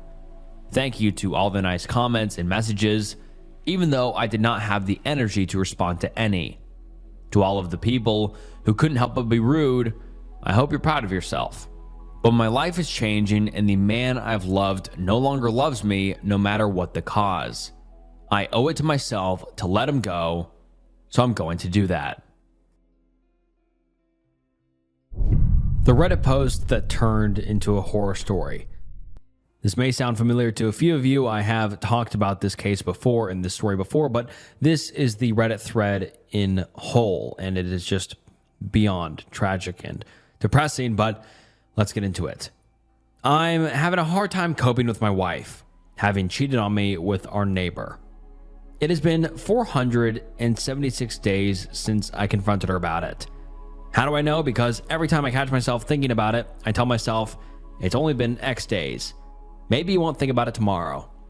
So to go back to the beginning, I had just taken on a new project and new responsibilities at work. I was working a lot of hours, 60 plus per week, and was noticeably stressed. It was in May of 2015 that I noticed that she had added a password to her phone. When confronted about it, she told me it was because she was planning my Father's Day present and didn't want me to ruin the surprise. About a week later, she came to me and told me that she felt guilty keeping a big secret from me and told me that she was having our brother, a contractor, build a home office for me as my present. It struck me as odd, as in our 6 years together, she has never said she felt guilty about anything and always insists that she never regrets anything in her life. Time goes on, her phone is still password protected, and things just don't feel right. I see her using her phone and smiling to herself more and more often, but when I ask her what she's doing, she says nothing and puts her phone away. So one morning, I wait for her to get in the shower, and I grab her phone before her has the password. I go through her messages and find that she is texting the neighbor. Quote, "I'm all covered in frosting. You want to lick it off?" There were no other messages to the neighbor, but I found out later that was because she had set up her phone to delete messages after a certain amount of time. I felt uncomfortable with it, but I knew she had a weird sense of humor, and I thought she would never do anything to hurt me. More time goes by, and the neighbor is spending more and more time at our house, but the office is being completed slower and slower. I can't help but worry that something isn't right, so I start checking her location using Google Timeline. It was at this point that I realized there was a large gap in her GPS history because she was turning off her phone's GPS. Fast forward to July, and at this point the paranoia is driving me nuts, so I tell her that I need to install new antivirus on her phone. While she has it unlocked for me, I install anti-theft software so I can remotely turn the GPS back on and set up AT&T message backup and restore so I can read all of her messages from that point on from my computer. The next day, my mother asks to spend time with my 2 kids, so my wife drops them off with her and has the day to herself. I watch my wife's activity from work as she spends the day trying to meet up with the neighbor, but is unsuccessful because he is busy with another job site. That night, we get the kids back from my mom's house and we go out to dinner with the neighbor, his girlfriend, and his son. My wife and his girlfriend are having a good time drinking, laughing, and just joking around. His girlfriend mentions that she would like to go see Magic Mike XXL. I say it's a good idea. I'll watch the kids so my wife and her can go. So my wife and her go, and the neighbor and I go back to my house so the kids can play video games together. The kids are back in my son's room playing games, and the neighbor is sitting across from me on the other couch. It is at this point that my wife starts texting him. She is describing intimate acts that she would like to perform with him, and he is reciprocating. She tells him to check his Snapchat, and at the time I get a Snapchat from her too, and it is of her doing things to herself in a bathroom stall. They keep talking, try to figure out when they can meet up and have intimate time. They decide on Monday morning after I go to work. So in my head, I had already planned to pretend to leave and circle back to catch them, but then they tell each other that they love each other, and it is all I can do not to leap off the couch and knock them out. But I contain myself and continue reading the conversation unfolding in front of me. Then he tells her, "You're my girl now," to which she replies, "Always have been," ending with him writing, "and always will be." My wife and the neighbor's girlfriend return from the movie, and I ask them politely to sit down. I then ask the kids to stay in my son's room and shut the door. I return to the living room and confront my wife and the neighbor. I say, "So you two in love with each other, huh?" My wife goes into full-blown denial mode, and the neighbor's girlfriend starts smacking him. I ask my wife if she has been texting him. She says no. So I show her the text messages. She admits to it, but says it was the first time it had gone that far. I ask my wife if she had sent him pictures. She says no. So I show her the picture. She admits it, but says it was the first time. I ask her if she had had intimate time with him, and she says no, because I didn't wait to catch them having intimate time together. I didn't have evidence to prove her wrong, so that one stays unresolved. I tell her that I am leaving her. She tells me that she will make sure I never see my kids again if I do. She planned on using the fact that I attempted S-word in high school to prove me unfit to have the children. She continues to say that it was my fault for being so busy with work and stressed out, that she just wanted someone she could talk to. Then she gives me an ultimatum to decide what I'm going to do, or she will decide for me. The neighbor's girlfriend starts defending the two of them, saying that it couldn't have been serious if they weren't having relations, and that my wife and I are too perfect together to let this break us up. The neighbors go home, and my wife and I argue for the rest of the night about what we are going to do. We go to bed separately, having not resolved anything. We keep going back and forth on the subject all weekend and finally settle on we were going to separate temporarily while we figure out what we want. I was going to stay in the house, and she was going to take the kids and go to her mom's house. That Monday, I go to work and get a text from her in the middle of a meeting, with my bosses stating that she'd explained things to our kids, but that they were upset and I need to explain it to them also. I get home from work to find my kids crying. She had told them that mommy had to move out because dad was mad at her. When my son wanted to stay with me, she told him that he can't. My son put it together that if mommy has to move out because I'm mad at her and he must move out, then I must be mad at him too. My daughter was crying because my son was. I don't think she was old enough to understand what was even happening.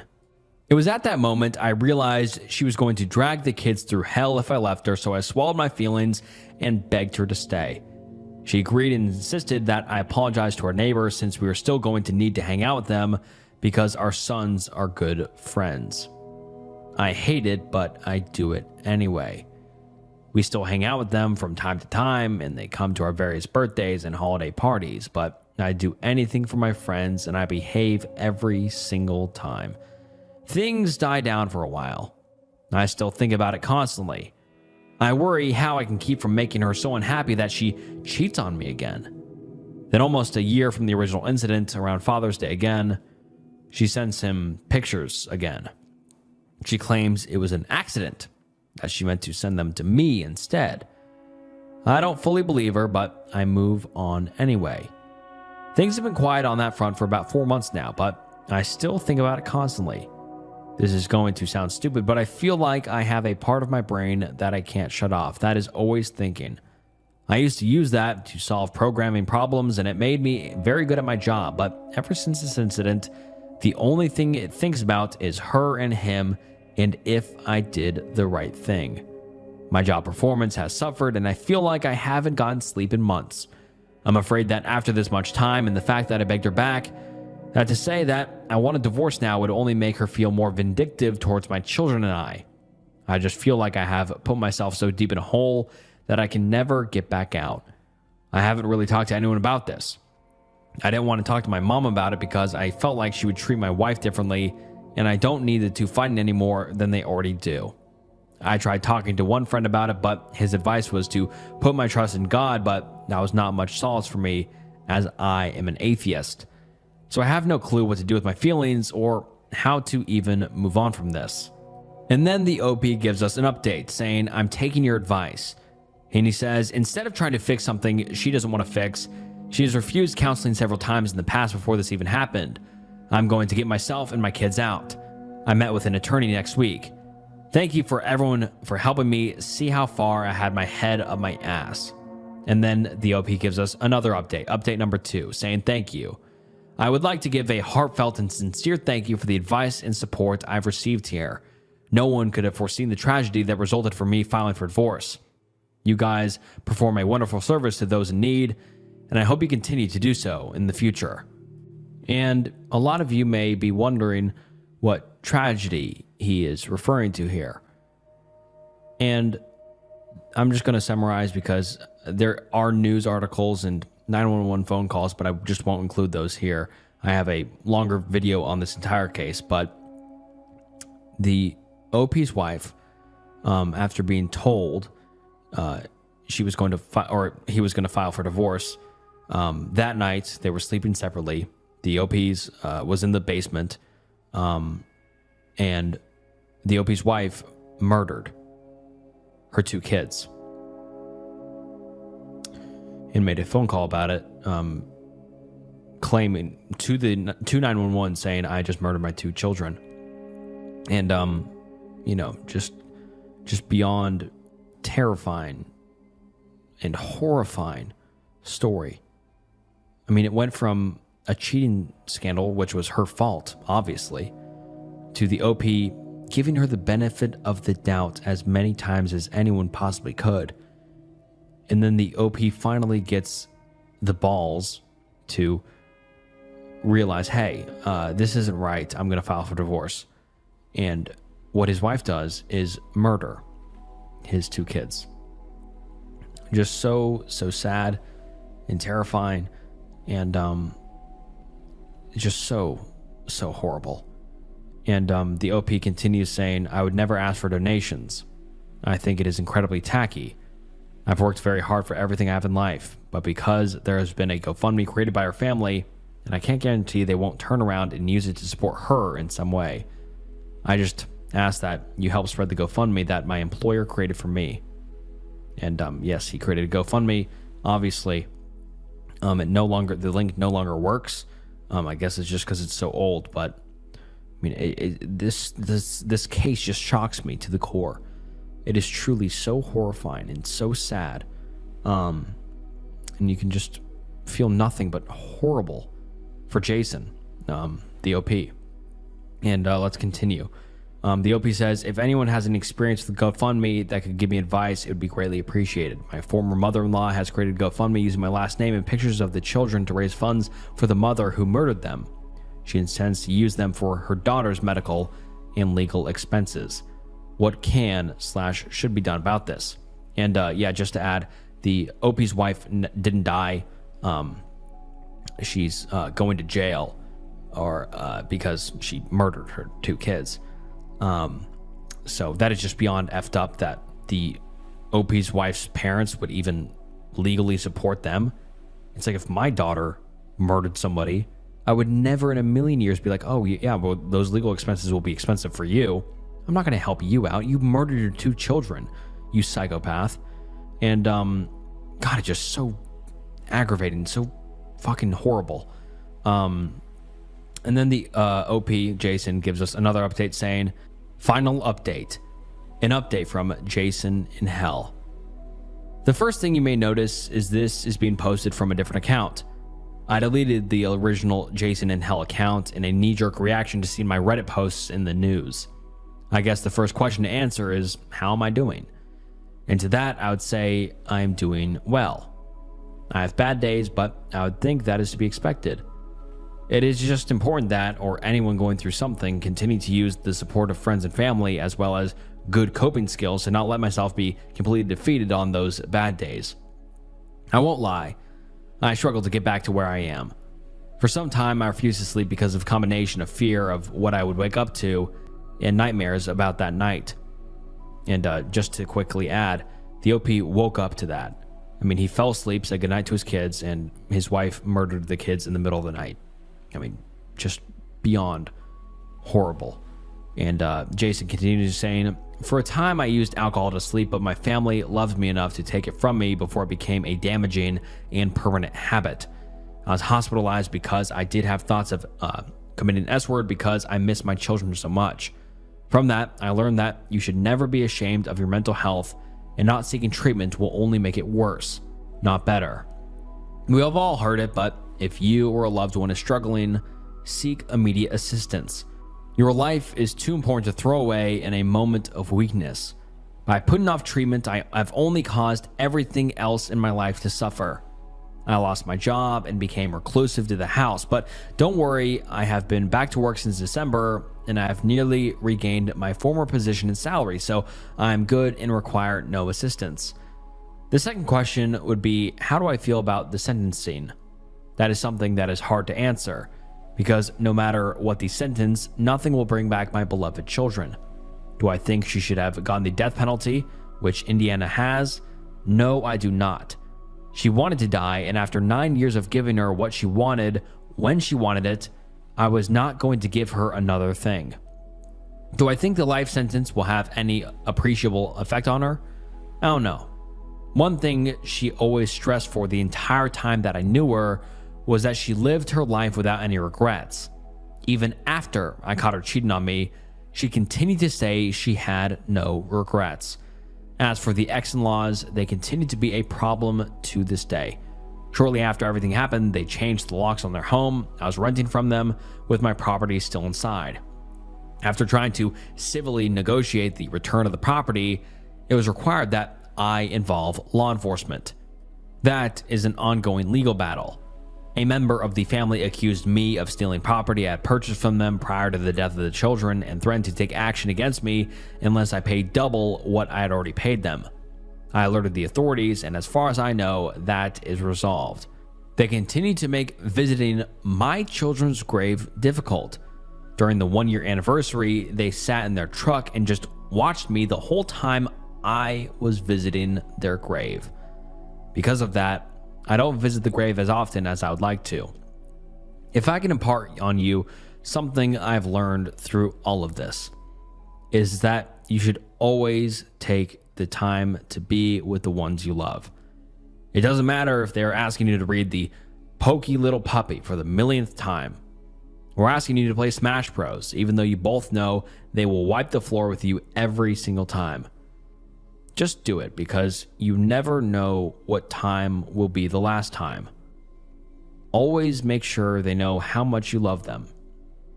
I had the fortune that the last thing my children ever heard me say was, I love you. Good night. I will see you in the morning. And I don't know. This entire case just destroys me personally. It's just so sad and depressing and horrifying. And I mean, yeah, you just truly see the OP's thoughts at the end, Jason's thoughts, and just that final sentence is just, I mean, that final paragraph is just almost life-changing to me. I mean, yeah, everyone takes everything, or not everyone takes everything for granted, but everyone takes something for granted, whether that be your job, your house, or whatever. You kind of put some things to the wayside, or your family or relationships. But the first time I ever read this post, which was about a year ago when I made a video on it, it really changed the way I saw things and how you should never take anything for granted because it can be gone like that. And he really drives that home at the end. And there is a 911 call. I'm not going to include it. I just don't think it fits in this video. And there is news articles. For some reason, I can't open them. Maybe they're deleted. This happened it's a long time ago. But yeah, just that final paragraph is just so destroying. I mean, it goes from the original post being, I'm having a hard time coping with my wife, having cheated on me with my neighbor. That in and of itself is horrible.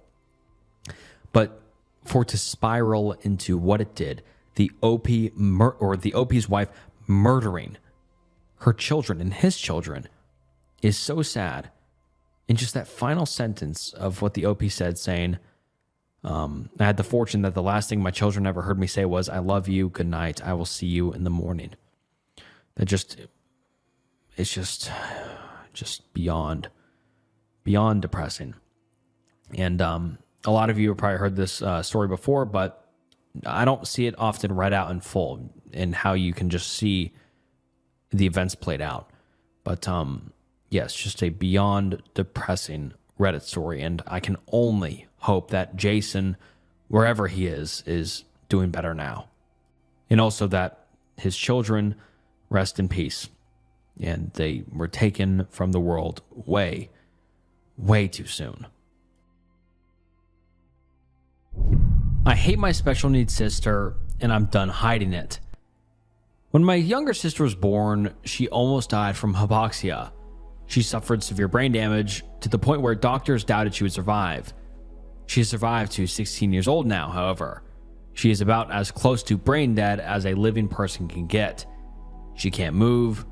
She can't communicate. She can't eat or drink or on her own. She has no control over her bowels, so she has to wear diapers. She will never get better, and she will never live a normal life. Despite that, my mother has ruined our family, hoping she will have a miracle and recover. My mother has spent hundreds of thousands of dollars on my sister, everything from wheelchairs to doctor's visits. We had to live in a one-bedroom apartment for 11 years because my mother spent all the money she made on my sister. Nothing she bought made any difference. She will always be a drooling mess. Since my mother believes she will get better, she made me treat her like she was a real sister. I lost all my friends growing up because my mom made me take her everywhere I went. If I told my mom that I was going to the park, she would say, "Oh, a park. That sounds like something Jess would like. Take her with you." Not once did she stop to think about how absurd she sounded talking to her. One time, my mom took her to a movie theater. They made it barely 30 minutes through the movie before staff kicked her out because my sister was making so much noise, coughing and choking on her saliva. Despite all of this, I somewhat tolerated my sister until a few hours ago. I mentioned to my mother that I had planned a date with a girl I met at work. My mom said, "That sounds like fun, but I'm having coffee with a friend from college, so can you take care of Jess while I'm gone?" I told her that I couldn't because of my date and suggested that she hire a babysitter. My mother then said that I should just take her with me. And I just exploded. I told her how stupid she was for suggesting such a thing, bringing my severely disabled, crippled sister along with me on a date with a girl because you are too lazy to hire a sitter. How crazy are you to think that's a good idea? Every moment of my life has been about Jess. I'm not supposed to have a career or family of my own because I need to take care of Jess when my mom dies. My mom even discouraged me from going to college because then I wouldn't be there to take care of her. I told her how much damage she has done to the family because of my sister. We struggled financially my entire life, not because my mom is low income, but because she spent all our money on Jess. We drove a crappy 1996 Subaru Outback for years, and my mom couldn't afford to buy a new car. But she had no problem shelling out thousands to see a specialist doctor who will say the same thing every other doctor has. My sister is a glitch. She's not supposed to be here. She will never live a normal life. There's no reason she shouldn't be put in a home. I'm just so frustrated right now. I'm thinking about cutting ties with her and reconnecting with my father. My dad divorced her once she realized that the rest of his life was going to be taking care of Jess. I can't fault him. My mom forbid me from contacting him, but he's not that bad of a guy here. And then the OP gives us an update saying, "Thank you all for your kind words. I realize now that my emotions should be placed towards my mother instead of my sister. As for everyone who says I should contact my father, that is my plan, but he's not easy to reach.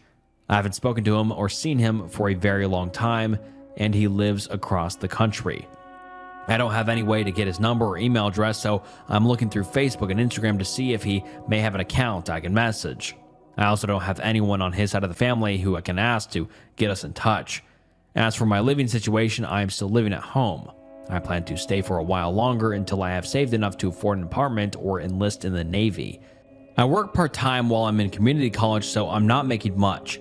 I hope I will have another update in the near future, and I hope things get better."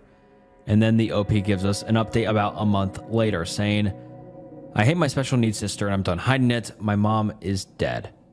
I came home to a bunch of police cars around my home. My mom committed S-word, and a neighbor saw her from the window.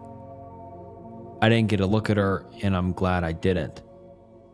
I don't think I could handle seeing anyone like that.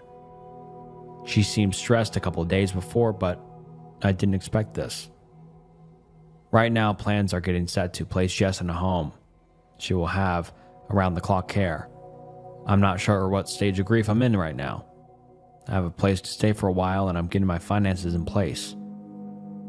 I miss my mom. She wasn't a good mom, but she was my mom.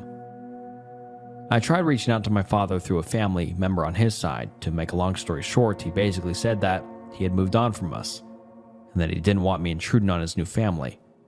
Pretty much what I expected, but it still hurt to hear my dad say he wants to forget about me. I'm staying at a friend's house right now. I'm working and I'm doing school. Things are still rough, but I'm pushing through. Thanks for the well wishes." And just, holy shit. Yeah, these cases in this video have been just beyond brutal. I was not expecting that this case was already brutal enough with how the OP was confessing his feelings towards his family, towards his sister, and towards his mom and dad. But Jesus, that ending was just, I mean, you could hear me while reading it. I just wasn't expecting that at all. That was that just hit me so hard. And I mean, obviously the OP had his problems with his mom, and he said even at the end she wasn't a good mom, but it was my mom. Like, that is just so heartbreaking. This entire story and threads were just so heartbreaking. That truly was just one of the most brutal threads I've ever. I mean, this video is filled with brutal threads, but that one just hit me so hard because I was just not expecting it at all. Oh my God. I feel so horrible for everyone involved. Rest in peace to the OP's mom. I mean, she was just taking care of her daughter. Yeah, I mean, yeah, like, just, oh my God. And I just feel so bad for Jess. Who knows where she is now, but hopefully she's having good care. And hopefully the OP has been able to move on from this, but just Jesus, man. That was just beyond mind-blowing. I was not expecting that at all. That was so brutal. Yeah, Jesus. Unsettling ad on YouTube while I was drifting to sleep. And the post reads as follows. The other night, I had a long YouTube video playing to help me fall asleep when I was awoken by screaming from my phone. I checked to see what was going on and saw what looked like a video of a person that was made by one of those creepy AI-generated images. Those ones that kind of resemble a person but are very hazy and disproportionate, uncanny valley type vibes. The character in the video was screaming, "I don't want to be in this dream anymore," in my half-sleep terror. I quickly closed the app. I'm curious if what I was experiencing was a dream that I was having, or if this was an actual ad being played on YouTube. If it's the latter, I'd love to know what it could have possibly been advertising. Does this sound familiar to anyone? And then the OP says, edit. Woke up to a bunch of replies in here. Thanks for all the help. I'll try to check out our suggestions during my lunch break today. And then the OP says some additional info. Some of you asked for clarity on what I meant by AI generated image. This was an example I found online of an AI generated image that vaguely resembles a human form. And the OP provides a photo, and it is just one of those like old AI generated photos that are just uncanny and very, very weird. And the OP says, think this with a dark black background. The character was a topless male, I think, and was the only one on screen. And that is very, very weird, obviously. I mean, like what could have possibly the ad been advertising for? But let's get into some comments. Someone says, YouTube has a tendency to send out creepy ads at nighttime. I remember one time I was trying to listen to calming music when having problems sleeping, when I got an ad that said, play, skip, and die over and over again. It was a promo for some horror movie. Someone else says, reminds me of when YouTube briefly had ads for the film The Nun. Wouldn't have been too scary if you'd clicked on it looking for a horror movie trailer, but a loud jump scare was not something I was expecting watching film reviews on autoplay. And then someone else says, if it really was an ad, remember that ads are intended to be memorable. After so many shocking things we've all seen, those ad campaigners are forever pushing boundaries with no respect for anyone's mental well-being. And that is the last we have ever heard from the OP regarding that ad, and no one really figured out what it was. But I just think it's so creepy how there's ads out there that just advertise something so weird and creepy. I just thought that was very unnerving because, like, imagine you're falling asleep and then boom, this weird ad with an AI generated, like, that's crazy. The OP could be dreaming, but who knows? And for everyone watching right now, I know a lot of you guys fall asleep to my videos. Hopefully you don't get a creepy ad right now. Hopefully not. A guy I met at a work event out of town won't stop bothering me. Originally posted on May 10th, 2023, and the post reads as follows. Hello. I created a throwaway so that I can share it anonymously. Around 10 months ago, I, 25 female, went on my first work-related trip to a different city. There, I met Jerry, who's 43M. I know there is a huge age gap, but I know myself. I am generally into older guys. I met him at the hotel lobby I was staying at. He asked me out for a coffee. I said yes. He was really charismatic. I was blushing the entire time. We spent a good weekend together. No intimacy, by the way. We did kiss multiple times. He gave me his number and he didn't want me to add him on social media because he said he doesn't use it. He did give me an Instagram ID to contact. This really made me a bit suspicious. I had this gut feeling that something about him was not right. So I decided to search and do some background work. I tried to search him on Facebook and other social media, but I hit a wall. I remembered that he gave me a business card. It was a card from his company. I also asked for a friend's help to find something on him. I don't know. I was just adamant of finding some dirt on him. Eventually, we did find some interesting facts. That jerk is married with 2 kids. I saw his kids. One is about 16 to 17 years old. Another one is around 10 to 11. I wanted to throw up. I know my own sister tried to commit S-word because her boyfriend cheated on her. I know the pain even if it is secondhanded. I cut off all contact with him. I blocked his number, and a few weeks after, I totally ghosted him. I saw him at the parking lot of my office. He knew where I worked. Again, my fault because I told him where I worked. He asked me why I didn't return his calls and blocked him on everything. I screamed at him, called him a liar. I told him I knew he was married, he had kids. In fact, his oldest son is closer to my brother's age. This is really disgusting. He broke down crying and begging me not to leave him. He kept ranting how unhappy he is in his marriage. He just wanted someone to love him. And when he saw me, he fell in love with me and he wants to be with me. I told him this is not possible. He is married. I cannot do this to a woman. Even if I don't know her, I have a decency to not ruin someone's marriage and forever be known as a homewrecker.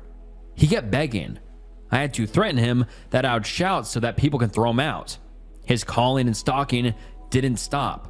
I asked a friend and coworker of mine to escort me to my car because I was so afraid that Jerry would come towards me. He sent me messages after messages saying he was sorry, that he can be a better man if I'm with him.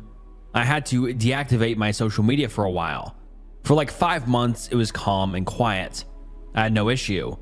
Then again, I get a message in my email from Jerry saying that he has divorced his wife for my sake. And since he is not with his wife now, he and I can be together. I was really creeped out by this. I told him over and over again, I do not want him. His harassment didn't stop. He threatened to ruin my career. He blamed me for ruining his marriage because I made a move on him. It is not true. He was the one who approached me first. I was just a little friendly with him. If I knew he was married back then, I would have never ever reciprocated the flirting. I feel lost. I keep blaming myself that maybe all of this won't happen if I had not been friendly with him. I also don't want him to ruin my career, but I am scared for my life. And then the OP makes an edit saying, I think I should mention I am not from the USA. The police in my area are corrupt. Jerry is in a very high position in his company. He can easily ruin my career. I'm collecting evidence because of his harassment. And then in the comments, a lot of people asked if he is lying about the divorce and moving away. And then the OP says, actually, I don't know if he just divorced or just separated. He told me he left his wife for me as if it would impress me. And I thought about moving, but it is scary because right here, I have my family and friends. If I move to a new place, he might come there as well and I would have no support. And then some people advised to block him and the OP said, he is blocked everywhere. I even changed my number. I also opened a private social media account that no one knows. I need social media for work too. But still he finds a way to pop up in my life. And then the OP makes an update about 2 weeks later, titled, My stalker's wife wants to contact me. Should I go?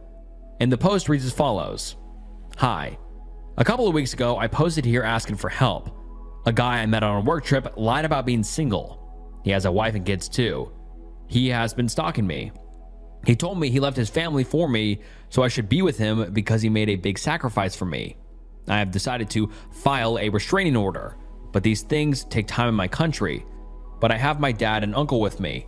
They are helping me find a new place and probably a new job. As soon as I can serve him with the restraining order, I can be relieved. But I'm afraid it will work or not because he seems mad. His messages have been reduced because I threatened to call his wife. But the problem is yesterday. His wife emailed me and said that she wants to meet me. She said in details that she knows that her husband has some connection with me.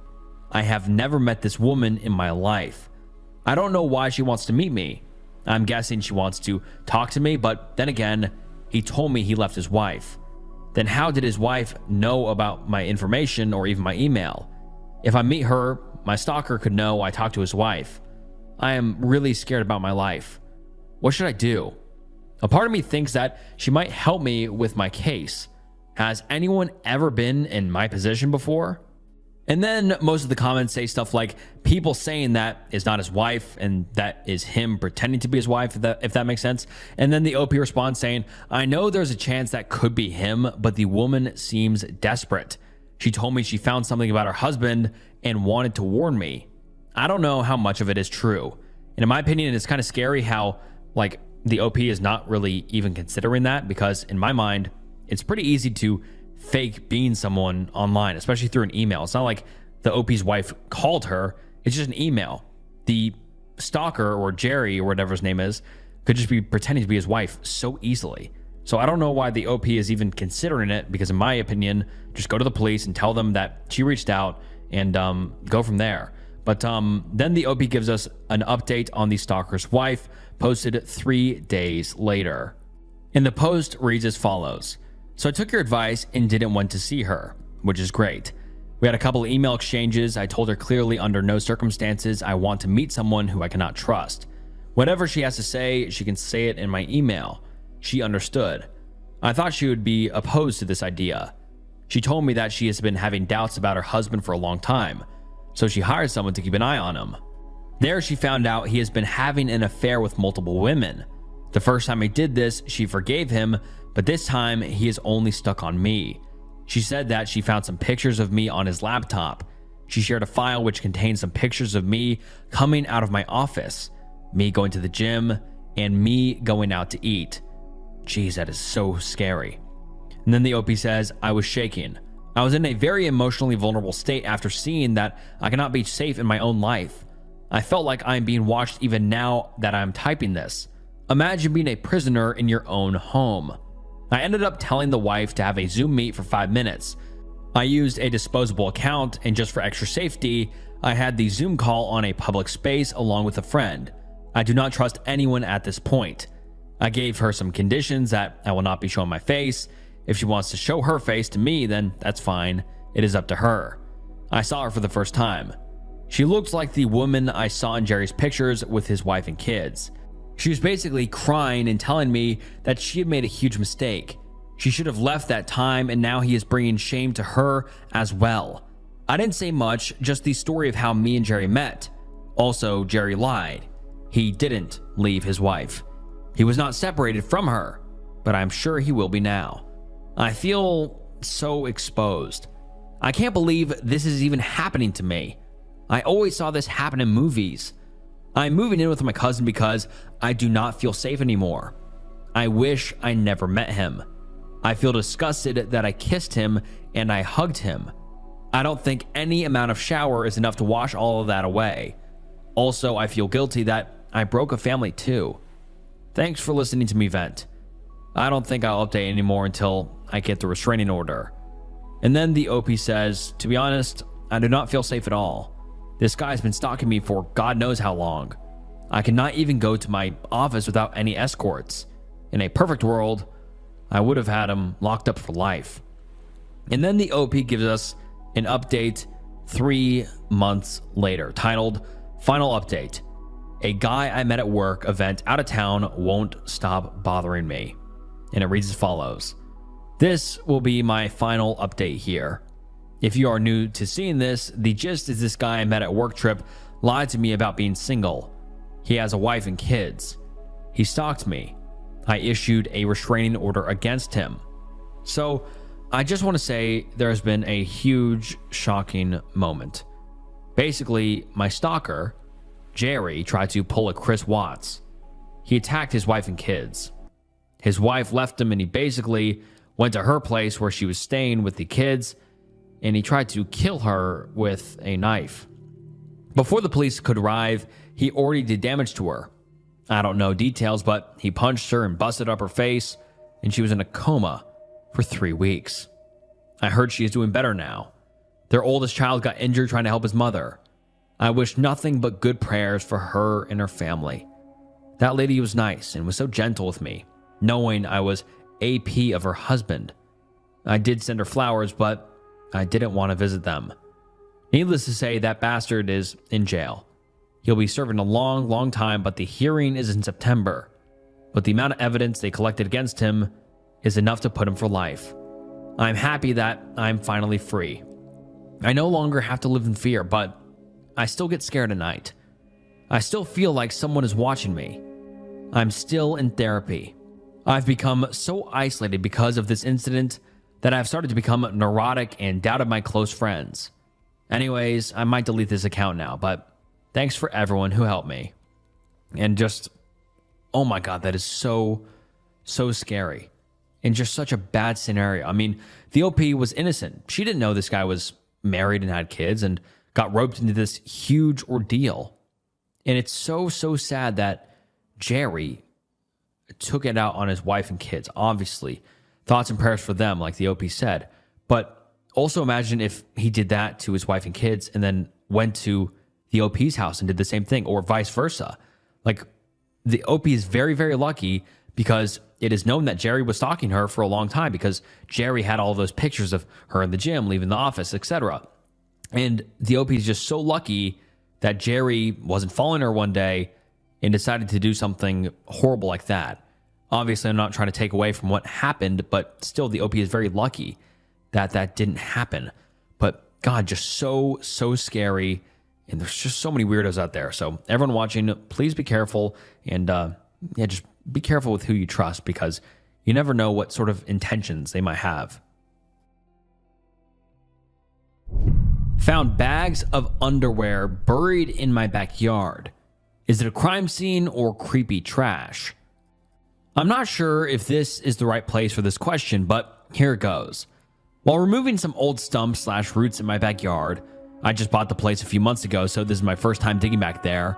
I found 5 grocery bags filled with what looks like mostly women's underwear, socks, and at least one shirt buried about 1 to 2 feet deep. Pretty clear someone intentionally buried them here. No obvious signs of a weapon or blood, but they are all covered in dirt, and I wasn't too keen on picking through them. None of my personal theories are particularly savory, but is it worth reporting? Or should I just throw it all away? Also, if there's a better place for this question, please let me know. And then the OP gives us an update saying, I've called the police non-emergency line and they routed me to the local police station. Desk officer didn't pick up and voicemail's full. Going to go in and show them pictures. And then the OP gives us another update saying, I went to the police station and showed the officer at the front picture of the bag. He thought it looked weird but rerouted me back to the non-emergency line. I called again, and now they are sending out an officer to take a look. And then the OP gives us a final update saying, cops finally came, said there was a shooting or something that held them up. They didn't even look at the stuff, but are pretty convinced it's just trash. One of them thought it might be some, quote, weird ritual thing. They didn't want to take it in, so to the trash it goes, I guess. And that seems very weird. I mean, everyone's so casual about this. I mean, if it was just clothes, yes, some weirdo buried it in their backyard. But it being women's underwear adds a little bit of some sort of weird, like, I don't know, it just makes it weirder, obviously. I mean, underwear is weirder than clothes. And so that's very weird. And I feel like the police were so casual. They're just like, yeah, well, anyways, it's a weird ritual. But still, like, they wouldn't test it, see if there's any sort of blood residue or something, if it was involved in a crime. I mean, who knows? So, yeah, that's very, very weird. And now let's get into the comments. Someone says, it wouldn't hurt to call the non-emergency police line and let them know what you found. It's better that they know about some mundane thing than some terrible unspoken crime disappearing into history. Anything else notable about the clothing? And the OP says, thanks, that's perfect advice. Only that it looks like mostly women's underwear. Looks kind of ripped up, but I don't know if that's from the little roots that grow through it or what. And yeah, this is just so weird. And we just have not gotten an update since then, which is so upsetting. And the comment I just read is the only comment the OP ever replied to. The OP has not been active on his account ever since.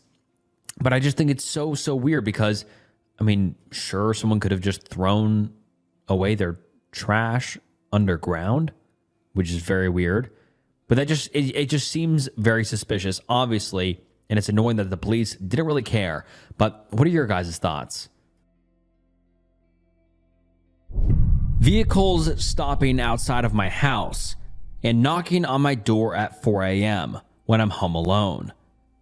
Hi there. I'd like some answers if possible to help settle my mind, as this just happened for the second time under the same exact circumstances as the first time. And needless to say, I'm freaked out. The context: I'm a 22-year-old female living with her parents in the southern UK. The first time this happened, I was scared sick, but was willing to brush it off as a harmless incident. Now it's happened again under the same exact conditions as the first time, and I can't help but think it's just too much of a coincidence to be a coincidence.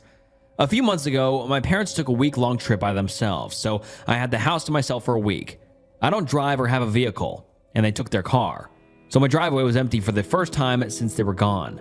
I kept dim lights on at night and doors locked at all times. About halfway through their trip, the first incident happened. I like to stay up late at night so I can spend more time with my long-distance partner. So I was easily still awake at 3 or 4 a.m. I live in the suburbs, and cars driving around outside my house is unusual at the time of night. So when I heard an engine on standby outside my house, I was curious. Went to peek outside, and there was a car right in front of my driveway. It stayed there for about half an hour. During this time, the driver got out, knocked on my door a few times before sitting back in the car and browsing on their phone. Then they drove off about 30 minutes later and came back about 10 minutes later to sit outside of my neighbor's house for another 5 minutes before leaving completely. I was scared fucking shitless. Having strangers outside / trying to interact with my house while I'm home alone is one of my biggest fears. But after I calmed down, I was willing to chalk it up to maybe a driver got the wrong address and was trying to find the right one. This would be scary story over if the exact same thing did not literally just happen. Once again, my parents are out of town, car gone, I'm home alone. It was 4 a.m. I was up late talking to my partner and I hear another fucking engine running outside my house. This time it's a motorbike. The driver is stood staring up at my window, whistling. I can only assume to try to get my attention. My room light was visibly on from the outside. Intermittently, I hear him knock on my door a few times. He has a phone in his hand and is waving his arms around. I peeked out again from behind my curtains for about 2 seconds. I think he saw me as I moved against my wall, and he walked to the side to try to keep his eyes on me. This shit made my blood run cold. After about 5 minutes, I hear him talking on his phone. I can't make out what he is saying. Another 5 minutes pass and I hear him leave on his bike.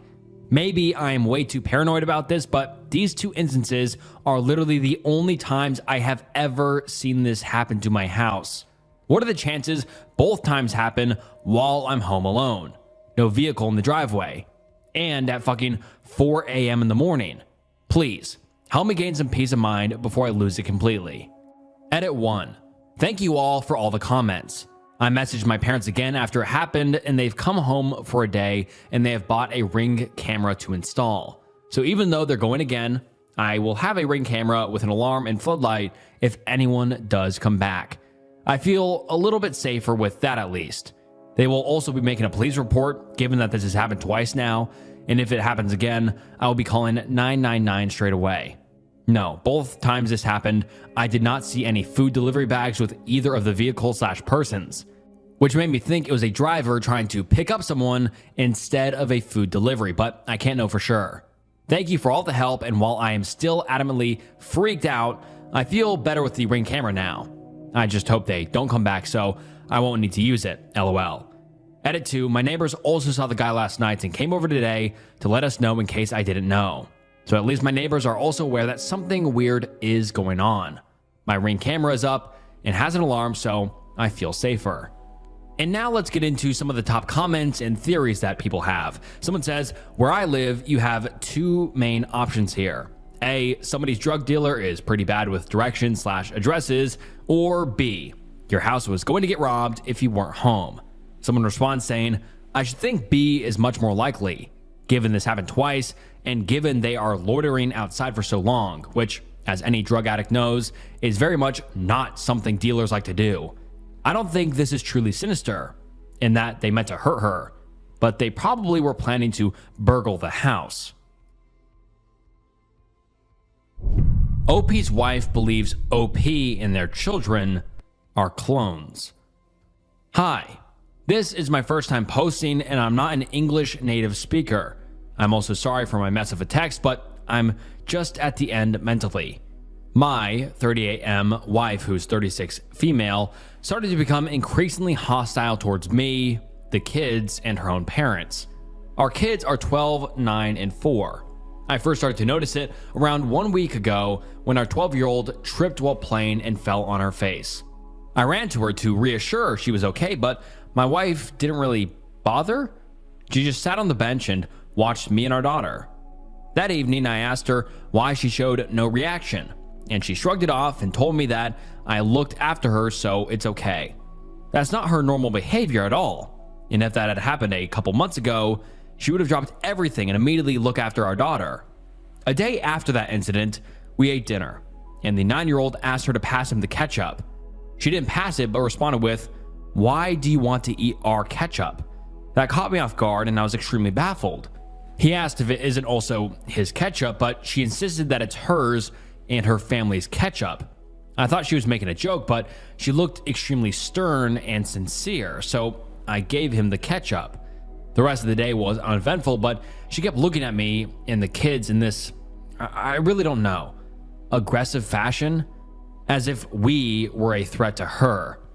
During the last week, I received only one kiss, not a single hug or any kind of affection, and even if she sometimes smiles at me, it just looks extremely forced.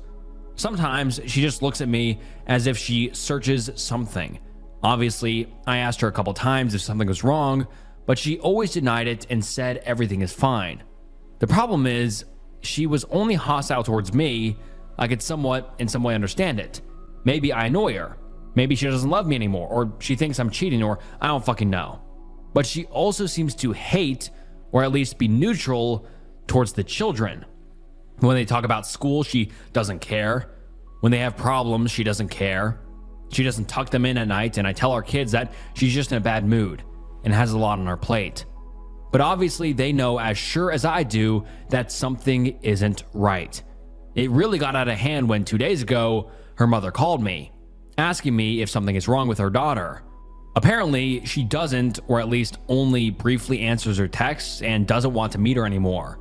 She told me that my wife told her that she isn't her real mother, which of course is something horrible to say, and we both don't know why she said it or what exactly it meant.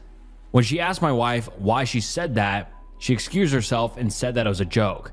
She never, or at least rarely, has an argument with her mom. We all have a great relationship up to this week, and I just can't, in any possible way, find out what changed. It kept me up at night because my wife just feels like a different person. Now, I thought about a mental illness, maybe some form of early Alzheimer's, but it doesn't seem to fit her behavior. She had a depression when she was younger, but that's 10 years ago. She was as lovely as one can be not even 2 weeks ago. There are a lot of other instances of her behavior, but I don't have the energy to write it down right now. That brings me to yesterday. I sat her down and asked her if something is wrong, and I need an answer now or otherwise we will see a psychiatrist. She started telling me that everything was fine and she just has to act as she always does. That sentence made me feel sick to my stomach because I didn't know what it meant. Is she seeing someone? Is someone fucking holding her hostage, or what is happening? I asked her what she meant, but she just brushed it off again, saying that she's okay. I then told her that we're seeing a psychologist, and she started screaming at me that I can't make her. I insisted, so she threw a cup at me, got up and told me she wants her real family back. I don't fucking know what that means. We didn't change anything. Everything is as it was a month ago. She grabbed her purse and ran out of the house. She returned a couple hours later and told me she is sorry for how she acted. She did a complete 360 and said everything is good. Now she kissed me and told me she'll explain it tomorrow, but she's just tired now. When we got to bed later, she kept looking at me as if I'm a stranger, but I was also extremely exhausted from everything and just fell asleep. It's morning now and she left the house. I can't find her, and it looks like she packed some stuff of hers, some jackets, her purse, 2 pairs of shoes.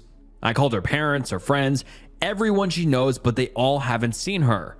Her friends told me all that they haven't had contact with her in the last week.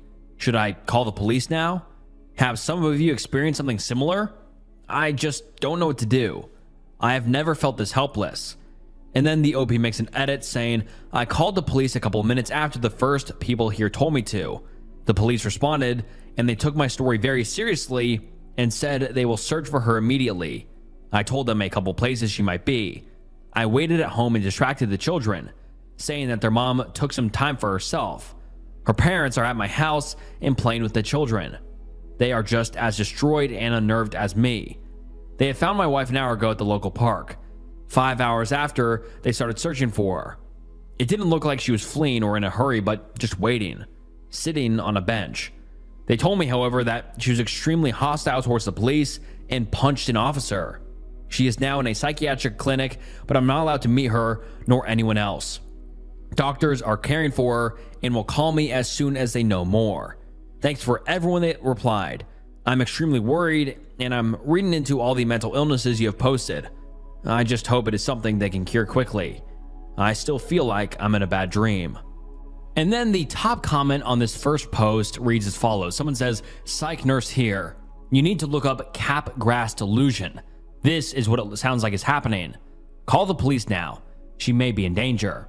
And for those of you who don't know what Capgras syndrome is, or Capgras delusions, is a rare psychiatric condition where a person believes a familiar person, like a spouse or parent or kids, or even a pet/place, has been replaced by an identical but fake imposter, despite recognizing their appearance. So just a wild delusion or illness. I mean, that's just crazy, but let's get into the next update. 2 days after the original post. A lot of people seem to care, and I got a ton of encouraging messages, so I will post an update for you. We live in Northern Europe, for those that asked. Thanks for everyone that gave me their advice. A lot of you have assumed schizophrenia or the rare Capgras delusion. Some of you assumed she was cheating, which is something I won't even address. Thinking about it, Capgras really fitted these symptoms, but I just couldn't accept that. Still hoping she was somehow fucking with us, or that it was something mild and temporary and I just overreacted. After they took her in, I drove to the mental institute to give an exact explanation of what happened in the last week. The psychiatrist assumed some sort of schizophrenia. They told me they will look after her and I should go home to my children. I felt like I was drunk the entire time. I couldn't close a single eye at night. The psychiatrist called me yesterday evening and asked me to come to her office. I left my children with their grandparents and drove for what felt like an eternity. She told me straight up that she strongly assumes that it's Capgras. She never saw a case of Capgras before, but it fits everything she gathered. She explained to me how the past 2 days went down. My wife arrived there being extremely hostile. She was put in a safe room where she couldn't do anything to herself. She calmed down after a couple hours and the psychiatrist was able to talk to her. The good news was that she quickly opened up and explained to her what she thinks. She knows that her family and most of her friends have been swapped by clones. She assumed that we, the clones, have sent police officers to get her and that she was scared of what we might do to her.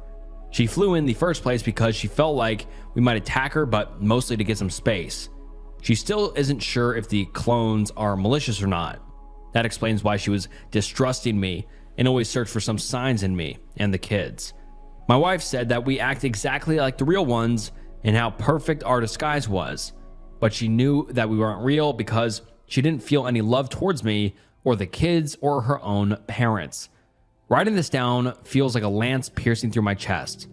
She also told her how she was trying to hide her distrust in us because she couldn't be sure if we know that she knows that we aren't the real we. Her delusion that we've been swapped came to her one day before I noticed it, 10 days ago. She woke up, looked at me, and knew that I wasn't the same anymore, not the real one. Same with the kids, her parents, and her friends. She hadn't had those thoughts before. She asked the psychiatrist if she knows who swapped us or why it happened or if this happens often. She tried to avoid answering her question because she wasn't sure how my wife would react if she gave in or took her out of her delusion. My wife asked her when she can get out of it again. The psychiatrist asked her if she wants to get out, and she answered that she's okay being here. It gives her some comfort being with professionals, and she now has time to think. It helps that my wife is a nurse and that she respects doctors a lot. The psychiatrist explained to me how they will try to slowly deconstruct her delusion, and that it can take a short or very long time until she fully recovers. She explained to me that it's possible that she might never truly recover, but the fact that she opened up about it and doesn't necessarily feel scared is a good sign. I'm still not allowed to see her, as it could make her panic. She appears to be completely clear-minded about everything else. She knows names, dates, places, facts, and everything she knew before. Only the thought that we aren't the real ones is now a fact for her. Now I wait till they have some good or bad news of how she develops. Writing all of this down has really helped me. I'm trying to wrap my head around the situation, and I'm mostly scared for her and the children. I can't hide how distressed I am, and that my wife isn't at home, so I explained to them that she is in a mental health hospital and she has to recover. The 4-year-old doesn't really understand, but the other two took it surprisingly well. It helps that they heard all of these morbid stories my wife told them from the hospital, I guess. They asked me when they can see her, and I told them I don't know, but I hope it will be soon. I haven't felt this empty, and I don't know if I should be sad or angry. Fuck. Thanks to everyone here that helped me. I feel like I'm in a waiting room at the dentist. It's so surreal. I feel better knowing what the problem is, but worse not knowing when it ends. And then a lot of the comments were very supportive of the OP, obviously telling him to stay strong. And I found one interesting comment about capgras. And the commenter says, "Hey OP, I had to study capgras syndrome a little for an exam a couple of weeks ago. One thing that stood out to me, Herstein and Ramakund, 1997, often support," and this is a quote, saying, "Their patient claimed his parents were imposters when he spoke to them in person, but treated them as his real parents when he spoke to them on the telephone, consistent with the delusion resulting from discrepant visual information," from 2000. And the commenter says, "If they will approve of it, see if you can start gradually with phone calls. It stood out to me as the best avenue for initial treatment. I wish you and your family all the best." And I just think that's pretty interesting. And some sort of like mental health issues such as capgras are so interesting because it's like, what causes it? And it's weird how there's certain kind of ends to make the person feel more comfortable, such as the phone call. Very, very unique and interesting. But let's get into the OP's final update, posted 3 months after the first update. And then the OP says, "Hi you all. This will be the final update. It's been 3 months and I feel like I can give another update. Most, if not all of you probably don't care or have forgot, but hey, if anyone wants to know, I haven't responded to most private messages because I didn't feel good enough talking about it. I still kind of don't. To address the elephant in the room, my wife is back with us. She is at home and well, and she laughs about the whole incident. More than I do, to be honest, but that's just me. She immediately started her treatment at the Mental Health Institute. At first, they kept her sealed off from me and the rest of her friends and family. They taught her relations and how the brain works and how to process love and affection and all stuff like that. Meanwhile, I was at home and biting my fingernails away while explaining to everyone what is happening. Turns out that many people I know and thought highly of don't believe in psychological damage and mental problems, so that was fun talking about too. Anyway, this isn't really about me here. They somehow convinced her that she has a delusion. Apparently, she almost immediately believed them, but said she still doesn't feel anything towards us, even if she knows that it's a delusion. Her trust in doctors and nurses made all of this so much simpler, and I'm so grateful for this. They worked with her more and let her first talk to her parents over the phone. She started gaining trust again, and they kind of rebonded. Later, they allowed me to talk to her, and I wasn't able to say a single word because I basically broke down in tears when I heard her saying, or more like saying, a simple hello. She told me, "You'll be fine and she just needs some more time, and that the doctors know what they're doing." I regained some strength and told her she should call whenever she wants to. Later, she talked to the kids and it really helped her. She laughed with them, told them jokes about mental health, and recollected some memories. Gradually, they let her meet her friends, then her parents, her siblings, and finally me and the kids. That was almost 5 weeks after she got turned in. When she saw me and the kids, she started to cry too and kissed all of us. She said she was sorry, but I assured her there's nothing to be sorry about. They still kept her a couple of days for some final tests and let her finally go. She got back into work fairly quickly, and we have the great relations that we had before all of this. The kids are happy, still don't 100% know what exactly happened. There are still some traces of distrust in herself. She questions her feelings more often and glooms over stuff, but all in all, everything turned out to be good. Also, it's still not 100% clear why it happened at all. She can't recall banging her head against anything or anything different. It feels good finally writing this down. I wanted to thank everyone who answered and helped me out on the initial post. Thanks to the people that almost immediately diagnosed her and made me call the police. I'm sorry that I didn't answer your private messages. I was quite busy, and talking about the mental health of my wife feels weird and bitter to me. She knows about this post and about the last post and sends her love too. And I just think stuff like this is so horrifying because, I mean, the OP's wife did nothing wrong to kind of produce or initiate this mental health issue and the Capgras delusions.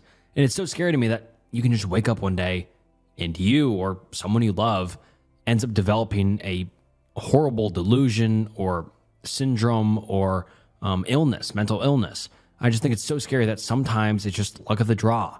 And it's just so great that the OP's wife recovered relatively quickly, especially after the doctor said it could be a lifetime condition. I mean, how horrible would that be?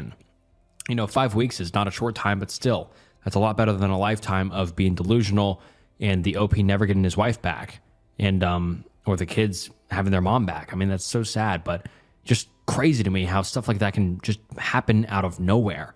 And it's so scary, but I just thought this was a horrifying post because it could have gone so bad if the OP didn't act faster. I don't really know how delusions worsen over time, but who knows? Maybe if he waited a few days, it could have gotten worse and ended up spending months recovering or something like that. But very scary. And I just wish the best for the OP and his wife and his family. My student made a super creepy comment. My husband thinks I'm being paranoid. And the post reads as follows. I'm a high school English teacher and have been for a few years. In that time, as a woman, I've been used to teenage boys behaving awkwardly around me sometimes, and pheromones are part of the deal. There have been occasional comments, but generally in the vein of, Miss So-and-so has a crush on you, or Miss, would you be so-and-so's Valentine? It's all in good humor, in front of the whole class or a large group, and is well-meaning. My school throws a January ball for seniors, 16 to 18 years old, which is basically an opportunity to celebrate the start of another calendar year. As it's after hours, not every teacher has to attend, and this year I was asked to chaperone. There is no alcohol permitted, but obviously some of them sneak in hip flasks and so on. During this month's ball, 2 students were huddled at a table in the corner of the hall, not dancing, just keeping to themselves. I know them well as problematic students who have difficulties socially, but also perform poorly academically, so they don't fit in with the popular crowd or the nerdy lot. We have some of these every year. Poor hygiene, greasy hair, long fingernails, that sort of thing. Immediately, I could tell they had been drinking, from the way they spoke and smelled, and asked them to hand over any alcohol they had. One of the boys, let's call him Stuart, started to protest. He said the following, and I'm 100% sure this is what he actually said. Come on, miss. Don't pretend you won't open that bottle of Bailey's when you get home. Feet up in your dressing gown, watching the new TV. Give us a break.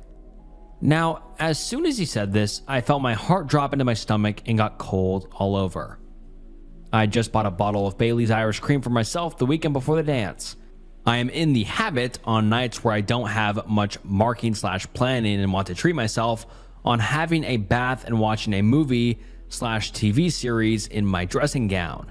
And my husband bought a new television over Christmas. I asked him how he knew those things, and he feigned ignorance, basically saying it was a lucky guess. I was so shaken that I left them, and for a short while later, they both left. But that night, I could barely sleep, and my paranoia kept on growing. I simply could not believe that he could have guessed all 3 of those things. 1, maybe, but no way all 3. My husband is away for work currently. I phoned and told him about it, and he basically downplayed my concerns, saying I probably mentioned those things to my class at various points, and this student has just remembered it. But I would never mention those things. I just wouldn't. And I'm sure I haven't. I've become more skittish at home when I hear noises. I only live in a small house, but when I arrive home from buying groceries, I check every single room and cupboard before I lock the doors. I've also arranged to have the locks changed. When cars stop outside the house, I turn all the lights off and peek at them through the blinds. I'm having trouble sleeping. In class, this student is quiet and the same as ever, not completing homework assignments, distracted in class. My husband is growing increasingly exacerbated and worried more for my mental health than the possibility this student could somehow know details of my personal life. I mentioned it to my supervisor as well, and she also basically reasoned that I'd either misheard what he said, it was a coincidence, or a combination of the two.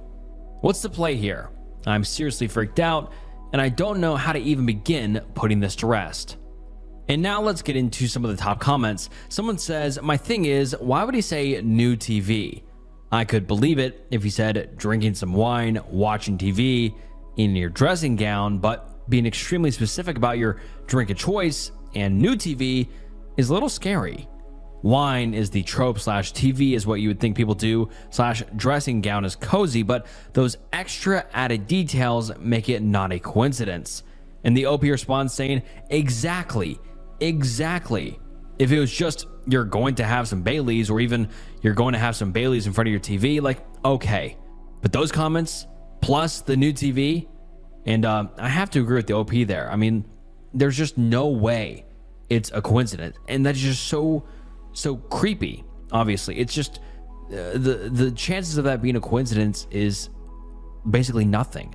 And this kid obviously seems a little bit off or creepy or whatever, but yeah, just very, very concerning. And then the OP gives us an update saying, I wasn't expecting this post to receive so much attention. I'm really grateful to so many people who have now validated my concerns and helped me develop a plan of action. I got home a little while ago and I'm going out shortly with a friend to try to rule out Bluetooth and Wi-Fi devices with my neighbors. After that, the two of us will try and conduct a meticulous search of the house for any concealed devices, using the lights out phone camera trick some people recommended and some other tips I've found online. Just to clarify a couple of points that I've seen raised a few times. Dressing gown is a really common term here in England for what Americans might call a robe. It's absolutely common parlance. Here, most people I would know would associate a robe with something a wizard might wear. In terms of it being a lucky guess, if he had just said, relax with a glass of wine, I might have assumed so. But the dressing gown comment plus the Bailey's comment when I just bought a bottle and the explicit mention of a new television, which I'm 100% certain I did not misinterpret, these things make it so much harder to write off as a coincidence. And I'd completely agree with the OP there. And then the OP also says, as far as social media goes, I have Instagram, which is set to private under my maiden name, and my profile picture is not of me. I'm not in the habit of connecting with former students. I only have 3 who have all gone on to study English at university and have used me as references. I also have a Snapchat, which I use only with my husband and very close friends. I've posted nothing about my new television, and I also don't think I've mentioned this to colleagues, let alone to students. Certainly, I said nothing about the Baileys I just bought. And now let's get into some relevant comments. Someone says, is it possible that you or your husband were observed buying the new TV and the Baileys? The student's parents could have seen either purchase and said, oh, the OP just got a new LG 65-inch. I agree you should do a sweep for cameras or ask a tech-ish friend for help, but that would necessitate figuring out how the cameras got there, which opens up a larger conspiracy. And that's a good point. And then the OP responds saying, how can I do a sweep for cameras? I genuinely want to know. And then the commenter responds again saying, well, I'm in IT, but not that area. If there was a camera, logically it would have to be transmitting, so probably use a Wi-Fi connection. I've read that skimmers and gas station credit card payments units can send data through Wi-Fi, so the bad actor doesn't have to retrieve it. That Wi-Fi should show up on your phone if you look at various Wi-Fi offerings on your phone. You'd have to take into consideration closeness of neighbors' houses and their routers, so it's a guess. How a camera got there is another puzzle. Occam's razor says to look at the easier likelihood. So how can someone be looking in your window as you sip Baileys in a nightgown? And also noticed your recycle bin with a discarded LG TV box recently. And then someone else says, I'm not a huge techie, but I've been around the block a few times. Your husband is being naive. And while I appreciate people trying to encourage you that the surveillance is happening via Wi-Fi or Bluetooth, and of course investigate those avenues, please also take seriously the idea that you are being stalked, even stalked for fun with no malicious intent. I mentioned in a separate comment the idea of a dog, and there are also many DIY ways of alarming or otherwise reinforcing your house that don't involve tech. If you look on YouTube, for example, I'm hoping that you stay safe. And then the OP gives us a final update saying, I wasn't going to post an update here, but the number of worried people who have reached out to me made me reconsider. After a thorough search of my house, I found 2 devices. They seem to be camera devices. I don't know if audio is included. One of them was in the smoke detector in my bedroom, while the other was concealed in the wall of my living room. Looking at an old picture of my bedroom, it looks like the smoke detector itself has changed very slightly. I think that the new one is a device in itself, which the culprit somehow switched with the old one without us noticing. The matter has now been referred to the police. If it wasn't for so many of you taking me seriously and giving me practical advice, I wouldn't have had the courage to check, especially given my husband downplaying the concerns. He has been very apologetic and is coming back from his work trip early, but I've asked to spend some time apart and will be staying with my parents for a while. I'm glad I raised the issue with the head at my school and a couple of others, as there's a paper trail. Another suggestion from the thread. Needless to say, I'm completely shaken to my core, and I have the most revolting feeling of my privacy being invaded. I have no idea how many people have been involved in this, but phones have been taken from students, and we should have more answers soon. I won't be making any more posts or updates. Thank you again to everyone for affirming me and making me feel sane. And just, oh my God, I was not expecting that at all. I thought it was going to be like the guy was looking through a window, which obviously in and of itself is terrifying. But the fact that somehow the student or someone the student knew got cameras, 2 cameras into the OP's home is terrifying. And it is not something I was expecting at all. At all. I mean, how creepy is that? And thank God the OP's searched for cameras, because in my personal opinion as well, I didn't think there was going to be cameras. I would have, like other commenters said, looked for a more practical explanation, like the guy looking through a window, or like the guy doing something else, or whatever. But the fact that there was 2 cameras, one in a smoke detector and one in the wall, is just so terrifying, and it raises so many questions that will go unanswered due to the OP saying that they'll leave no more updates, and there hasn't been any more updates. Like there's so many questions. It's like, who put the cameras there? Was it the student that approached him? And why did the student even kind of give way to that? Like, why would he even say such a thing to kind of give himself away or give hints?